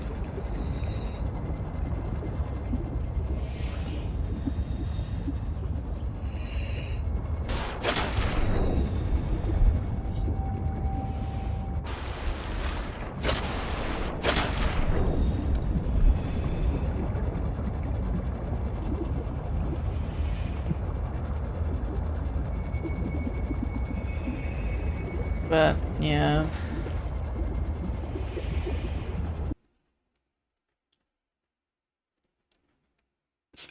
Okay, let's do a different game.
Okay.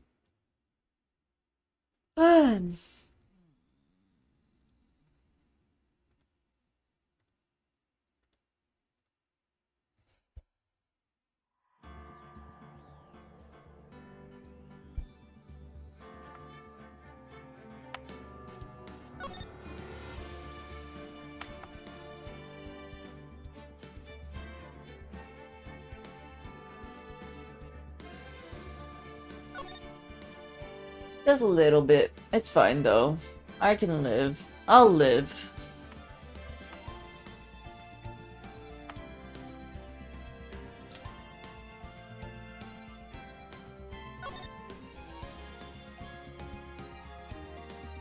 Why is it so tiny?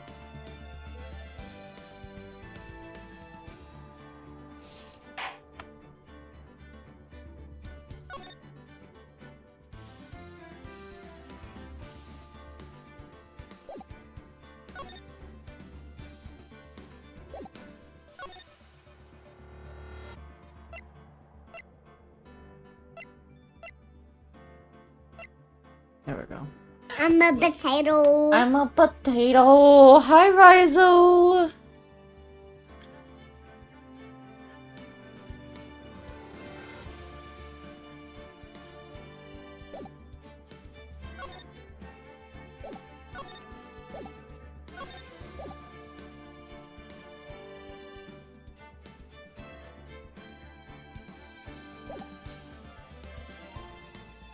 All right, that looks better.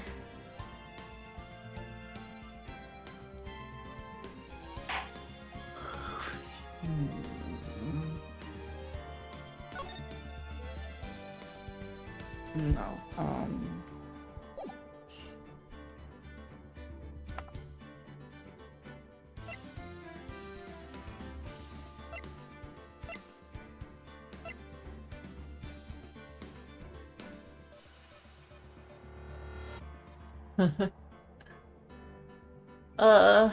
Which one do I have on my thing? Do I have Phoenix Wright Ace Attorney as my game? Rizo?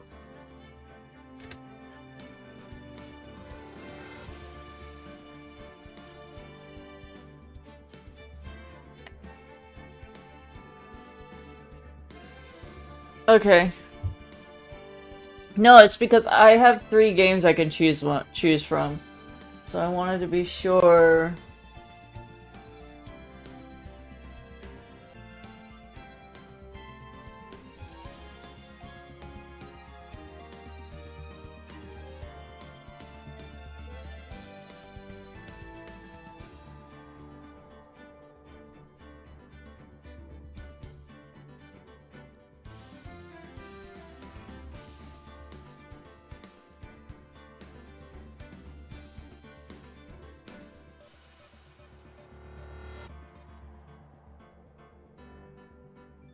Phoenix Wright Ace Attorney.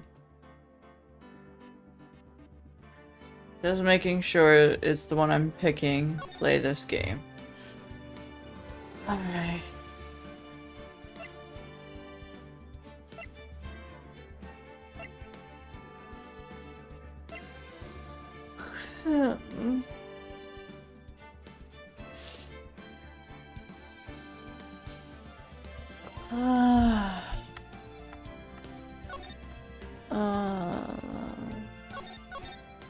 Do you guys want the first one?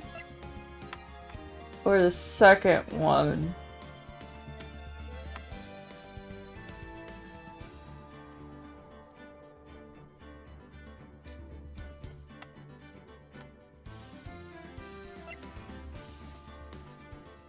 Alright, we'll do this. Yeah, okay.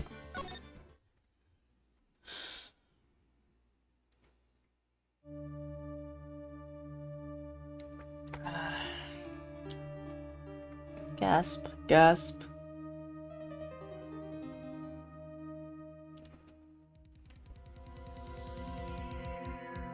Damn it. Why me? Can't get caught. Not like this. I've got to find someone to pin this on. Someone like him. I'll make it look like he did it.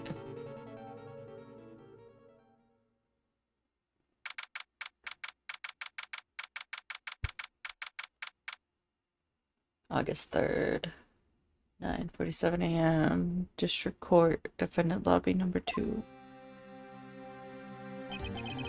Boy, I'm nervous. Right! Oh, hiya, Chief. Phew, I'm glad I made it on time. Well, I have to say, Phoenix, I'm impressed. Not everyone takes on a murder trial right off the bat like this. It says a lot about you. And your client as well. Thanks. Actually, it's because I owe him a favor. Favor? You mean you knew the defendant before the case? Yes. Actually, I kind of owe my current job to him. He's one of the reasons I became an attorney. Well, that's news to me. I want to help him out any way I can. I just really want to help him. I owe him that much. It's over! My life's over! Everything! All of it! Is that your client screaming over there? Yeah, that's him. Death, despair! Oh! I'm gonna do it! I'm gonna die! It sounds like he wants to die. Yeah. Nick! Hey. Hey there, Larry. Dude, I'm so guilty. Tell them I'm guilty. Give me the death sentence. I'm afraid to die. What? What's wrong with Larry? Oh, it's all over. I'm finished. Me every day I have to go to work. Yeah. I can't live in a world without her. I can't. Who took her away from me, Nick? Who did this? Oh, Nick, you gotta tell me who took my baby away. The person responsible for your girlfriend's death. The newspaper says it was you. My name's Phoenix Wright. Here's the story. My first case is a fairly simple one. A young woman was killed in her apartment. The guy they arrested was the unlucky sap dating her. Larry Butts, my best friend since grade school. Our school had a saying, when something smells, it's usually the butts. In the 23 years I've known him, it's usually been true. He has a knack for getting himself into trouble. One thing I can say, though, it's usually not his fault. He just has terrible luck. But I know better than anyone that he's a good guy at heart. And I owe him one, which is why I took the case to clear his name. That's just what I'm gonna do. August 3rd, 10 a.m. District Court.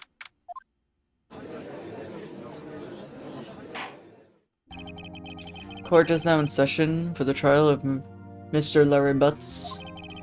The prosecution is ready, Your Honor. The, defense is ready, Your Honor.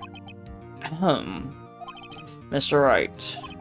This is your first trial, is it not? Yes, Your Honor. I, am a little nervous. Your conduct this trial will decide the fate of your client. Murder is a serious charge. For your client's sake, I hope you can control your nerves. Thank you, Your Honor. Mr. Wright, given the circumstances, I think you should have a test to ascertain your readiness. Yes, Your Honor. Gulp. Hand shaking. Eyesight fading. The test will consist of a few simple questions. Answer them clearly and consistently. Please state the name of the defendant in this case. Larry Butts. The defendant. Well, that's Larry Butts, Your Honor. Correct. Just keep your wits about you and you'll do fine. Next question. This is a murder trial. Tell me what's the victim's name. Phew, I knew this one. Thought I read the case report cover to cover so many times. It's... wait. Uh-oh. No way, I forgot. Drawing a blank here. Phoenix! Are you absolutely sure you're up to this? You don't even know the victim's name! For the victim. Of course I know the victim's name. I, just forgot temporarily. I think I feel a migraine coming on. Look, the victim's name is listed in the court's records. Just press tab to check anytime. Remember to check it often. Do it for me, please, I'm begging you. Mr. Wright, the victim in the case...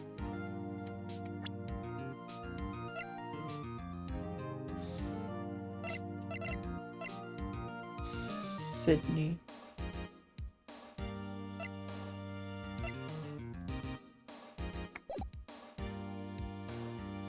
Sydney Stone. Victim's name is Sydney Stone. Correct. Now, tell me, what was the cause of death? She died because she was... due blood loss of blood due to blunt trauma. Hit with a blunt object. She was struck once by a blunt object. Correct. You answered all my questions. I see no reason we shouldn't proceed. You seem much more relaxed now, Mr. Wright. Good for you. Thank you, Your Honor. Because I don't feel relaxed, that's for sure. Well then. First, a question for the prosecution. Mr. Payne. Yes, Your Honor. Mr. Wright just told us the victim was struck with a blunt object. Would you explain to the court just what that object was? The murder weapon was the statue of the thinker. It was found lying in the floor next to the victim. I see. The court accepts this into evidence. Statue added into the court record. Right. Be sure to pay attention to the evidence they added during the trial. That evidence is the only ammunition you have in court. Use the tab to check the court record frequently. Alright. The statue in the shape of the thinker. It's rather heavy.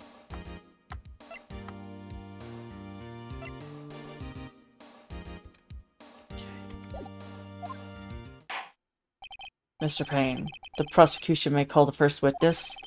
The prosecution calls the defendant, Mr. Butts, to the stand. Chief, what do I do? Pay attention. You don't want to miss any information that might help your client's case. You'll get your chance to respond to the prosecution later, so be ready. Let's just hope he doesn't say anything unfortunate. Uh-oh. Larry gets excited easily. This could be bad.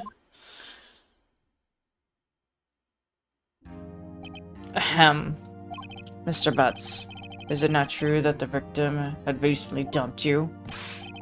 Hey, watch him, buddy! We were great together! We were Romeo and Juliet, Cleopatra, and Mark Antony! Didn't they all die? I wasn't dumped. She just wasn't taking my phone calls. Or seeing me. Ever. What's it to you anyway? Mr. Butts, what you described is generally what we mean by dumped. In fact, she had completely abandoned you and was seeing other men. She had just returned from overseas with one of them the day before the murder. What do you mean, one of them? Lies! All of it lies! I don't believe a word of it! Your Honor, the victim's passport. According to this, she was in Paris until the day before she died. Passport added to the court record. Indeed. It appears she had returned the day before the murder. Dude, no way! The victim was a model, but didn't have a large income. It appears that she had several sugar daddies. Daddies? Sugar?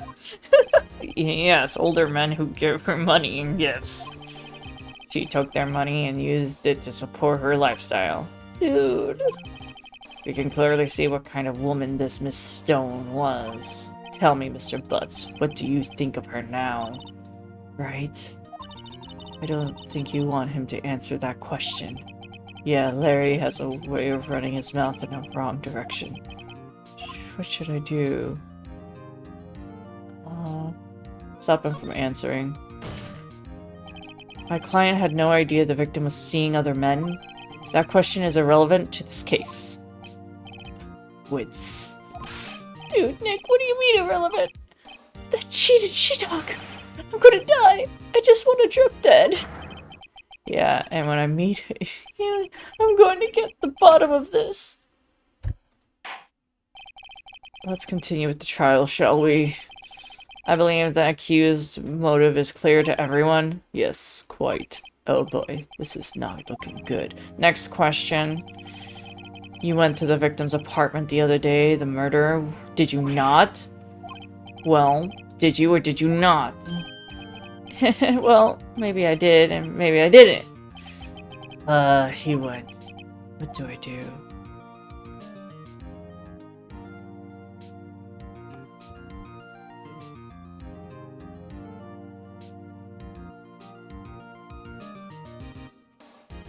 What do I do?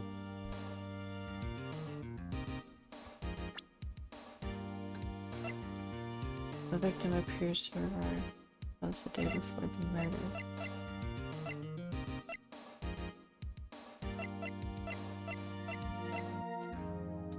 Between 4 and 5, yeah. Have him answer honestly? I know, I'll send him a signal. Tell them the truth. Yeah, I was there, I went. Order. Well, Mr. Butts. Dude, chill. She wasn't home, man, so, like, I didn't see her. Your Honor, the defendant is lying. Lying? The prosecution would like to call a witness who can prove Mr. Butts is lying. Well, that simplifies the matter. Who's your witness? The man was found by the victim just before making the gruesome discovery. He saw the defendant fleeing the scene of the crime. Order! Order in the court. Mr. Payne, the prosecution may call its witness. Yes, Your Honor.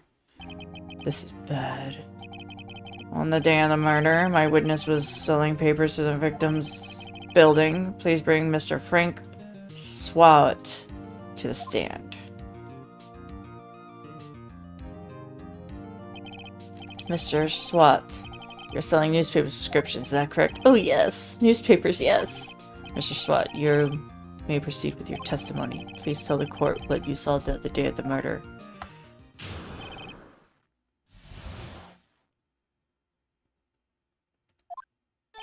I was going door to door selling subscriptions when I saw the man fleeing the apartment. I thought he must be in a hurry because he left the door half open behind him. Thinking it strange, I looked inside the apartment, and I saw her lying there, a woman, not moving, dead. I quelled in fright and found myself unable to go inside, though I called the police immediately. However, the phone in her apartment wasn't working. I went to a nearby park and found a public phone. Remember the time exactly. It was 1 p.m. How do I... Objection. The man who ran, without a doubt, is the defendant sitting over there.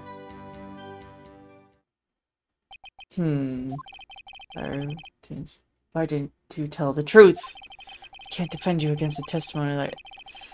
incidentally, why wasn't the phone in the victim's apartment working? Your Honor, at the time of the murder, there was a blackout in the building. Aren't phones supposed to work during blackouts? Yes, Your Honor.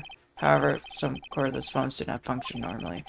The phone that Mr. Schwartz used was one of those. Your Honor, I have a record of the blackout for your per usual.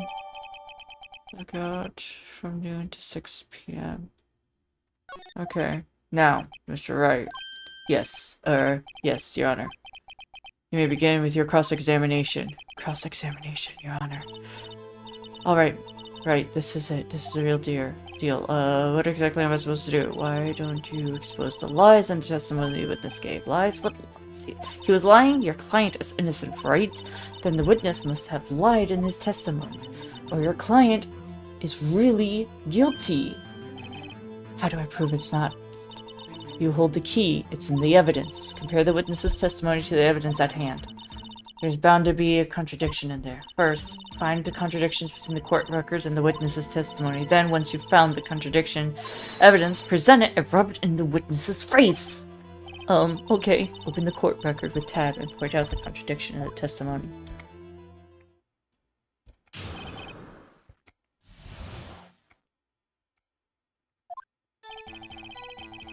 Selling subscriptions when I saw a man fleeing the apartment.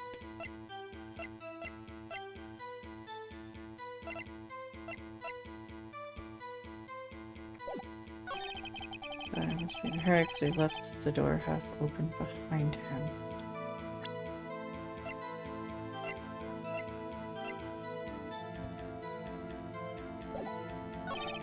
Thinking it's strange, so I took a... When I saw her lying there, a woman not moving, dead. Quelled and frightened, I thought I would call the police immediately. However, the phone in her apartment wasn't working. I went to a nearby park and found a public phone. 1 p.m.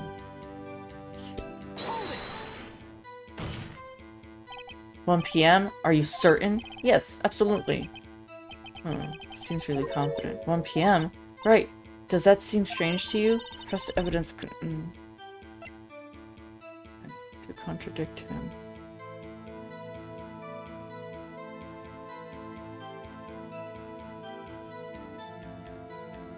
I'm clicking it.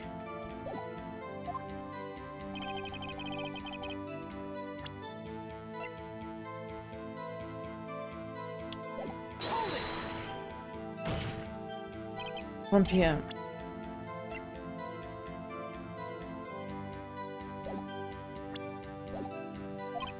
Yes, absolutely. How do I... The time of death is right here. It won't let me click it.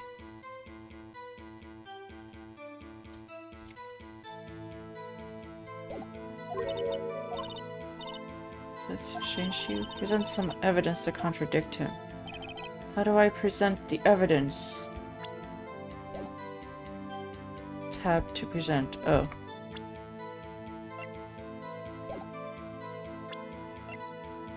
E. Here. Found the body at 1 p.m., are you sure? Yes. It was 1 p.m. for certain. Frankly, I find that hard to believe. Your statement directly contradicts the autopsy report. The autopsy notes the time of death, something after 4 p.m. There's no body... there was no body to find at 1 p.m. How do you explain this 3-hour gap? Oh, that's so, This is trivial! The witness merely forgot the time! After his testimony, I find that hard to believe. Mr. Schwab, why are you so certain you found the body at 1 p.m.? I am, gee, that's a really good question. Good job, right? Way to put him on the spot. That's all you have to do. Point out the contradictions. Lies always beget more lies. See through one, and their whole story falls apart.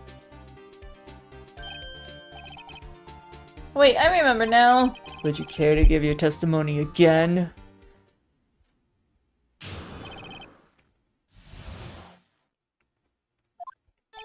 You see, when I found the body, I heard the time. There was a voice saying the time. It was probably coming from the television.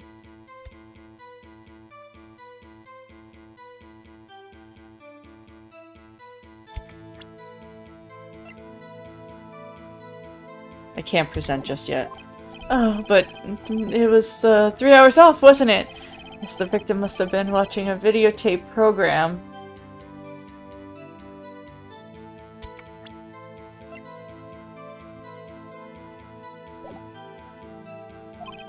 That's why I thought it was 1 p.m. Terribly sorry about the misunderstanding. I see. You heard a voice saying the time on a taped program. Mr. Wright, may you cross-examine your witness? Right. You know what to do. Got this one.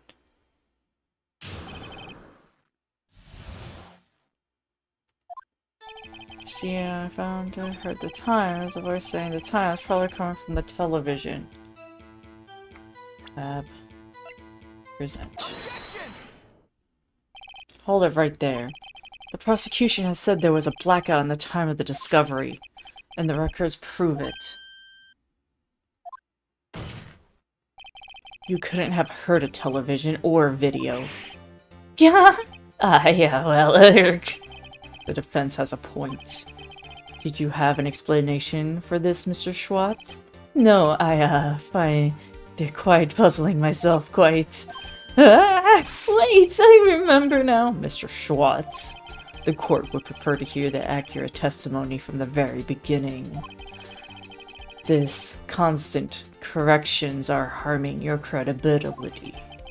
That you seem rather distraught. My apologies, Your Honor. It must have been a shock of finding the body. Very well, Mr. Schwartz. Let's hear your testimony once more, please.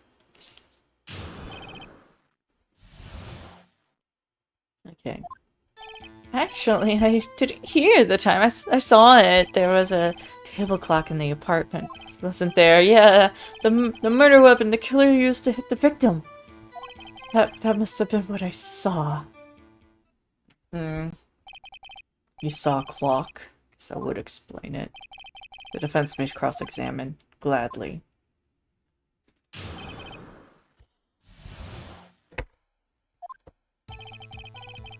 Saw it. There was a table clock in the apartment, wasn't there? Yeah, the murder weapon the killer used for the victim. No, they used this. Wait, just a moment. The murder weapon wasn't a clock. It was the statue. Now how is this supposed to be a clock? Your objections and your evidence! Who do you think you are? Just answer the question, Mr. Schwat. Hey, I saw it there, okay? That's a clock! Your Honor, if I may? Yes, Mr. Payne. This is the witness. As the witness stated, this statue is indeed a clock. The neck is a switch. You tilt it and it says the time out loud.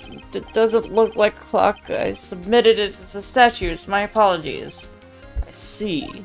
So the murder weapon was a table clock after all? Well, Mr. Wright, it appears that the witness's testimony was correct. It is a clock. Have a problem with this testimony now? Yes. Your Honor, there is a gaping hole in this witness's testimony. The only way he could have known the weapon is a clock is by holding it in his hand. Yet the witness testified that he never entered the apartment. Clearly a contradiction. Indeed. The witness knew it was a clock because he went to the apartment. You're lying. You were inside the apartment on that day of the murder. Oh yeah? Prove it! Prove I went in there! I'll do you one better than that. I can prove you're the one who killed her. You struck her with the clock, and the shock of the blow triggered the clock's voice. That was the sound you heard.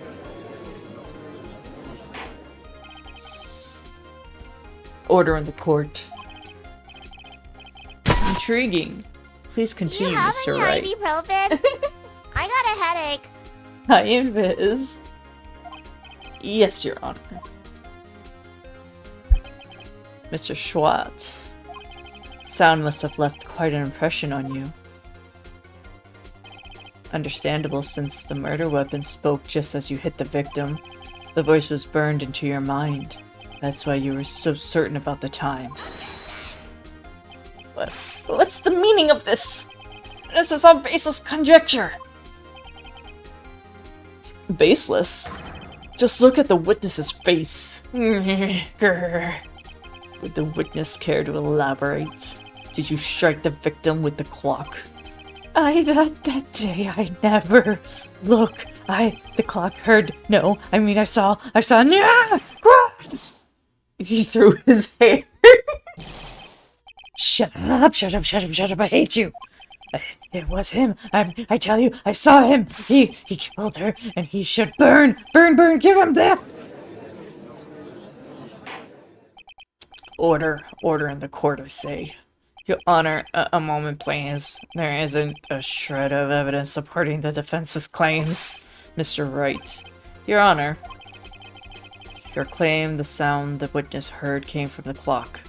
Do you have any evidence? The whole case is riding on this. I better think it through carefully. Your Honor, the sound Mr. Witt heard was definitely this clock. A fact which is clear if you simply try sounding the clock. Examine the clock's batteries.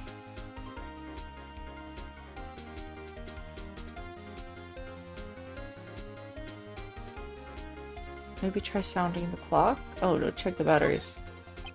All you have to do is examine the batteries. The batteries are in the right way. The clock seems to be working fine. What exactly did you mean, Wright? The clock was working fine. Yes, and? I'm sorry. Mr. Wright, I expect more from a lawyer in this court, even if it's your first day. I'm afraid you have to... Okay, hold on. Yes, Your Honor, as I was saying, the whole case is riding up Show her is definitely the clock. There's simply try sounding the clock. Let's try sounding the clock now, here in this court. Your Honor, ask the court to listen very carefully. I think it's 8:25. That certainly is a strange way to announce the time. Well, he is the thinker after all. So, we heard the clock. What are your conclusions? Mr. Payne, can you tell me what time it is now? It's 11:25. Ack! As you can see, the clock is exactly 3 hours slow. Precisely discrepancy that Mr. Schwat heard and the actual time of death. So, Mr. Schwat, try to talk your way out of this one. You forgot one thing! Uh-oh, what's he gonna think now? While it may seem like the clock is running 3 hours slow, it proves nothing. How do you know it was running 3 hours slow on the day of the murder? If you can't prove that, you don't have a case. He's right. How am I gonna prove that? Damn it. So, Mr. Wright, seems you lack the crucial evidence to support your claim. Yes, Your Honor. It means you cannot let this go. Fortunately.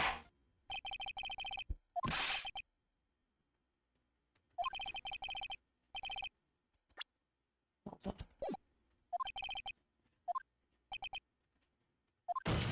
Hold on.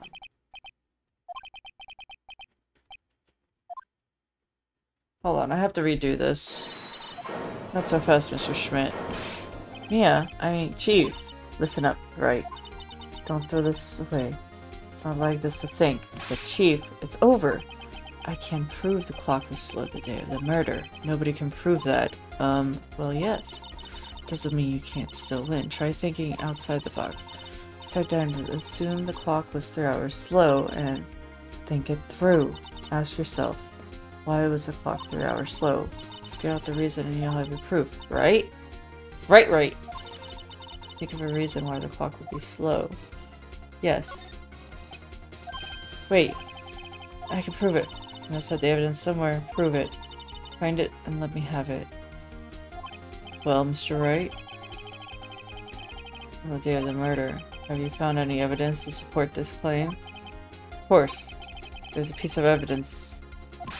Huh! Let's see you pull this one off. Let's see the evidence. Her passport.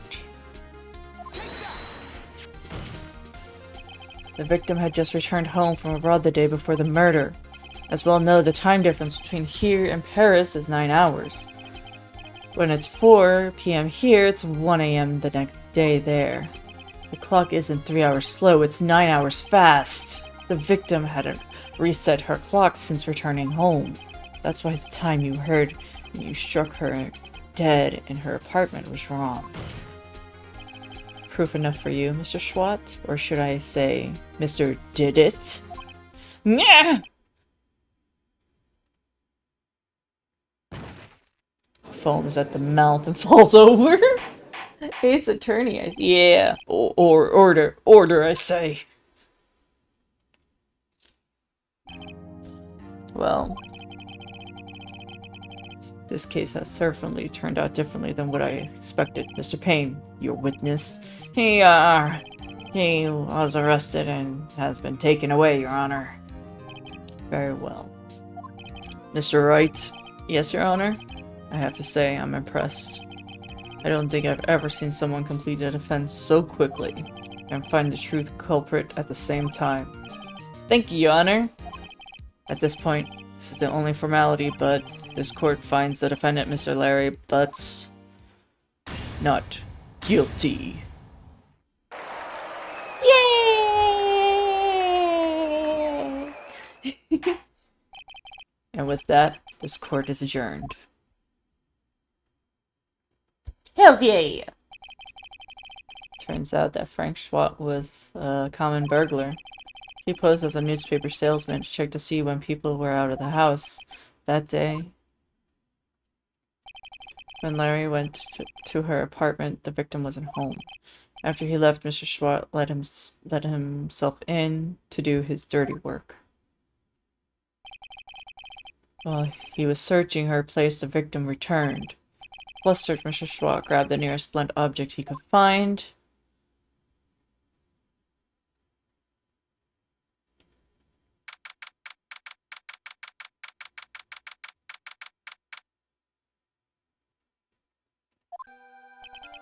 Phew. Still can't believe we won.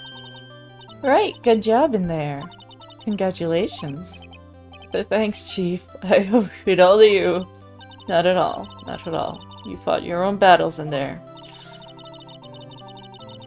It's been a while since I've seen a trial end on a satisfying note. I've never seen the Chief look so happy. If she's this glad, imagine how Larry must feel. My life is over! Larry, you're supposed to be happy. What's wrong now? Aw, Nick. Don't worry about me. I'll be dead in God soon.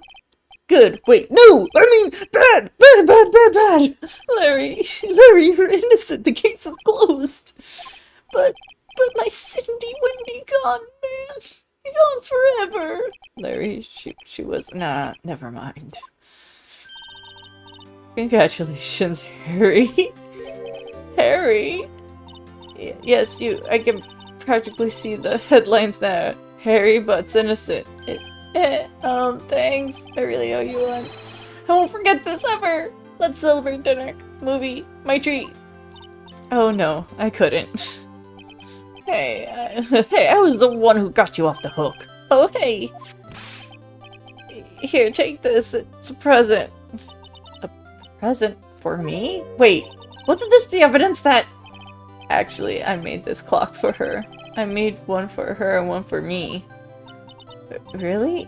You made this? Well, thank you. I'll keep it as a memento. Yo, Nick. Can you believe it? I was so into that chick, and she was just playing me for a fool.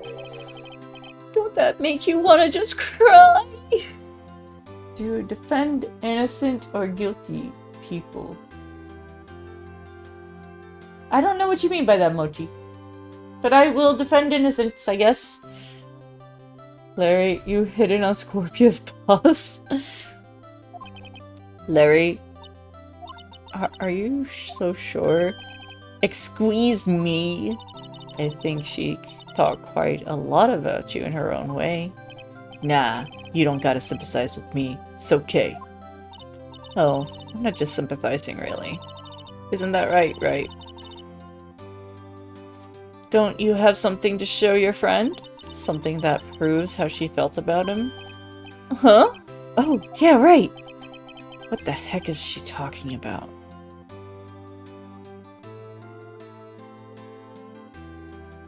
I don't believe I was defensive right here. Wait, yes, this! Check this out, Larry. Proof positive you weren't just some chump to her. Huh? What about the clock? This is the clock you made for her, Larry. And she took it with her when she traveled. Whatever, she probably just needed a clock, that's all. You think so? It's pretty heavy to take traveling. Well, make what you will of it. Hey, Nick. I'm glad I asked you to be my lawyer. Really, I am. Thanks! I hope that made him feel a little bit better. Right. I hope you see the importance of evidence now. Also, hopefully you realize things change depending on how you look at them. People too. You never really know if your clients are guilty or innocent. All we can do is believe in them. And in order to believe in them, you have to believe in yourself. Right? Listen, learn, grow, strong. Never let go of what you believe in. Never. Well, I think our work here is done. Shall we be off? Yeah, I guess so. Say, how about dinner on me? We'll drink a toast to innocent butts. Yeah! Oh, speaking of Harry. You were saying part of why you became a lawyer was because of him. Yeah. Part, at least. You'll have to tell me about him sometime. Maybe over drinks? And so my first trial came to a close. Larry slapped me on the back and said, "Gee, Nick, it's good to have friends."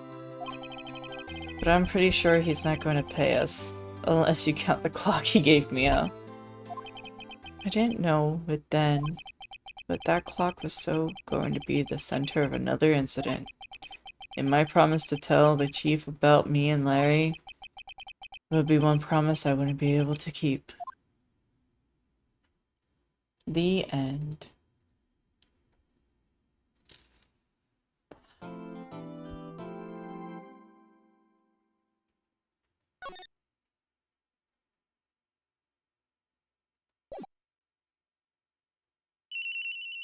Bling! Bring! Hello? Hello, this is Maya. Hey, Maya. Hi, Maya. It's me. Mia! What's up? You haven't called in a while. Sorry, been so busy. How you been? Well, lonely. And it's all your fault. Nah, I'm just teasing. I've been great. Finally getting used to having my own place. That's good to hear. Actually, I'm calling because I have a favor to ask. I know. You want me to hold evidence for you? Sharp as always. There's a lot of buzz about the upcoming trial. I just don't feel safe keeping the evidence here. I gotcha. So what is it this time? It's a clock. A clock? Yeah, it's made to look like the statue of the thinker. And it tells you the time. I thought you might like it. You always like toys. Hey, I'm not a little girl anymore, sis. Now, you know I'm only teasing. I should probably tell you the clock isn't talking right now. Huh? It's not working. That's lame. I had to take the clock work out. Sorry. I put some papers inside it instead. Papers? Is that the evidence then? Well, there's a possibility that it might turn out the way. Yeah. Can you come by the office tonight at 9 to pick it up? I'll be in the pre-trial meeting room until then. Okay, sis. But I expect dinner. Something good. Like burgers. I could really go for some good burgers. Okay. We'll hit the usual joint. Alright, it's a deal. Okay, sis. See you soon. Yep, I'll be waiting, Maya. Conversation recorded September 5th, 9:27 a.m. September 5th, 8:75 p.m. Faye and Co. offices. Now, Miss Faye, I'll take what's mine. The papers. I'm sorry, but I can't give you what I can't give you that. But I can't give you what I don't have. Miss Faye, you're a poor liar. Why, I see it right over here. That must be the thinker that swallowed those papers. How could you know? Oh, you're not.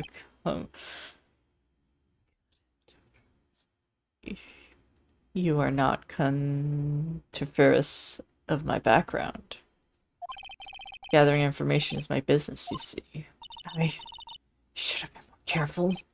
Oh, my dear Faye, I'm so very sorry. But I'm afraid I must ask you for one more thing. Your internal silence. Farewell, Miss Faye. Huh?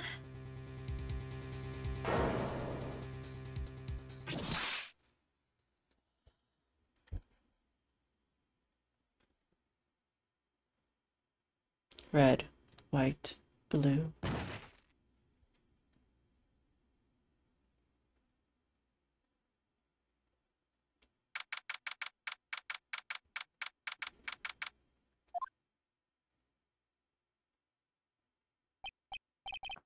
Uh-oh, I'm late.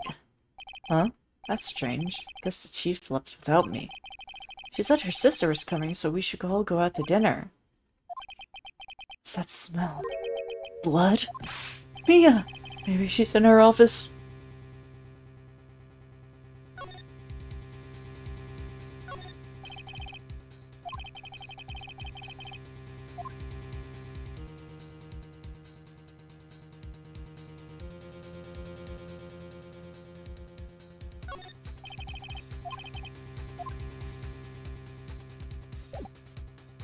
of.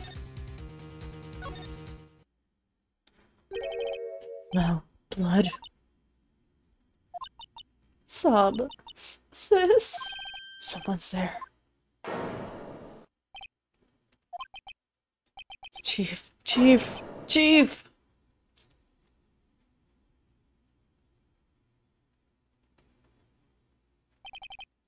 Who are you?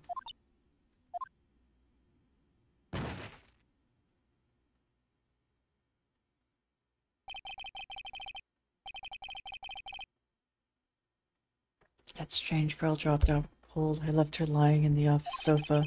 I'm back to the chief, where she's laying under the window. Her body was still warm. I could feel it when I held her shoulder. Then, all too quickly, it began to fade. Till finally she was cold. Chief.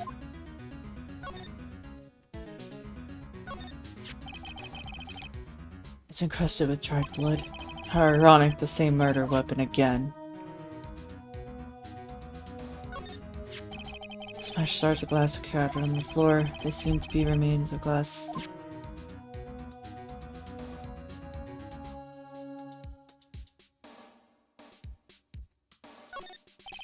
There's a large building right across from the office. Nice, luxurious place. Chief. It's hard seeing her like this, but if there are any clues here... She was struck in the head with a blunt object. She probably died instantly. The thinker lying next to her must have been the murder weapon. The thinker added to the court record. There are some glass shards near the chief's body. Must be pieces of the glass stand lying broken in the back of the room. Glass shards added to the courtroom record. Nothing else seems to be clues here. Piece of paper. It must have fallen from Mia's hand. Could it be? The word is written in blood on this scrap of paper. Maya. Did Mia write this down? This piece of paper is a receipt from the department store dated yesterday. Added to the court records. No, this is not a demo. So I actually own Ace Attorney at Law. So I finished the demos that I was playing, so I'm doing Ace Attorney. And I have the Ace Attorney trilogy. So I have the first one, second one, and third one.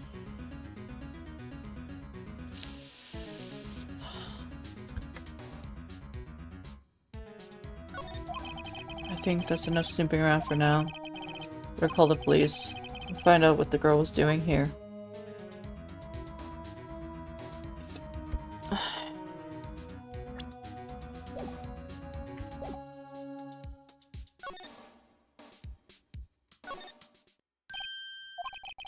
That girl just now. Where did she go?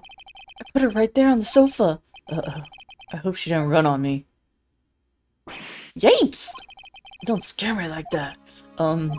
Excuse me, but who are you? It's okay, I work here. Maya Faye. Maya Faye?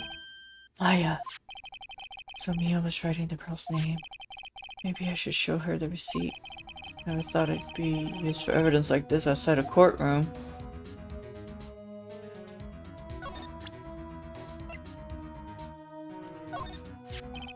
Before Maya died, she wrote a message with her own blood. She wrote on the back of this receipt. That's my name! Why? Why would she write my name? Please just calm down. Why would my sister write my name? Uh-oh. Now I've done it. Better hurry up and call the police.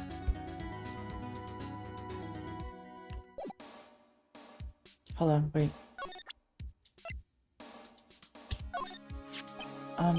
About the thinker. The thinker! That was... Oh, sis, Oh, probably shouldn't have asked her about the murder weapon.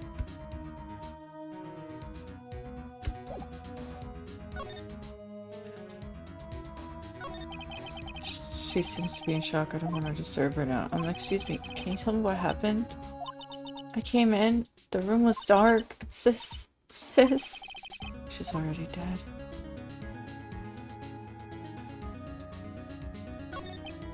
So you're the chief's sister. I'm her younger sister. And you were here visiting this late at night? Yes, she said she wanted me to keep some evidence for her. Evidence? Yes, it was the clock. It was the thinker.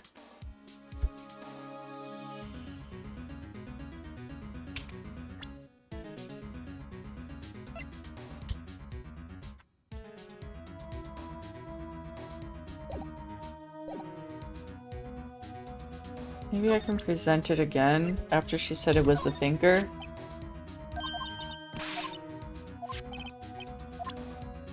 Oh.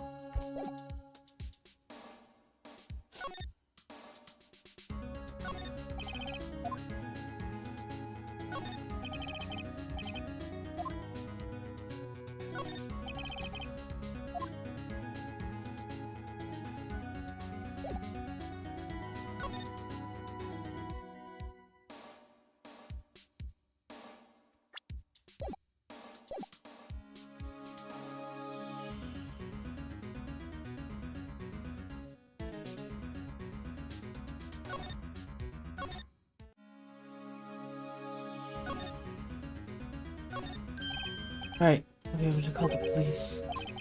That's funny. Shoot, the screws on the receiver are missing. It's like someone's halfway through taking it apart. Police! Please, come quick! What's that? Someone's screaming from outside the window. She's staring right at me. She's holding a phone in her hand.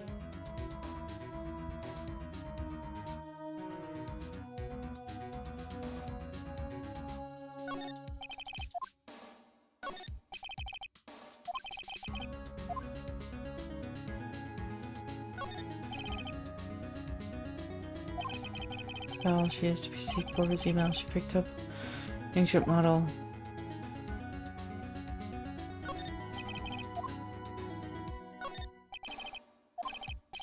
Simple functioning.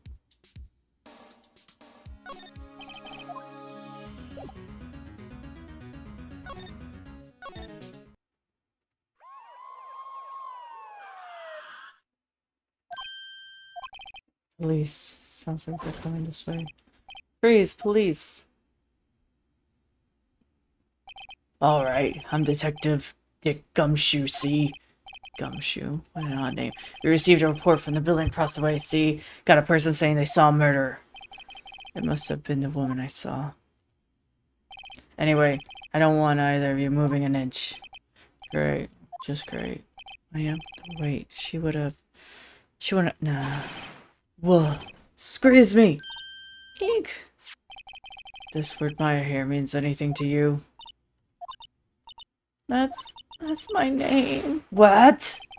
Victim drew this in her own blood, see? With her dying breath. She wrote the killer's name. Killer? I'm not. Case closed. You're coming down to precinct, ma'am. What? Oh my god. Mia's younger sister Maya was arrested on the spot. Taken into questioning. Didn't get out until the next morning. My eyes were heavy, but I couldn't sleep. Sat around waiting for visiting hours to begin in the detention center. I had to talk to Maya as soon as possible. September 6th. Oh, they have poor Maya locked like a criminal. Oh, it's you, the lawyer. Good morning. Good morning. She looks so tired. Are you gonna be my attorney? Well, that's what I want to talk to you about. It's up to you. Gotta give it to her straight. It's up to you. Up to me? Yes. I don't think this is something I should decide. After all, you're the one in trouble here. They're never going to believe me, are they? Even you, when you found me in the office, you looked at me like I'd done it. Did I look at her like that? No, I never thought. It's okay. I understand. And I've also heard about you. Heard what about me? I was talking to my sister on the phone the other day. Today was my junior partner's first time in court. Wow, really? How'd it go? It was quite the scene. Honestly, I was on edge the whole time. It's been a while. So he crashed and burned? He's a genius. One of those strikes fear into the hearts of evil types. The only thing he's lacking is experience. Huh. Sounds like it was fun. Well, I know who to go to if I ever get into trouble now. I don't know, Maya. I think you might want to wait. Give him 3 more years. That is, unless you want to be found guilty. That's what she said. I'm sorry. I didn't mean to insult you. No, it's okay. It's true, I guess. But at the same time, I can't just sit by and watch. When I think of the person who did this to Mia. I know.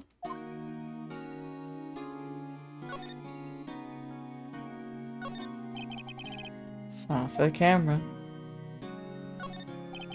This guard monitors visiting room. He hasn't moved an inch. Real pro, this guy. Clues here.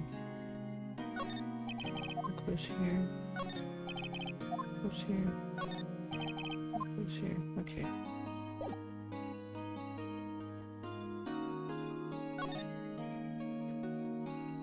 The day of the crime. Could you tell me about the day of the murder? Yes. Let's see. That morning, I got a call from my sister. She wanted me to hold on to a piece of evidence for an incoming trial. Evidence? Yes. That clock shaped like the thinker, the one Larry made. How could that have been evidence in a case? Right. She said something about that. I remember. Do you want to hear it in her own voice? Her own voice? Yes. I'm pretty sure our conversation is on my phone. It's on my cell phone. You recorded it? Yeah. I forgot how to delete those things. So, you say you have a conversation with your sister on a cell phone. Let's hear it. Right! Oh, I just remembered that the detective took my phone. Sorry. Oh, right, of course.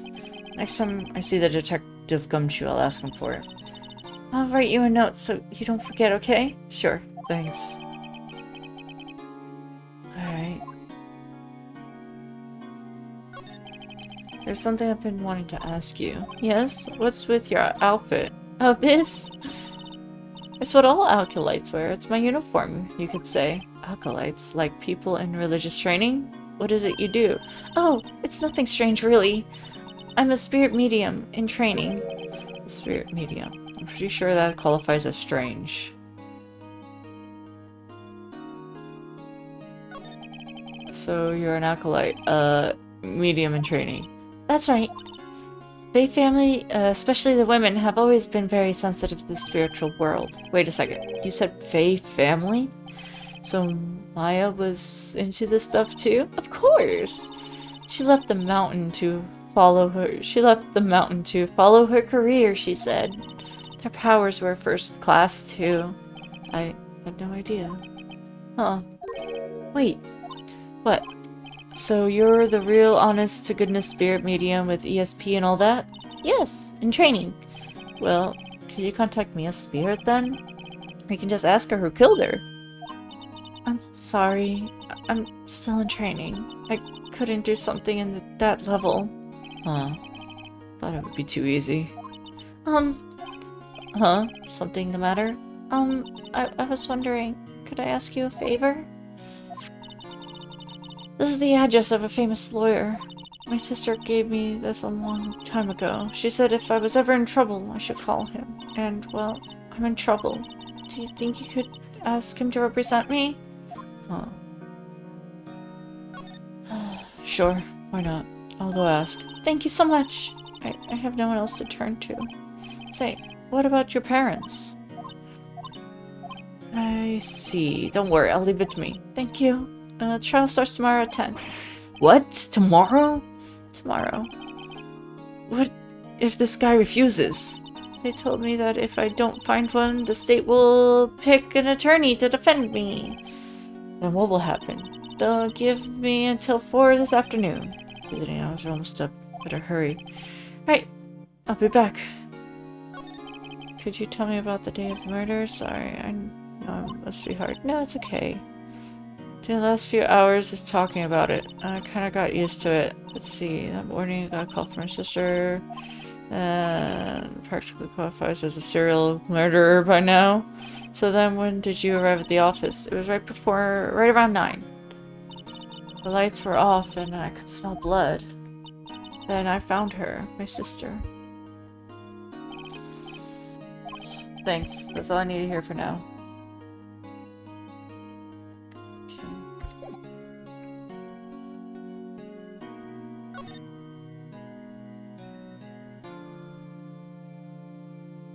We'll go there. According to the receptionist, the big boss is out. She couldn't say when he'd be back. It'd be hard to keep track of everything when you're a famous lawyer, not to mention run an office like this. Guess I just have to come back later. Couple of clients from an elegant ebony case. If mistaken, that lighter's made of solid gold. Even I can tell someone here has money to burn. Painting has been bugging me ever since I stepped in here. The oil painting's so thick it's practically giving me stuffed nose. Nothing to sneeze at either. Expensive looking. Mahogany bookshelf filled with expensive looking books. Funny. They don't look like they've ever been read.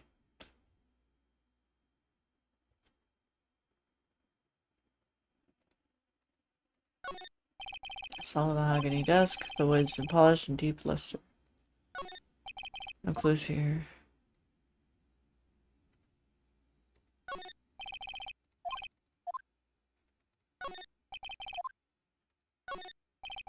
A table full of clients.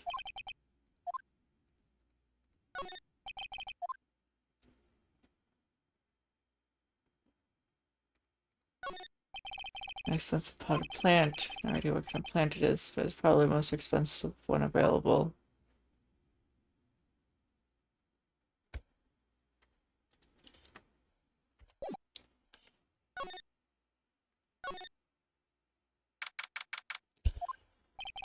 The office is filled with police officers.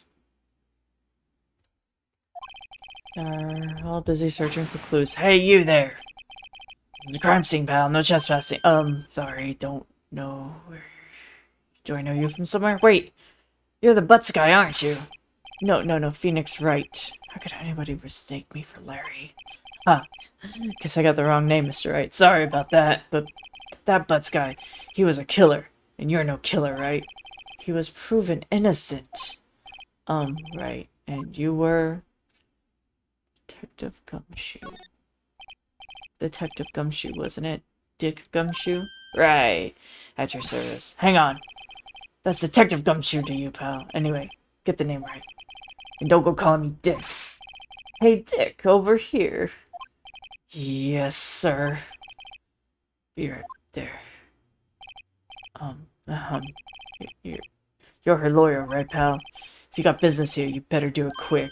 Phew, he thinks I'm Maddie's lawyer. Nice favorite potted plant. Really? Who is that? It says for your opinion, as always. The only thing I'm missing is mine. There's an honorable amount of legal stuff here. This monitor reads all of those. Oh no, movie poster. Apparently, this is one of the first movies that made my cry when she saw it. Check it out one of these days. The sky's blue. So am I.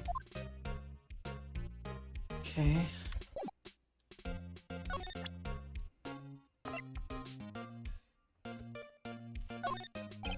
I was wondering, did you see my cell phone? Oh, that. I had that. Do you think you could give it back? Sure. I mean, wait a second, pal. Tricky lawyer. Uh-oh. He's on to me. Tell him not so straight. Tell him straight? Tell him not so straight. I don't know.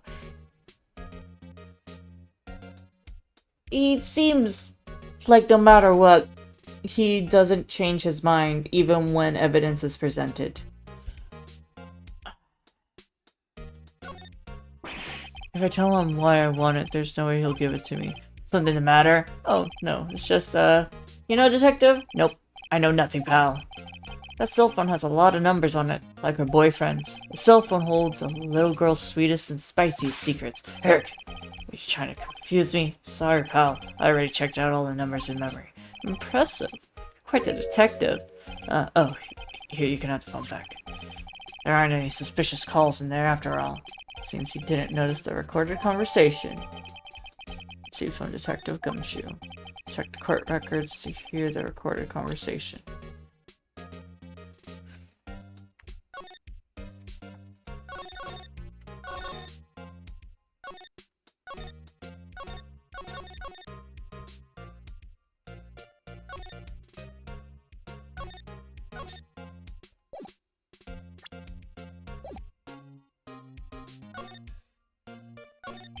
About me, Miss Faye.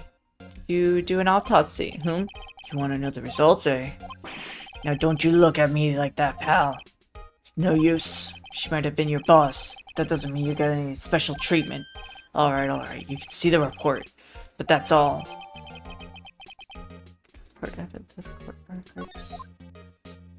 Maya. About Maya. Yeah, I'm looking forward to that trial. Sorry, pal, but this is one trial you aren't gonna win. Why do you say that? The city's putting Prosecutor Edgeworth in the prosecution. Edgeworth. I'm sure you know what that means. You being a lawyer and all. I guess I've asked all the questions I need to. You're done, pal. Yes, thank you. Be heading out now. Oh, wait. One more thing I wanted to mention to you. I don't suppose you're planning on talking to the witness. You better not. No influencing the witness with your lawyerly ways, pal. Come to think of it, I had completely forgotten about her. The witness. Yeah, Miss April May. Sorry about this, but I can't tell you anything about her. Well, you just told me her name. So, you sent her home already then? Haha, you're trying to loyal trick me now again. She's not going outside her room until the trial. So she's in the hotel across the way.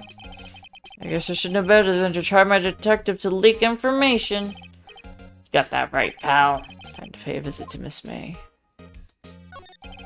Prosecutor Edgeworth. That's right, pal. Mr. Miles Edgeworth himself. Wait, you know him? Of course not. Never heard of him. Whoa, you call yourself a lawyer, pal.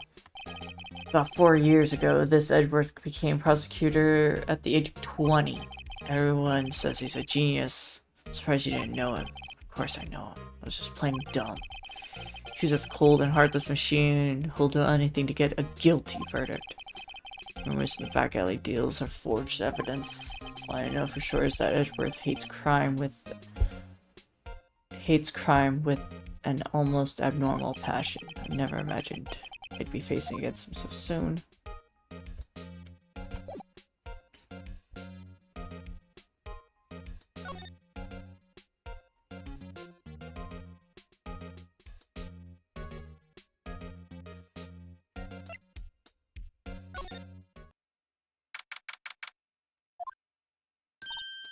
Well, hello there, handsome. Hi. Smooth, right? Real smooth. You're the lawyer, aren't you? The detective told me. He said, don't say anything to the lawyer, pal. Memo to self. Thank Detective Gumshoe for making my job harder. Gee, this is all something out of a movie. It's all so exciting, I can hardly contain myself. Oh, let me freshen up so I can look the part of the beautiful eyewitness. Pity the lawyer that has to cross-examine this one. There's a screwdriver stuck in the drawer. I wonder what's inside. Let's take a look. Hey! What are you doing? No touchy! Oh, bad boy. You really shouldn't pry around other people's rooms now. Wouldn't want to make me upset, would you? Upset? I thought she was going to explode for a second there. I wonder what could be inside the drawer.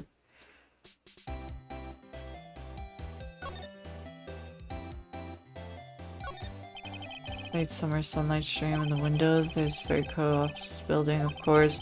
You can see the inside of the room pretty clearly from here. It would be a little difficult to recognize a face from this distance, though. Who's here? A bottle and 2 glasses on one table. Somebody must be staying with her. No clues here. Flowers are fake as expensive. I know some flower and tulips, but those are about the extent of my floral knowledge. Let's decide. Cough, cough! Maybe later.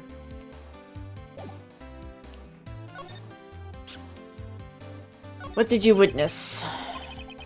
Can you describe what you observed the night and time of the incident? Oh, observe? Incident? You sound like a lawyer in the movies. I'm like a man with a big vocabulary.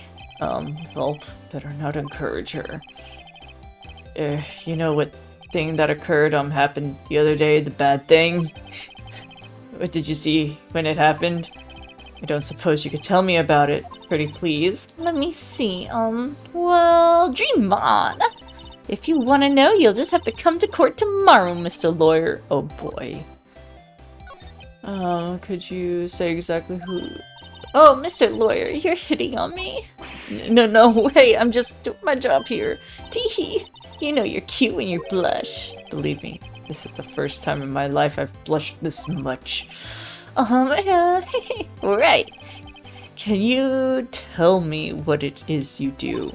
Well, no, teehee, and you're a little hopes up, didn't I? Oh boy.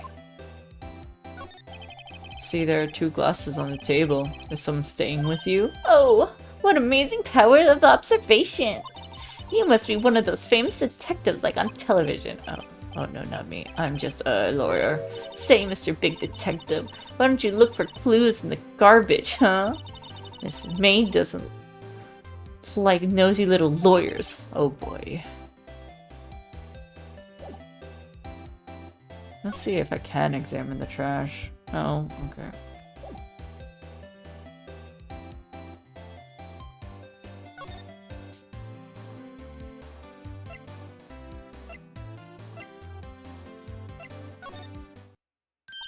Hey, what is it? Did you meet the lawyer? Oh, Zev, thank you for the raid. Hello, everybody. Hi. Hi. I'm Scorpia, Scorpion VTuber. I am playing Phoenix right now. I hope you're all doing well. I hope your games are well. Thank you, whoever shouted out. Zev, I appreciate you. I was about to do it, but thank you.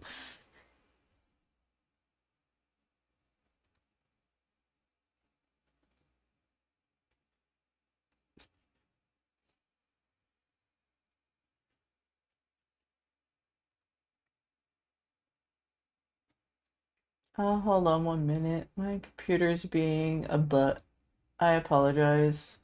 Alright, anyway, League server sweaty. Oh no. I hate when that happens. They always go through like the roller coaster of like, oh, they're fine to play, and then, oh no, tryhards.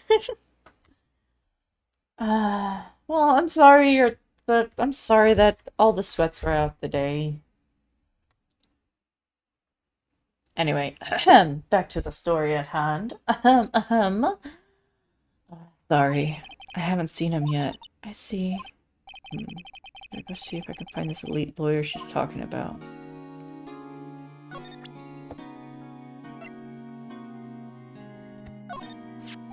Hey, I got your phone back. Oh, say, can I listen to my sister's voice?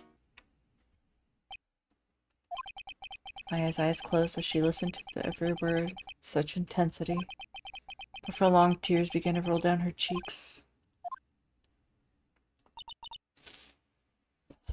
Thank you.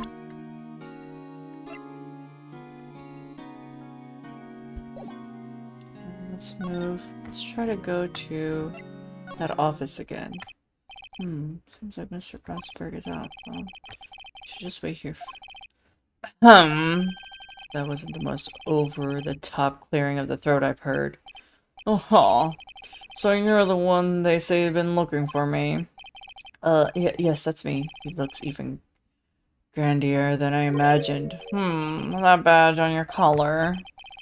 So you're a lawyer, are you now? Yes, well, yes. And what do you want? I'm not particularly busy these days. Please proceed.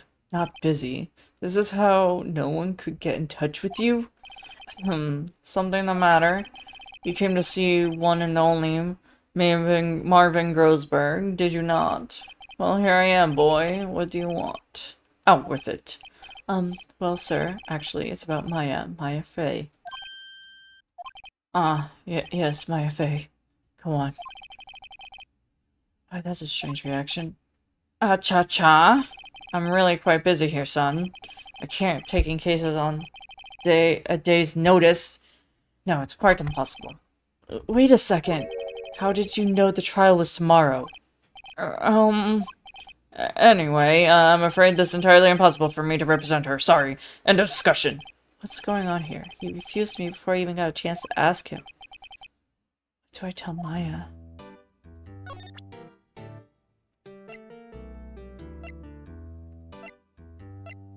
I thought there was a letter.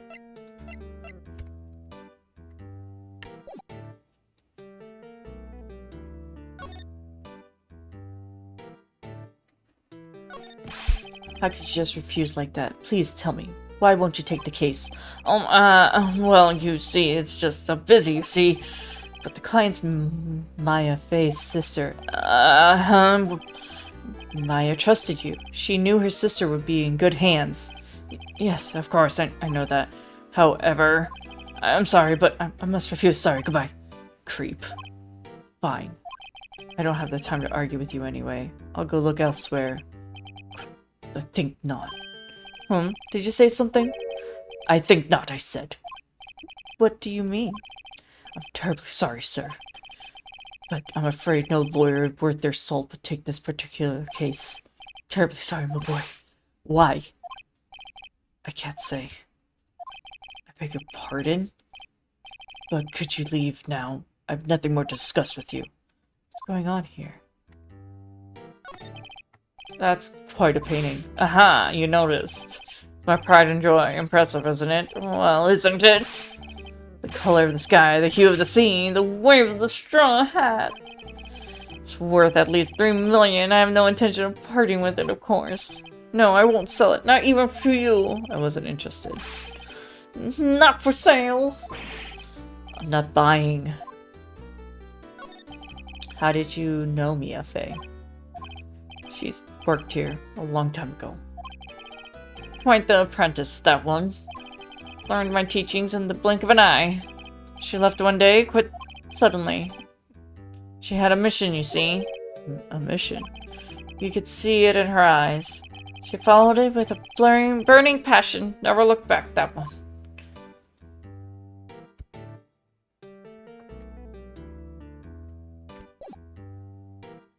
I don't think I have anything to present to him. No. I examined this room already. No, it is questionable.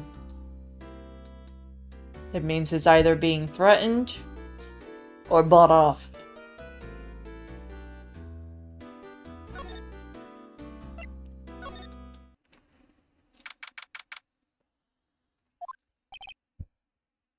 Hey, oh, you're back. Did you find the lawyer? What do I tell her? Well, just be honest. I really don't think you should use that guy. He didn't seem healthy. He was all skin and bones. What really happened? You don't mean he refused to help? I see. I've been abandoned then. What about your family? I only had my sister. My father died when I was very young, and I don't know where my mother is. Don't know. She could still be alive. The women in my family have been mediums for generations. They say a lot of spiritual power runs in our blood. About 15 years ago, our family was involved in an incident. There was a man and he ruined our mother's life. Ruined. After that, she disappeared.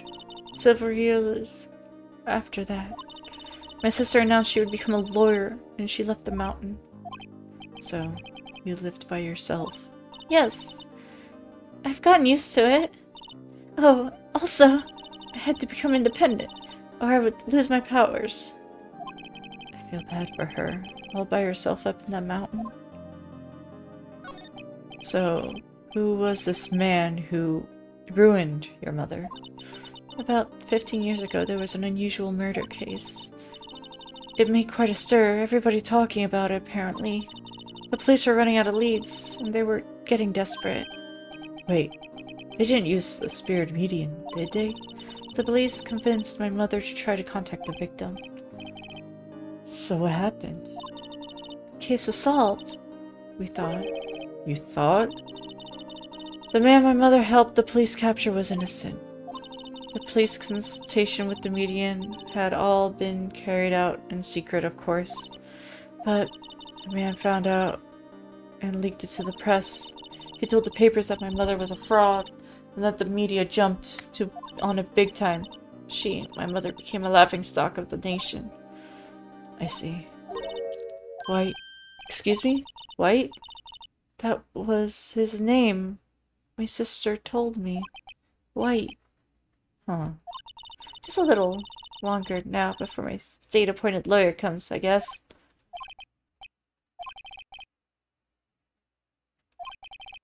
Can't just leave her and go home. Defend. I made up my mind. I'm going to defend you whether you want me to or not. Why? Why? Well, I can't abandon you. No one is as sad as a person without a friend. I know. I've been there a long time ago. Why did I become a lawyer in the first place? Because someone had to look out for the people who have no one on their side. Maya, I won't abandon you. You can count on me. That's so kind of you.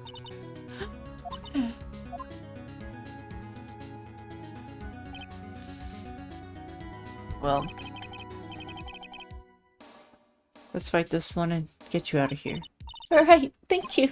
True, she smiled at last. Alishu looks like an entirely different person. One last question. Are you innocent? You are innocent, right? Yes! And I trust you. So you trust me too, okay? It's a deal. So, what's next? There's something that's bugging me. Just what's inside that strange woman's drawer. Just when I tried to look inside the drawer, she got defensive. There has to be something in there.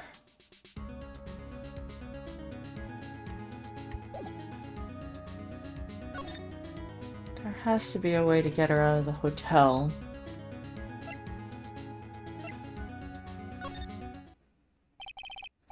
Good afternoon, sir. Excuse me, you are? I beg your pardon, sir. I'm the bellboy of the establishment at your service, sir. Oh, right. I've just come to deliver some room service, sir. Do you know where Miss May might be? I believe our guest Miss May is currently using the, facilities. If you've no need of anything, I'll be taking my leave. Please stay as long as you'd like. Enjoy. Yeah. Wait. No. Hey! Why does it seem like every time I come here, I end up embarrassing myself? Wait. Now's my chance to stoop around a bit. Almost forgot. Gah! You came back so quickly. Might I ask you to inform Miss May that there is a message for her? Please tell her that Mr. White of Blue Corp phoned. Oh, right. Sure. Mr. Wright of Blue Corp. Where have I heard that name? Wait. That was his name. My sister told me. White was the name of the guy who ruined Maya and Maya's mother. Could it be coincidence? We're gonna look in this drawer right now. The screwdriver sticking out of that. Now's my chance. What do we have here? Ah, wiretap. Now, what's a woman like her doing with a thing like this? This is definitely something suspicious about Miss May. Why would she have something like this in her hotel room? Sorry behind all of this. I know it. Alright. I'll be using this bit of evidence tomorrow on trial, that's for sure. For Miss May's sake. I'll get this woman to the bottom. Wait, I mean, you know what I mean. Oh, bellboy. Oh, bellboy. Still there? Uh-oh. Time to scram. Look forward to tangoing with you tomorrow, Miss May. In court.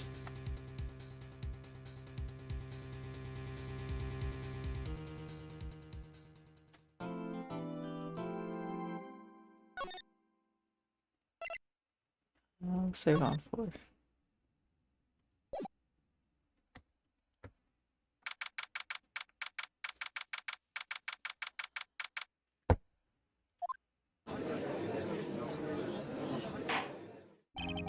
Court is now in session for the trial of Miss May at Maya Fey. The prosecution is ready, Your Honor. The defense is ready, Your Honor. Miles Edgeworth. Better not show any signs of weakness today or he'll be on me in an instant.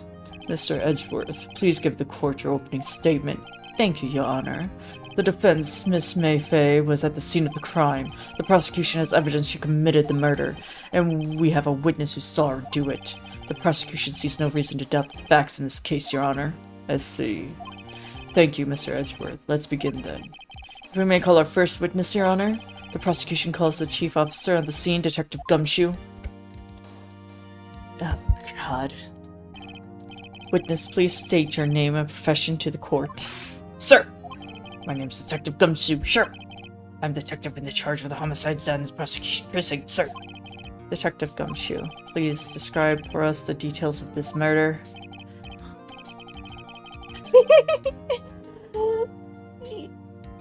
Well, you mentioned it the other day, and I was like, I haven't touched this game.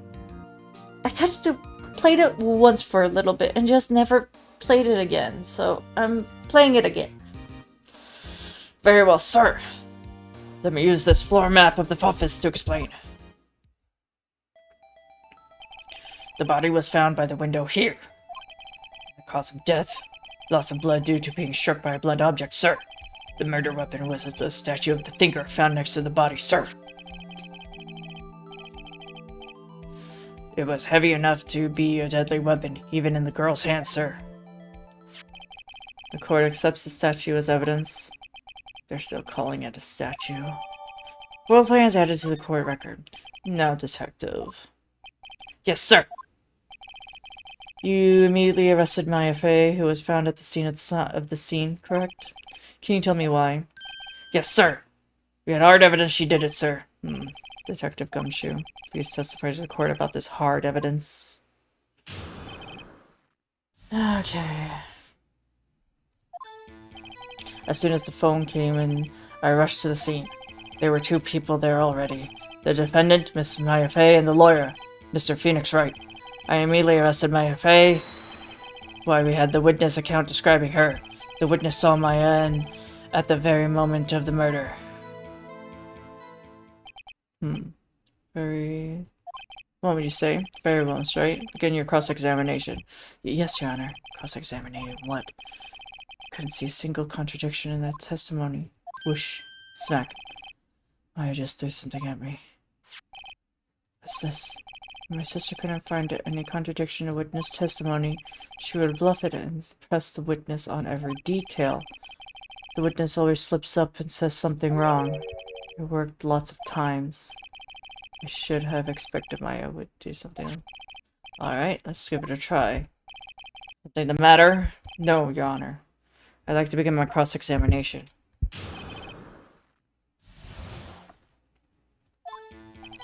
As soon as the phone came in, I rushed to the scene.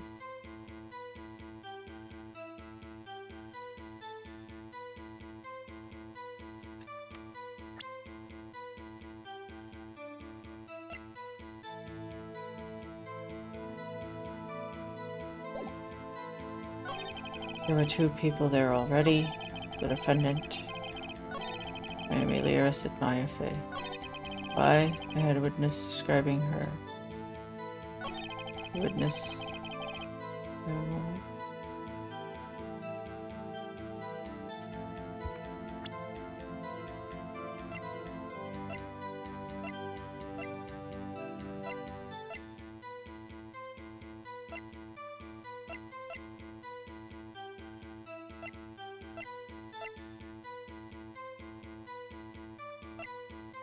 I feel like I don't have enough. I examined everything I could, I swear. So I feel like I don't have enough.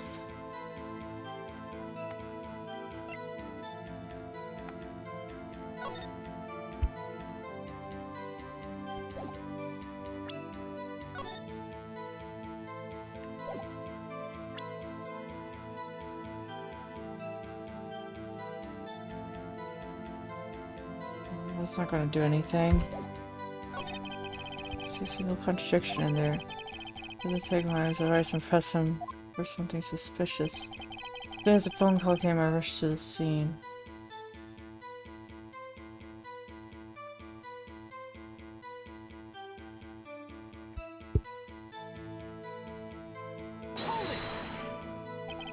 Why did you say you got a call from?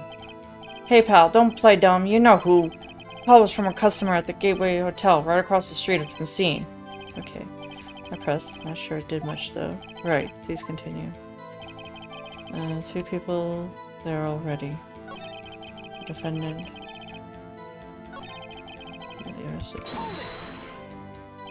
Why is that? Why was your reason? We had the witness account describing her. We had the witness. Hold on, just 1 second. Yeah, if you heard correctly, you said you arrested her because you had hard evidence she did it, correct? Huh? Did I say that, mate? I heard you say it. You did say it. You said it. Exactly what is this suspicious woman in pink claim that was hard evidence? What? Miss May isn't suspicious and she isn't pink, pal.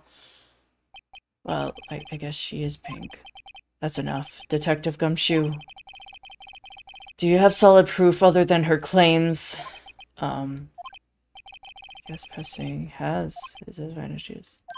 Yes! God. Sorry, I got the order of things mixed up in my testimony, Your Honor, sir. There was something I should have told you first off. Well, detective, let's hear your testimony again.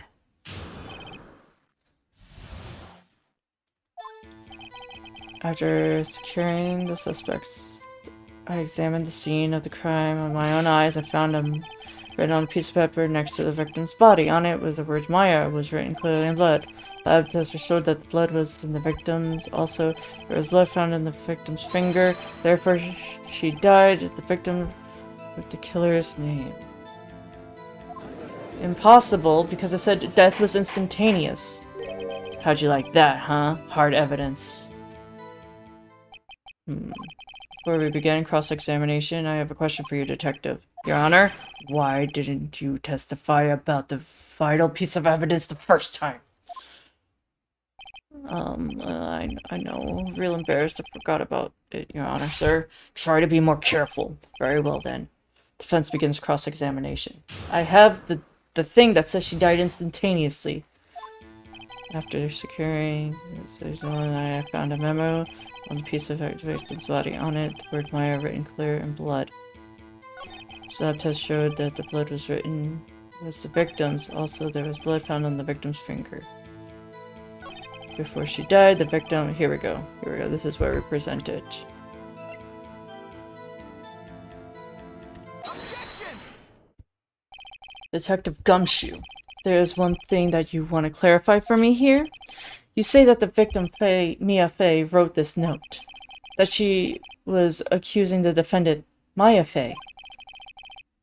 That's what you're really saying? What?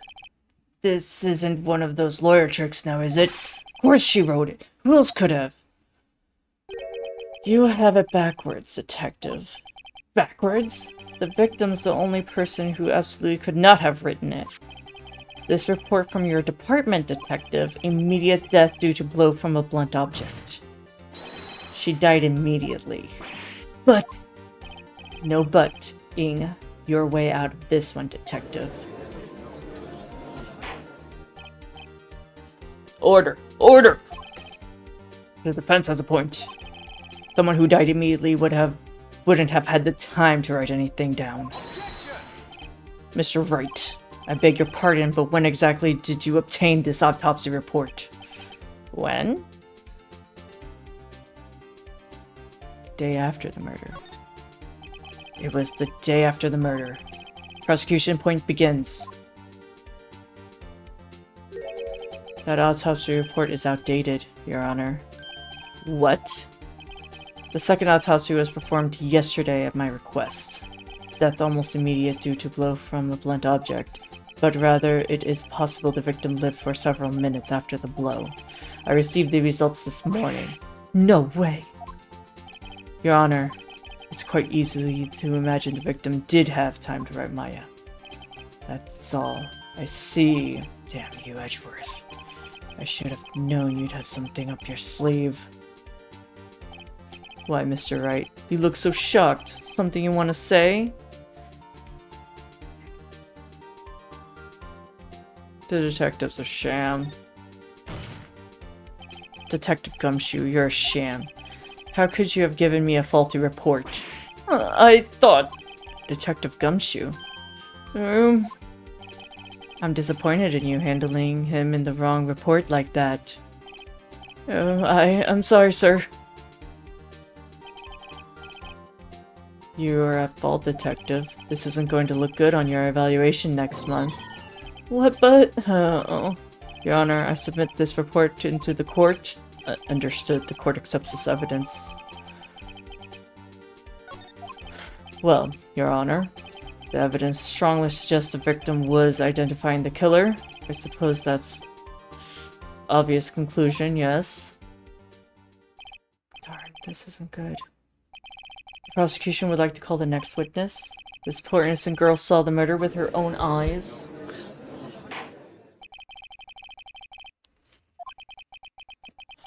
Exactly what part of her is innocent, for sure.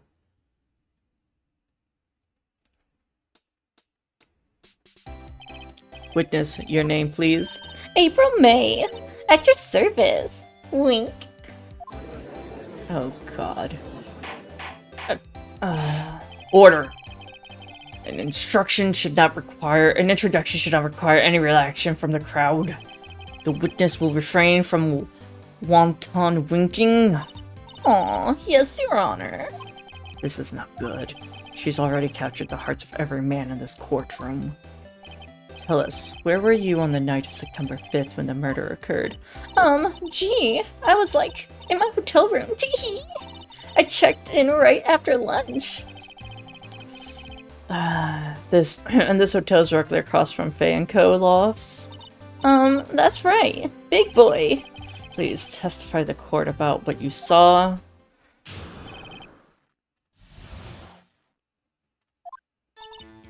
I was like, 9 at night, I looked out the window, you know? And then, oh, wow, I saw a woman with long hair being attacked. The one attacking her was a mousy girl sitting in the defendant's chair. And then the woman, like, dodged the one side and then ran away. But then the girl, she caught up to her and hit her. And then the woman with her long hair, she kinda slumped. The end. That's all I saw. Every bitsy wink. Well, Your Honor, I see. This is remarkably solid testimony. I don't see any trouble. Wait, Your Honor. Yes, Mr. Wright. What about my cross-examination? I thought the witness's testimony just now was quite firm, didn't you? Mr. Wright, I understand. Were you not? You must know her technique well. Her cowardly ways of finding tiny faults, perfectly good testimony. Hey, how dare you? Well, Mr. Wright, will you cross-examine? Yes, I'm doing it. Gladly proceed with cross-examination. Only because I have a feeling Edgeworth doesn't want me to. Chaz must have some kind of weakness. Very well, you may begin. This is going to be hard. I know it's going to be hard. It was like 9 at night.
She dodged? Dodging what? Well, the attack. Please continue your testimony. But the girl, she caught up to her and she hit her.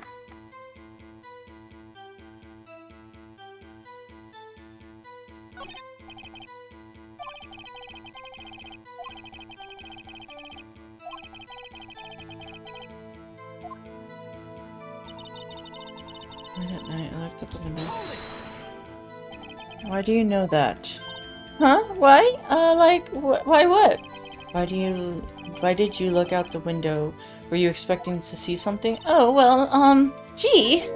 What's that? Wasn't she caught out of question that easily? I sort of, I had a feeling! Well, I have a feeling she's trying to avoid the question. Should press a little harder on this one. Go for it. Let's see, how far can I run this? Surely you must have had a reason to look out your window at the time of night.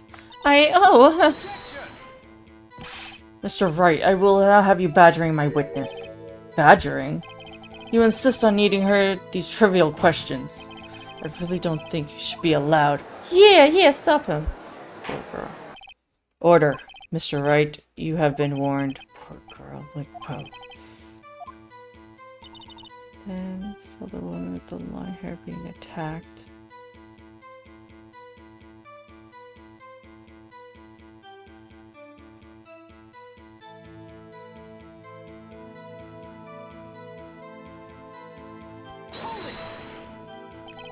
Woman with the long hair?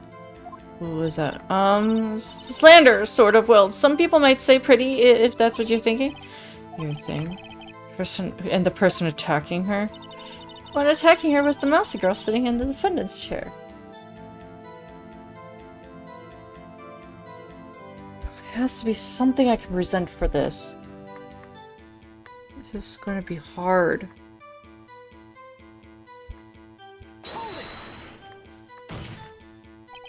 How do you know she was the defendant?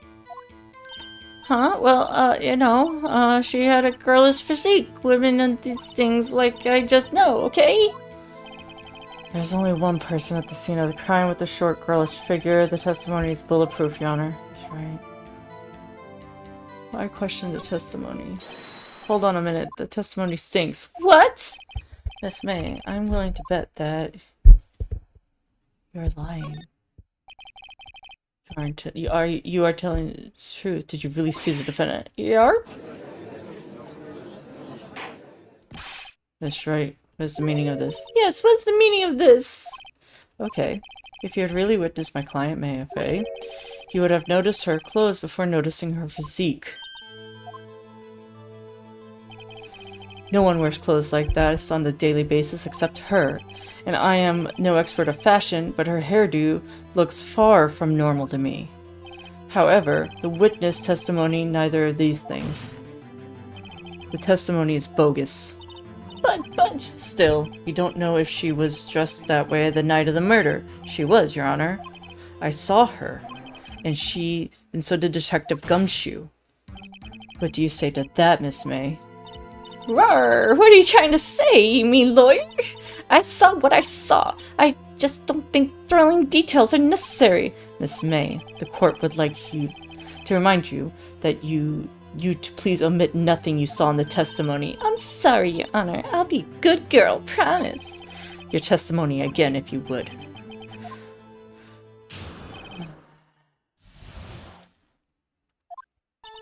I did see everything. I did. The victim, the woman, dodged the first attack and ran to the right. Then the girl in the hippie clothes ran after her, and she hit her with that weapon. I saw it, I did. That clock, the kind of statue clock thing. Hold on, there's no way she would have known it was a clock. There, because they put it in the report as a... Only, please begin your cross-examination.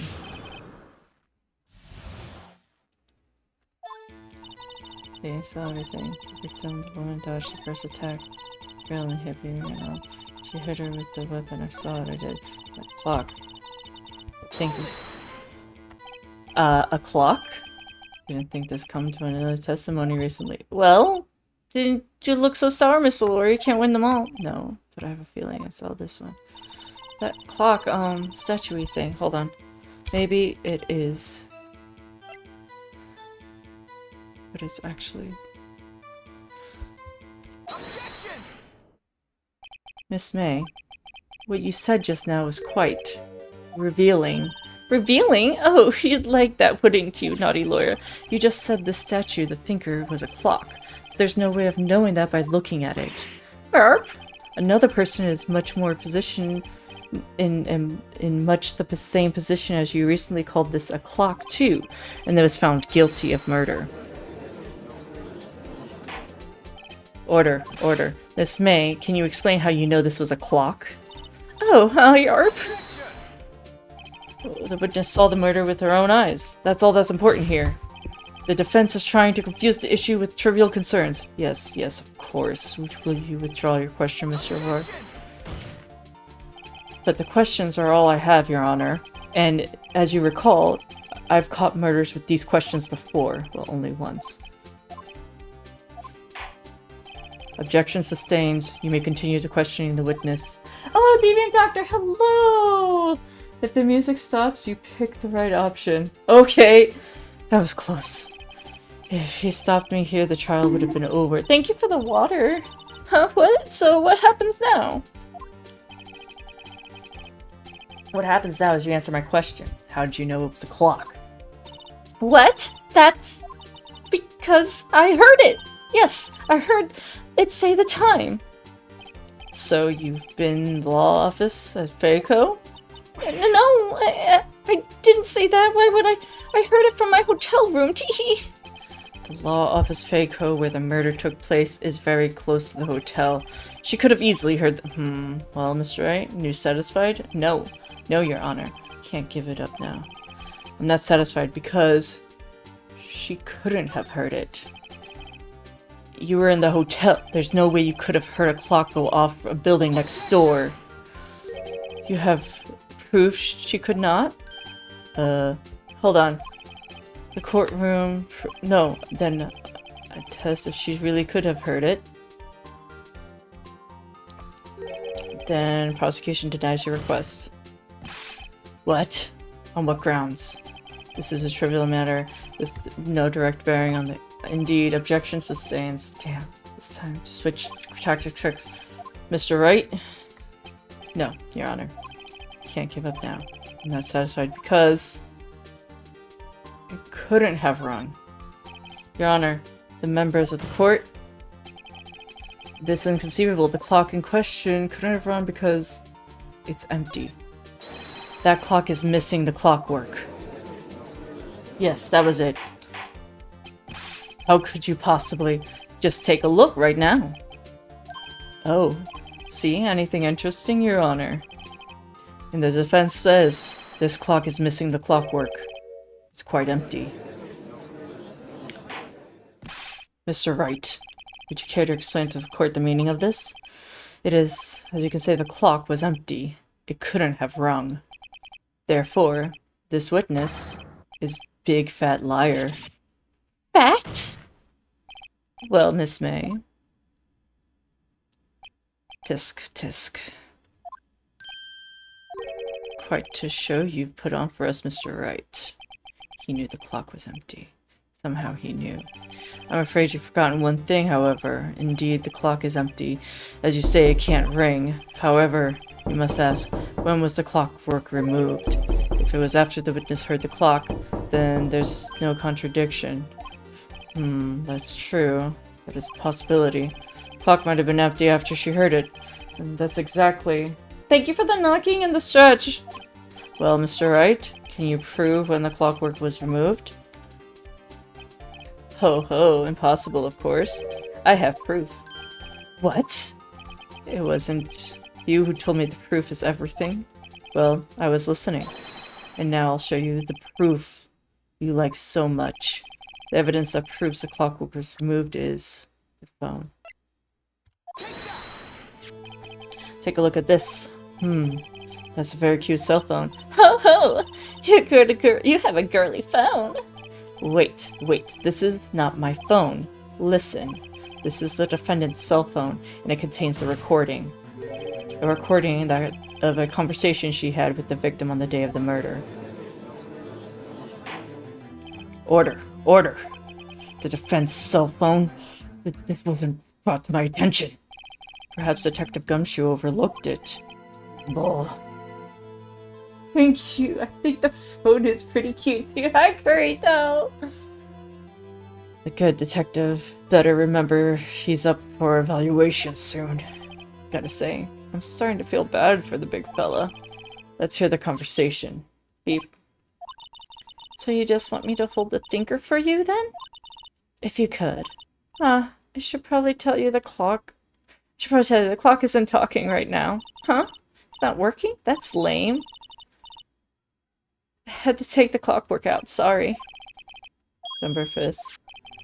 Your Honor, I think that makes it clear the clockwork was already gone at the time it was recorded, which was well before the witness arrived to her tell. Well, Miss May, would you care to explain this to the court? Just how did you know the weapon was a clock? Well, isn't it obvious? I saw the clock before. What store was it again? Whoops, I forgot. I think. So the witness had seen the clock. That would have made sense. Defense have any objection to Miss Wright? Yes. The witness claims she's seen it before, but there's a direct connection between that piece already submitted to this court. Well then, let's see it. Please produce the evidence that will prove this.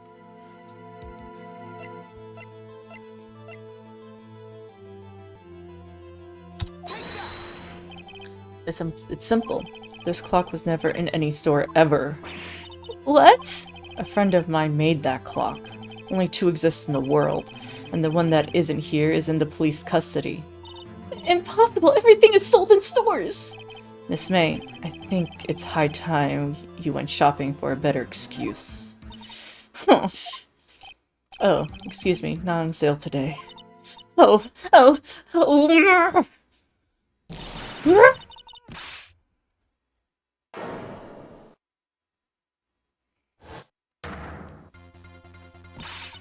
What is it with you, porcupine head?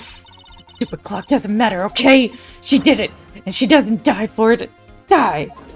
And she should die for it. Die! Well, let's not get ahead of ourselves. This is a court of law, and the witness will remain calm. Oh, okay, silly me. Did I, lose it? I guess I did. Tee-hee. Wink. Scary. Miss May, let me ask you. Tell me, how did you know the weapon was a clock? Oh dear. Does this defense have an opinion on this behavior? Okay, this is it. Yes, Your Honor. Allow me to explain how I see the truth of this matter. Miss May, you knew it was a clock because you heard about it. The witness had never held the clock in her hand. However, she had heard it was a clock. She heard? That is correct, Your Honor. There is no other way she could have known the thinker was a clock. And I can show you the proof. Well, this is interesting. Let's see it then. Show me the evidence proving the witness heard the murder. I have a look at this. Oh, I found this in Miss May's room. Mr. Wright, please explain to the court what this is. Miss April May, you were tapping the victim of Miss Mia Fay's phone, were you not? Oh. Your Honor, this is irrelevant. I'm not entirely sure that it is. Objection overruled. It troubled me that our witness was in possession of a wiretap. This is outrageous. Does the defense truly claim that the witness is tapping her phone? Absolutely. Even if that was the case, which is not, you still have no proof of the thing. Did the victim ever say that the weapon was a clock on the phone? Can you prove that? I think not. Oh yeah? I think I can. It's simple. What? Here's my proof. Proof that the victim said on the phone that the weapon was a clock is...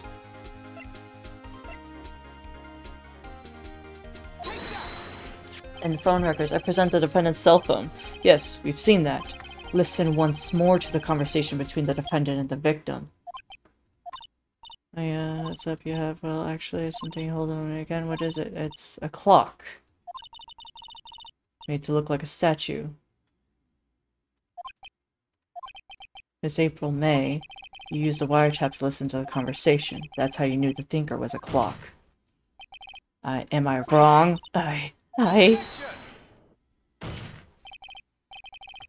Your Honor, this is ridiculous. Your Honor, look at the witness's face. Does she seem amused to you? The defense demands the answers. Witness, answer the question. Did you tap her phone? Miss May. Shut up, all of you! You're all... you lawyers!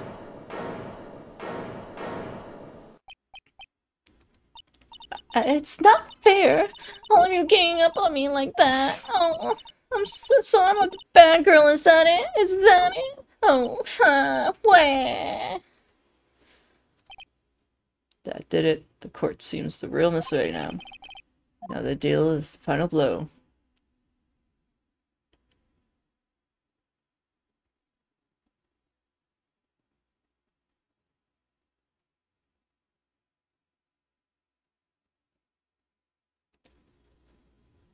Why the wiretap? Now why did you tap her phone? Answer the question. Do I have to? Isn't this a murder trial? Isn't Tippy Trappy irrelevant? God, she's saying exactly what Edgeworth wants her to say. Miss May, were you tapping the victim's phone? I hardly call that irrelevant. While the court does not condone the defense's tone of voice, he has a point. Well, Miss May, do you have an explanation for the court? Can you prove you had nothing to do with the murder, even though you tapped the phone? Ha, I'd like to see her pull that off. Mr. Lawyer, I saw that evil grin. You were probably thinking I'd like to see her pull that off, weren't you? Damn, she's good. Well, you're not the first man who thought that. And of course, I can and will. Can't be serious, no way. Way, I say, way. Oh, I assure you, I'm serious, Mr. Lawyer. Okay, so, the killing happened around 9 at night. Why, that's just when I was getting room service from a sweet bellboy. Room service? Iced coffee, I believe. It was. Iced coffee. You know, like normal coffee, but cold. But you don't drink it quickly. The ice melts, and then you have regular coffee. Iced coffee. I think making this up. Ask the bellboy. Ergo, the witness not at the scene. Was not on the scene at the time of the murder. So, where does that leave us? This is my great displeasure to inform you that the witness appears to have been tapping the victim's phone. However, that is separate crime and not bearing on the court's case whatsoever. Her testimony stands. She saw the defendant was murdered. Now there's going to let her just walk away. There's no way I can win unless I tie Miss May to the murder somehow. Well, does the defense have anything to say? Well, come on, think. Something. Call the bellboy. The defense would like to call the bellboy as a witness. There's something suspicious here, and I'm going to get to the bottom of it. I think you've sunken quite low enough already. Objection, calling the bellboy. Why? What's your reason? Because I hold the wiretapping and had nothing to do with the killing. However, if you agree to one condition, I'll call in this witness. Condition? If Miss April May alibi is not called to question after you examine the bellboy, then you will recognize that Miss April May was not the killer, thus she's innocent, and thereby you must also accept the verdict of guilty. That is my condition. What? Better find something suspicious in that bellboy's testimony, otherwise Miss May will be called guilty on the spot. What should I do? I have to accept it. Alright. Understood. Accept. Huh. Fool.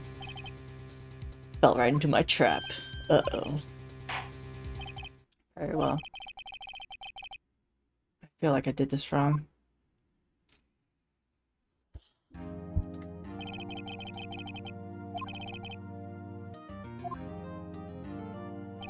Yes, sir. I received your summons in the middle of work, so I'm happy to be of service. He said looks rather heavy, so without further ado, the witness may begin the testimony. Very good, sir.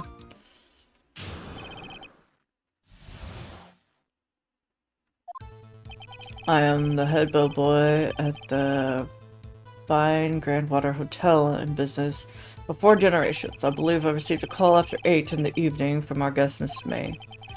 She asked for an iced coffee to be brought to her at 9 on the dot, sir.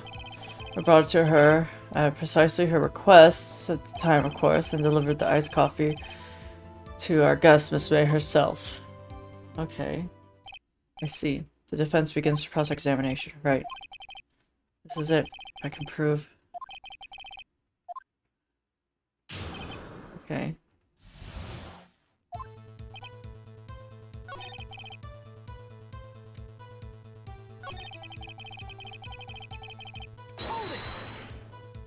Nine on the dot, you say?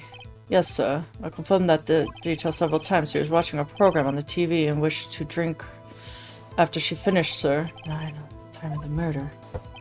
I brought it to her precisely requested, of course.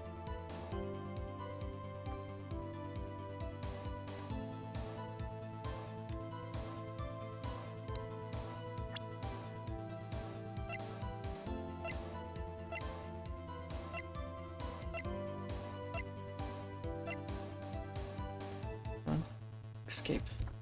Hello. I delivered the iced coffee to our guest herself. But I have to finish something. That depends on the days one more time. I'll press him until he... I am the head bellboy. I believe I received a call at 8. She asked for iced coffee to be brought to her at 9 on the dot. Brought it to her at precisely her request. Time, of course. And I delivered the iced coffee for our guest herself. I'm hitting the back button!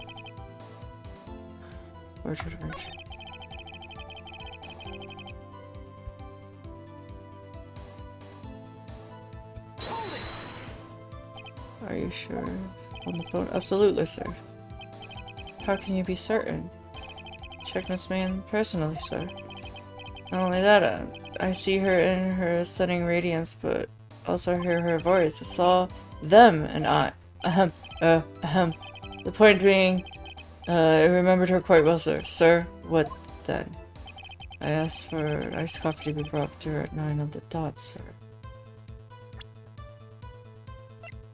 9.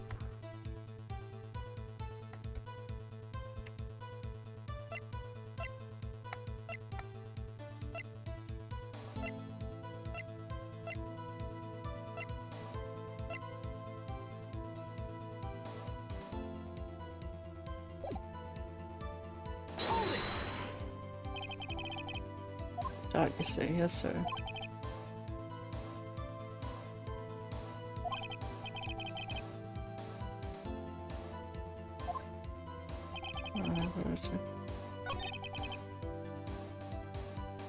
Tap.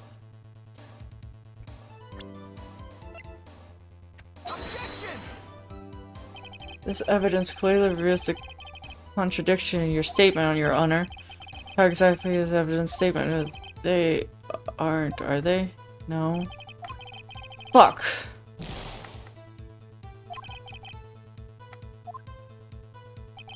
Asking for ice coffee to be brought to her at 9. I start playing these games, Scorpio. Yeah, I'm just having trouble.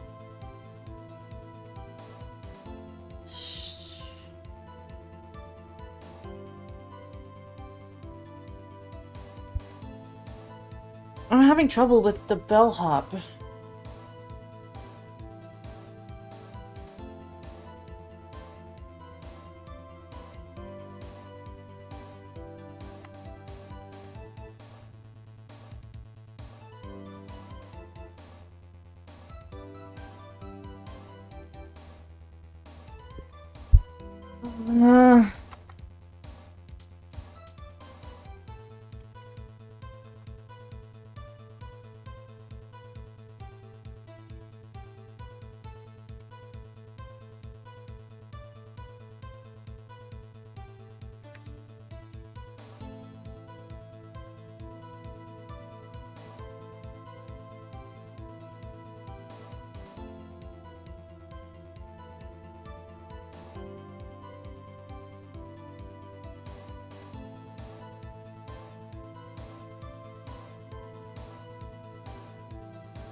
I need to find a hole in it. And I pressed him for the time of both things. And one of them he says, oh, she was watching a show, and I couldn't cross-examine the cross-examine. Like, I pressed him for this, and it says, oh yeah, she was watching a show. Yes, it confirmed, several date. She was watching a program on the TV and wished to drink after she finished. Like, I can't...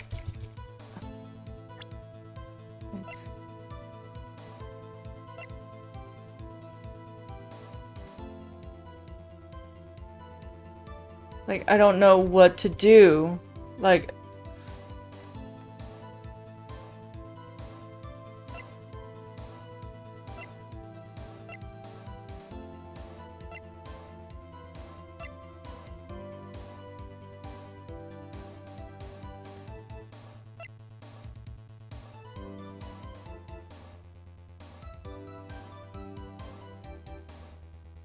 Like, I don't know what part of this, because I know, like...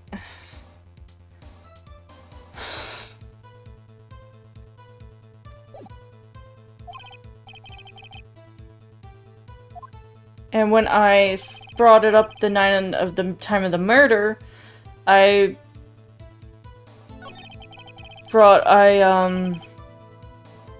used, the thing here, and it's saying that was wrong.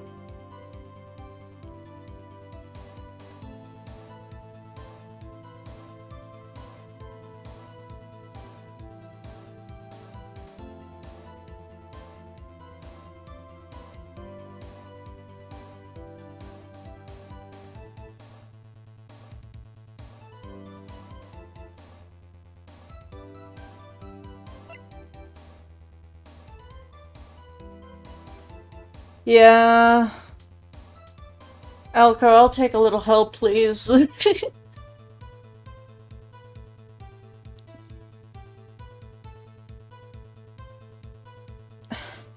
I would like to phone a friend, Elko. I think you have to press the 4th and 5th statement again.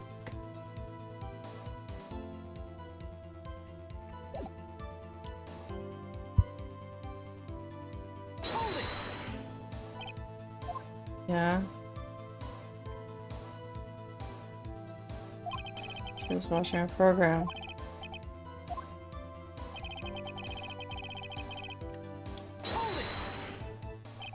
Precisely 9 then.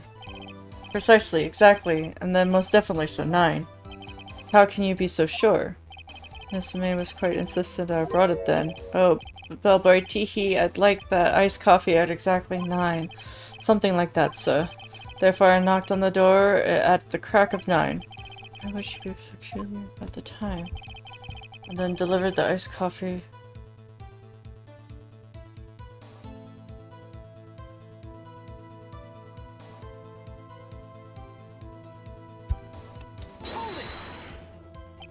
Are you sure it was April May herself? Absolutely, sir. Absolutely? Yes, sir. As in, so very absolutely, sir, it's an endearing mannerism of mine. How come you're so very certain? Well, when I brought the room service, sir, the guest, sir, favored me with, embarrasser, sir. Embarrasser? Is that French for embrace? It's French for kiss, sir, but not a French kiss, more like a peck on the cheek. Why would she have done that? I believe perhaps she was momentarily swayed by my prime demeanor, sir. It was a moment I shall never forget, sir. Sounds pretty fishy to me. I think Miss May was up to something. I wanted the bellboy to remember her. It's not good. There's nothing good here. No! Come on. There has to be something!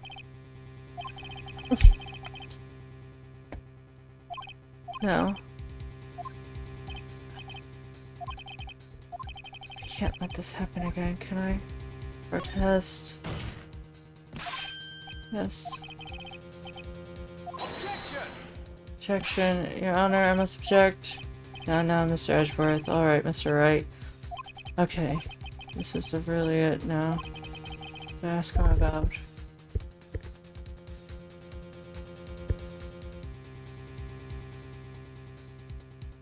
To only ask him about one.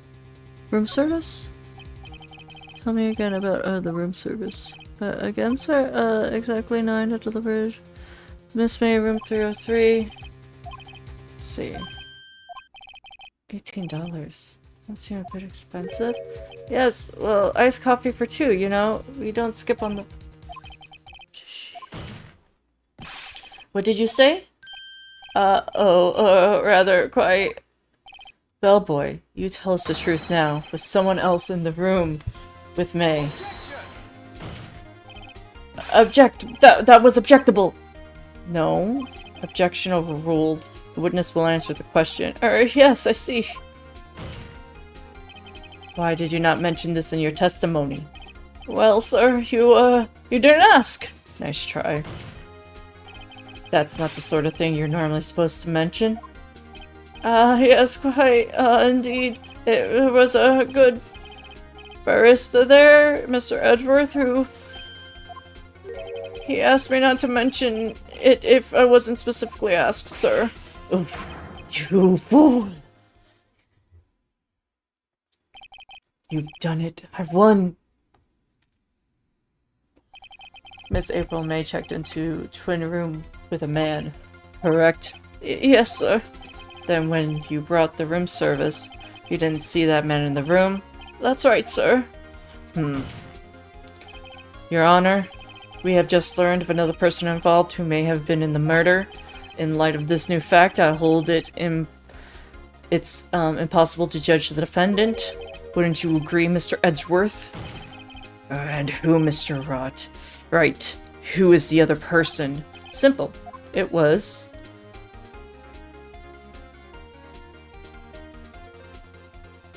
with Miss May.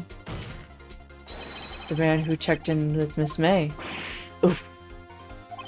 Your Honor, as has been previously revealed, Miss April May was tapping the victim's phone, yet Miss May herself has an alibi at the time of the murder. However, that does not clear the man that was with her. The bellboy saw no one else in the room at the time of the murder. My, what convenient little setup. But it's too late. Too late?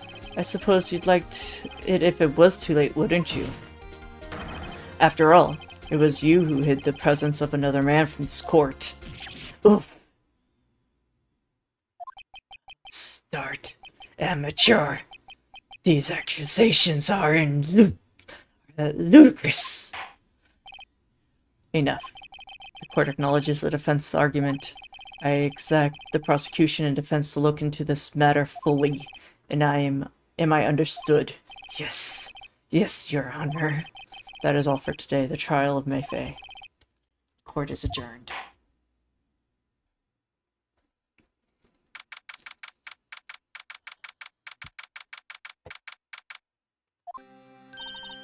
Mr. Wright, you were amazing in there.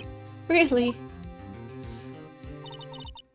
I think I might be your newest fan. Oh, I was just doing my job, you know?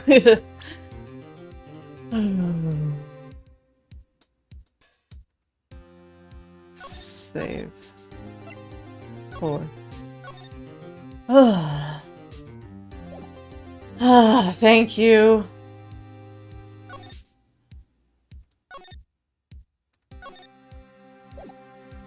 Alright, I saved. Oh. Then again, that other attorney was pretty cool too. Huh? That face of his with his eyes wide and trembling lips. It shivers up my spine. If you say so. So what happens to me then? Do I go home now? Well... No, I don't think so. Not yet. Oh, I see. But I got agreed on today's trial. A lead? That man with Miss May. He's the key. Oh, I get it. What happened to Miss May after that anyway? I heard they arrested her. I guess she's learning her charm doesn't work everywhere. She's probably at the detention center now. I may have to go down there later. Anyway, this case is far from closed. Yes, sir! I'm going to find out more about this man. Do you think he was the one who... Maybe so. Sis, don't worry. I'll find him by tomorrow. I promise. I'm counting on you.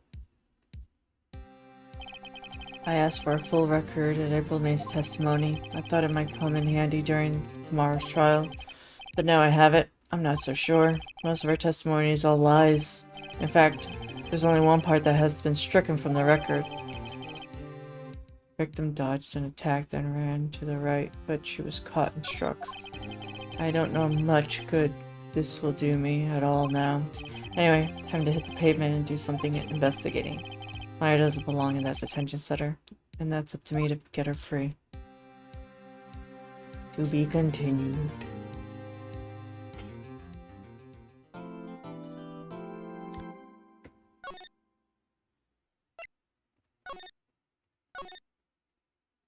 Okay.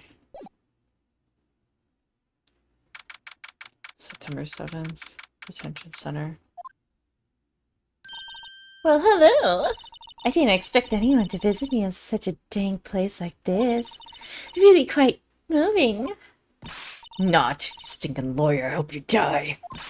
Have you come to laugh? Yes, laugh at the fallen Miss May.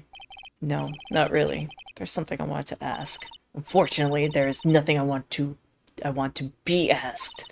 Haven't you done enough questioning, you spiky head? Here we go again. Please, you're scaring the security guard. So, what is it you wish to ask me then? For starters, how did you get to be so totally whacked? Examine.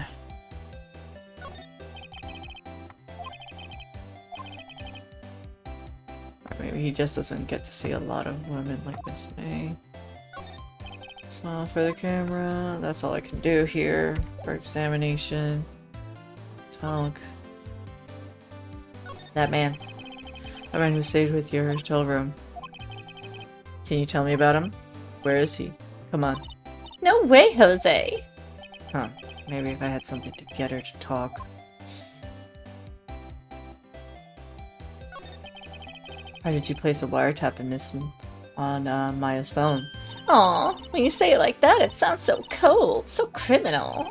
Tapping people's phone is a crime, Miss May. Oh, and I suppose you learned that at lawyer school, Creep. This woman is impossible to talk to. Say, why are you so angry? I mean, you don't look like a bad person. Disappointed! Oh, that does it! Bottom-feeding scumbag sucking lawyer. Bottom? I can't tell if she does have anything against lawyers or she's just against me.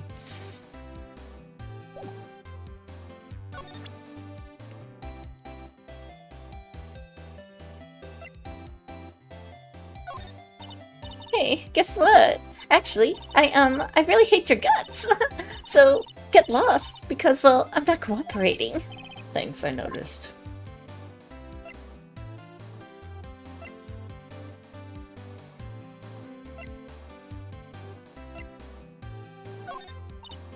Hey, guess what? Actually, I really hate your guts. Oh yeah, she's just gonna replay it. So, we're just not going to talk to her anymore.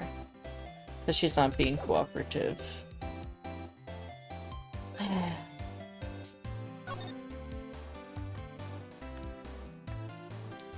Let's go to the hotel room. Welcome, sir. Quite the performance today, I dare say myself. Currently waiting on Kudo to do tech support because they're swapping from slobs to OBS. Then we're gonna do Jackbox. Oh, let me know. I'll join you all. If there's room and stuff. Thank you, Elko. You're so sweet. I'm sorry for putting you on the spot like that. No, not at all, sir. Your efforts today can only be help the gateway reps, as they say. Huh? Rep? Yes, our reputation will swell at the hotel where the murderers used the wiretap. We can charge a premium for this room, of course. It will be great for business, sir. Whoa, whoa, whoa. Miss Ray hasn't been charged for murder. I, too, will become famous. The bellboy who brought the murder coffee. Why do I feel like we're both struck in the same bad dream? So, you are our honored guest. Please let me know if there's anything I can bring you. Examine. Oh, there's still a screwdriver stuck in the drawer. Ah! Please leave as that is, sir. That's a drawer of terror hiding a piece of the murderous wiretap. It's set to become one of the most popular attractions here. This guy's serious. I don't believe it. This weather again today. Starting up in the next 5 minutes? Okay. Ah, phew. Okay. Well then... I think I'll raid out to Kudo then to do that. Well, is Kudo live? Yeah, Kudo's live. Okay. Yeah, I'll raid out to Kudo and start that then. I'll save this and we'll... Ah yes, it's a saw telescope in the window, of course, sir. Just $5 to earn 3 minutes of a view to kill. Just kidding, sir. Oh, by the look of his eyes, I'd say he was more than serious. Alright, let's just save.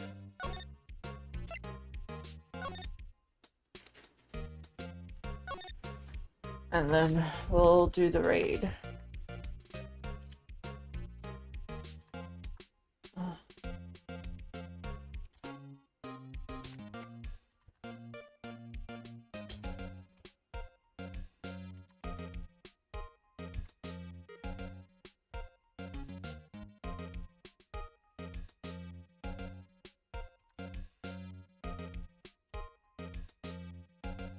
Okay, we're gonna raid Kudo. They're gonna be playing Jackbox. I am gonna try to get in on that. I hope you all have a wonderful night. And I think they're doing viewer games, so if there's room for us, you know what? Let's try to join or join the audience to play with them. Let's get that Jackbox party on the go. All right, let's go raid and say hello. And, I think I'll be back on Wednesday. Yeah, Wednesday. I'll be back on Wednesday. I'll see you all later. Bye-bye.